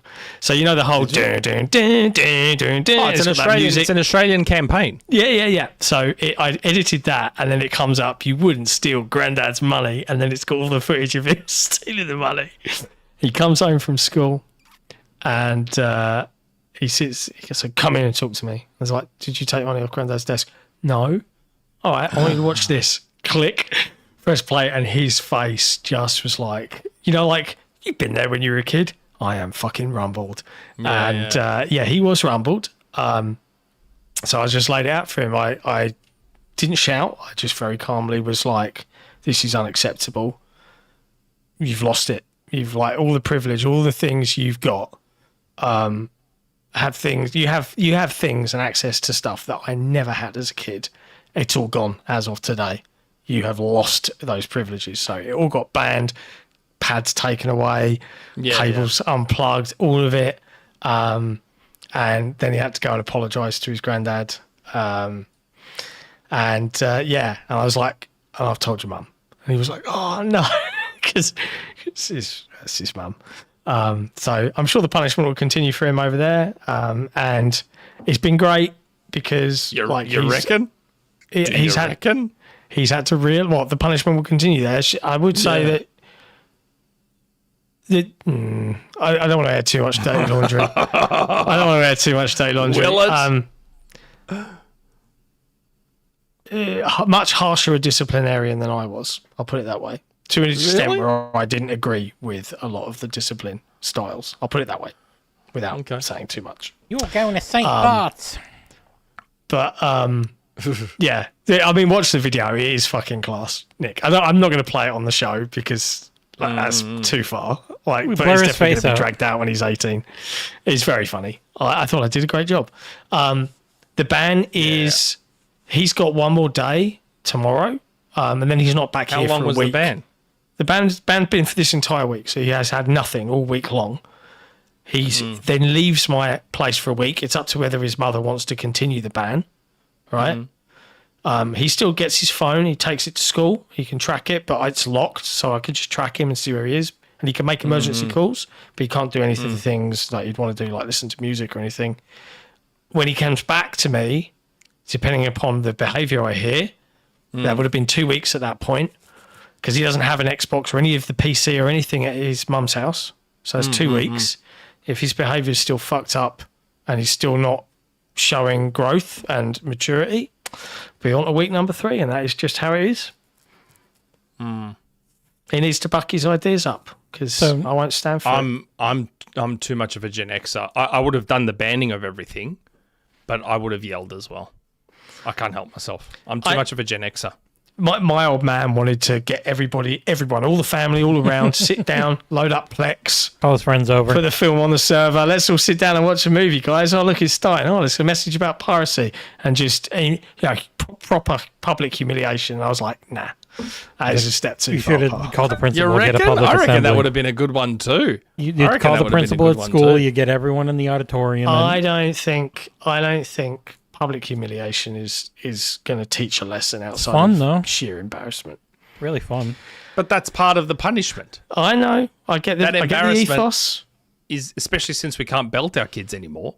That's a part of the punishment. I did express to him that if we rewind 30 years, if you would have had I'd done that to my dad, it would have been a fucking leather slipper. Oh, yeah. Instant. My mum probably would have broken her hand on my face. Yeah, it would have been bad. And mate, I was 17. The oldest I was 17 years old when I copped a slap to the face. That's the oldest I was. I copped one from my mum. I've never been slapped. I have been. It was always a leather slipper or a hand, and it was always a wallop. And people will be like, "This is a risky conversation to have." It's a risky conversation. I don't agree, and I have not. I don't agree with hitting kids as a form of punishment. I just want to say that. But, the little Prince Andrew. Parents out here will fucking know what I'm talking about here. I swear to God. But there are times when you wish you could, right? And I think in some instances, like people be like, well, you were abused. And I'm like, no, I fucking wasn't. Not abuse. It was never about inflicting pain. It was about this is why we could not have Phil Spencer on next week. I'm sorry, everyone. It's not. XboxEra advocates for child abuse. Yeah, no. There are children who are genuinely abused by their parents. But what we copped as kids, what we copped as discipline as kids, is not abuse. It was not abuse. No. Not at all. Yeah. But yes, I tend to, a lot of the time when I'm on this show, I get comfortable and I shoot from the hip. On this topic, I will refrain from giving my views on Nick's children are absolutely terrified of him. I will refrain from giving my views. It's a wise decision. I remember when I was... Needless to say, when my children go to other people's houses, they get glowing reviews. as you would hope. Mine do as well. People Never love- once spanked, ever. And yet they are People great kids. love having my children. So The thing that blows my mind is I hear reports from like my son's teachers about how incredible he is and how articulate, and he's a smart kid, right? He's mine. He's a smart kid, but his behaviour at school is markedly different to how he is at home. Here, he is a mouthy little shit that needs a good lesson or two, and like I'm not going to do it in that way, but like this has been a really good way to completely cut out everything he loves for good reason and make him suffer through it. Wait, you reckon he'd be an angel at school? He is an angel at school. Really? Never had a detention. Parents' evening, teachers say he's incredible, attentive, does all his homework on time, and he does. But at home, he is a mouthy, ungrateful little shit. I love him. He's my son. And according to my parents, I was very similar when I was a kid. And they said it's kind of funny, watching this happen. And we're sort of like, it's like having, 10-year-old you back. But like I remember when I was 11 and I thought I was old enough to outrun my dad. And I can't even remember what I did. But I knew enough that the leather slipper was coming. And I ran out into this garden. And this garden's about 250 feet long. Yeah. And I was about halfway up the path. My mum's a bit of a gardener, so there's like all flower beds and shit. And I'm like, I've put myself big fancy flower bed between me and the old man, and he just appeared at the back door with the slipper. And I was like, you can't catch me. I'm fast now. I've never seen my dad move so fucking fast. It's like, he didn't give a shit about the flowers. He just came straight across the bed. Speed you didn't know about. Oh, mate. It's funny when I go to the parent-teacher interviews for my son, I hear exactly what my mum used to hear about me. Exactly word for word what my mum used to hear about me. She's like, so when we go to school, they say, yep, he's very bright and he's this and he's that, but very chatty and easily distracted. That's exactly what my mum used to hear about me. And my daughter, it's like, yeah, she's great. She's just very social when she gets around her friends, blah, blah, blah. I'm like, fuck, like, how do you... I mean, with her, I don't mind her friends. My daughter's got okay friends, but I don't like a lot of my son's friends, man. I'm very, like... We've been having this with my stepson. He's got one friend that we're kind of like... Me and Kat are like... But then he's got this other kid that is just like... We like this kid. Like more of this. I've often said that, like, and I think both of them are smart enough that they'll figure out the good friends from the bad. The thing I worry about with my son in particular is I think the split between his mother and I did affect him a lot, because I think he's had to put up with, and this is a pretty accurate assumption, I think, a lot of parental alienation from his mother. Whereas I just don't talk about her at all. It's just, like, but like they've come back to me and been like, Mum quizzing us on like, where have you been? And was Kat there? And it's like, I'm not like, and he started to see through it now. He's got a little bit older. He's like, I don't get, like, you don't ask me anything like about what's Dan like, and his mum's other half, but like mum's always quizzing me about X, Y, and Z, and I'm like, I wouldn't worry about it, mate. Like, don't stress. But I think it's definitely stressed him a lot, and I think that's to his detriment a little bit. I'm hoping it will just sort itself out as he's in secondary school now and he's kind of getting out there for himself. Yeah, I don't like my son's friends. Most of them, they all watch the wrong streamers. They all say we like love a lot of Gold. inappropriate. They all say a lot of inappropriate shit, man. Like, those I've Aboriginals. had to tell them off a few times. I've had to tell them off a few times for hearing shit I didn't want to hear. Yeah, like, and it's the shit you're thinking of too, by the way. I love it when my prime minister eats an onion. Like, it's pissing me off. It's pissing me off. 99 Rukin. I know this is a hard They topic, loved each John. other too much. Why did you part ways with your ex-wife? She had an affair. So With Prince I was Andrew, done at that point. believe it or not. She looked very young. She had an affair with her boss that she was working with. And then I found out about it, and I was like, well, that's that then. And yeah, I tried to keep hold of the house, but couldn't. And No more Here we Halo are. background. no more nice office that I built. Yeah, which is a bit of a bummer. It is frustrating. You're being Because- loud. I owned a home for 21 years of my life. I'm 41 now, and I have now got none of it. It's all gone. And I had to give half of that to her. Hurts. Also creates quite a bit of resentment. And I think that's fair to say. Most of your hair just fell off. You don't even get a mohawk. I honestly, I wouldn't change anything because I love my kids. But Most of the Yeah. time. it is most of the time. I still Harriet even all the when time. I don't. No, she's definitely becoming a little madam. Look at Oh, us no. being all parental and shit. Oh, no, my kids have grown up. I don't give a shit. They're fine. They're done. They're adults. Yeah. It's fun. Parenting is fun and challenging and hard work. My kid We're all came very over lucky. today to do his laundry because they don't have, he's in an apartment and they don't have a washer and dryer like in the apartment. And he brought me lunch. I didn't ask. I didn't even know he was coming over. Just showed up with it. I was like, cool. Thanks, bud. Here's a monitor. Nice. I now have this ridiculous over-the-top setup of this 49-inch monitor and all this dumb shit, so you can have my old one. He was like, cool. Very cool. Thanks, bitch. I'm outie. Abdul in the chat is sad to hear. Honestly, I could tell you a lot more that's much, much worse, but it's quite private and personal, and I don't really want to go into it. Suffice Shut to up say, and do it. I wasn't in the best place.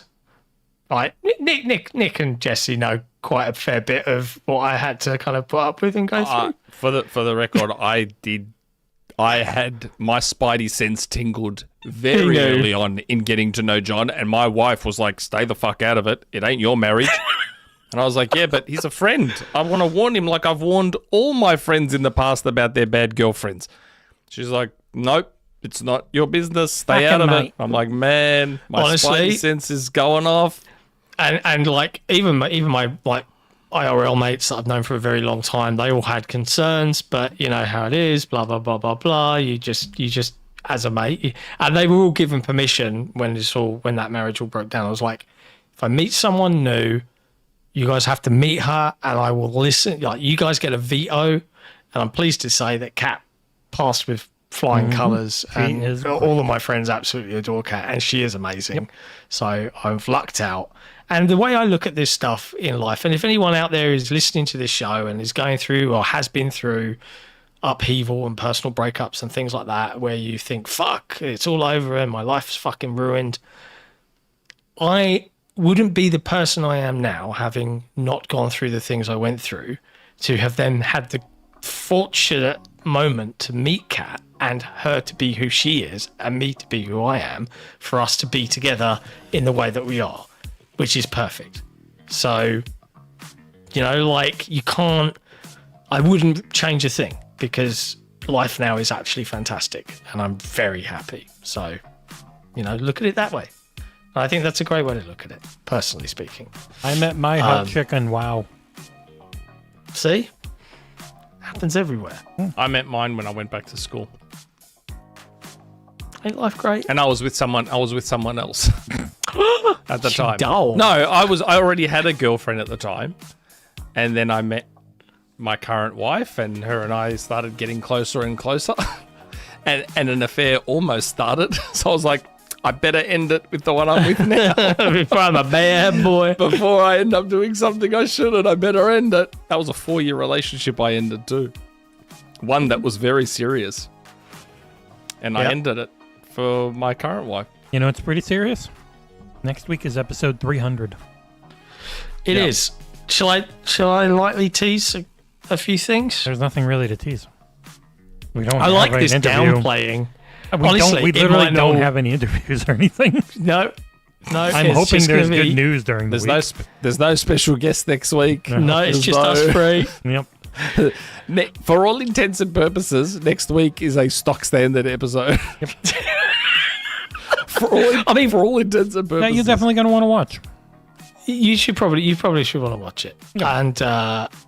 And 300 episodes, man. Although weirdly, I was looking through the podcast playlist and there's 306 videos in it. There's probably things from older live streams that have gotten tagged. I was like, podcast. wait, what? Yeah, I did see one was like a Starfield review. It's Ask Me Anything it's podcast someone special. ticking the wrong box on something. Generally you. We'll see you next time. But yeah, we'll be back. We'll be back. Episode 300 next week. It Just will be us three. fun. There will be celebrations and general good humor. And hopefully we won't get so serious towards the end of the show. Man, I could talk about stuff like that all day. I mean, I love real life stuff. Maybe we should start like an agony The on Xbox like Era people Therapy Cast. right in let's with have their a podcast problems. that we just let's just have a podcast where we just shoot the shit and talk about Yeah. life stuff. I'd do that. Yeah. Why? Abdul wants to know why the Planet of Lana episode has 300,000 They views. just kept feeding it to We people. We know. don't know. They just kept feeding them for Yeah, a we while. don't know. There's random episodes of our show that are like 70K, 100K, 30K. I'm like, And then you God. read the comments and like, I fell asleep and woke up to this episode. What the hell is this? Yeah. 99 Rook, I wish you guys would talk about yourselves more. We'd love to. Like, I quite Especially like talking me. about that shit too. Yeah. I find us talking about playing games and ourselves more interesting than most news topics. but yeah, I have controversial views on certain things, so I need to be careful. Big Epstein fan. We all know Jay Foley, can we do double questions for 300? it. You guys do double questions nonstop all the time already. Yeah. Half of our questions Like- are 6 questions in one. Yeah, that's true. I would suggest. Just remember, I'm Gen X. Just remember that I'm Gen X, mate. I'm not a millennial. Yeah, I'm a millennial. I did You not are. make it. You're into the Gen both X millennials. bucket. You're both millennials. I just scraped into Gen X in the style of Indiana Jones. The sliding 2 or under 3 the years thing and between us doesn't grabbing change his hat. anything. I mean, like, if people want like another point, I will go into extreme detail on the shit that I went through that was crazy, and it was absolutely fucking nuts. Looking back in hindsight, to the point where I was just like, "What the fuck?" It's like being on an episode of EastEnders. If we're looking for more Patreon-y membership-y stuff, Yeah, the therapy Should- chat. Because I just saw Abdul say, Nick, how many calories to lose during weight training? I need to get an Apple Watch so that I can start tracking my active calorie burn. Because right now I'm starting to... Something I thought I'd never do. I'm starting to just count my calories now. Like I'm going to start taking this shit even more seriously because I'm kind of happy with where my body is heading at the moment. And I'm like, maybe I was tempted to do like on my channel, my own personal YouTube channel, like start doing workout and diet advice. Yeah, Super Because chat from there's Jay so Foley. many... Town Hall? we're playing one for there February. will be a town hall next week. Need to No, cut next to week, the week 1K. after My calories next are week. generally under next week? 1,500. Abdul? On Saturday. Yeah, mine are generally under 1,500. That's where I try and keep them. In February, we will have a town hall. But yeah, I've been thinking about doing workout and gym diet advice and shit because there's so much out there that's like bullshit and they hide it behind paywalls and all this sort of stuff. And I don't know why. Like, I just want to give out free advice to people because I've done so many experiments and I've tried so many diets and I've done so much stuff and I have knowledge that I'd love to give. And I try and give it to, like, I've got relatives and friends that are like, I need to lose weight. I need to do this. I give them advice and they don't take it. And I'm like, I don't understand. I've done all the hard work. I've made all the mistakes. And you're seeing the results of what I've been doing. So I'm in decent shape for my age. So my advice would probably be good. And they don't listen. So I'm like, do I just do it on YouTube? And be like, hey guys, if this is what you want, this is what you should do. And I don't know, like, try and keep it real. Like, don't listen to me if you want to be like Hugh Jackman in Wolverine, because that involves drugs and shit. What I'll tell you is natural stuff. Like, Eat 50 pounds of chicken a week. no. That's the Hugh Jackman thing. None of that. I didn't know that your metabolism on its own burns calories alongside workout. Yes, so you burn calories just existing. Like, depending on your age, weight, height, and all that sort of stuff, you burn calories just existing. I need to pee. So You burn calories while you pee. I've done that 3 times during the show. I need to pee I right didn't have now. to announce it. And apparently, like, farting is like a great calorie burner if you do a lot of that. I do a lot of that. I hear it all the time. Oh, it's terrible. It's terrible. People know about I've told people in this podcast about the fart chat, right? Yes. I don't know if the audience knows about the fart chat, but there's a fart chat. I'm pretty sure you've spoken about it before. One funny thing was we've got like what we call the fireside, which is like a general chat, and someone in there was like, "Oh, you should have a chat where it's just farts," and then everyone that's in the fart chat was like, "There already is one." I don't stretch, Gentle Stone. I don't stretch. I know you're supposed to stretch, but I also read that if you've gone most of your life not stretching, don't suddenly start stretching. It's probably not good for you. So I don't stretch before or after I work out. Never have. And yes, 99 Rukin, correct, mate. I drink room temperature water only. I do not drink cold water. I drink boiling water. Makes me tough. Only room temperature. That's something I've been doing for years. So yes, that is true. But hey, if anyone wants me to do a stream where you guys are all in the chat and I give you like diet advice and the whole lot, I'll do it. None of it's going to be a quick fix though, just letting you know that from now. It's the one thing that most of these people giving you advice do not tell you. You can get in shape, you can lose weight, you can do all those things, but it's going to take a while. Don't sit there thinking, yeah, 2 weeks, a month, fuck yeah, I'm going to lose all this weight. Nah. Takes a long time. And it's about changing your habits. Your actual habits have to change permanently. That is the key. All right. Well, on that note, maybe I'll go live straight after this on my own channel and send everyone across. We're going to end this habit and call an end to the penultimate episode before episode 300. A big thank you to everybody in the chat that's hung out with us this evening for general chit chats, video games, and getting deep and getting meaningful with the conversation. We will be back at the usual time next week for episode 300 of the XboxEra podcast. Nothing special really going down. Should be interesting. Normal episode. Absolutely. Yeah, the showrunner for it is legitimately empty right now. Funnily enough. Unlike previous years, they were like, oh shit, when are we going to air the Phil interview and that type of thing? We got nothing. Absolutely fuck all. We'll be back regardless.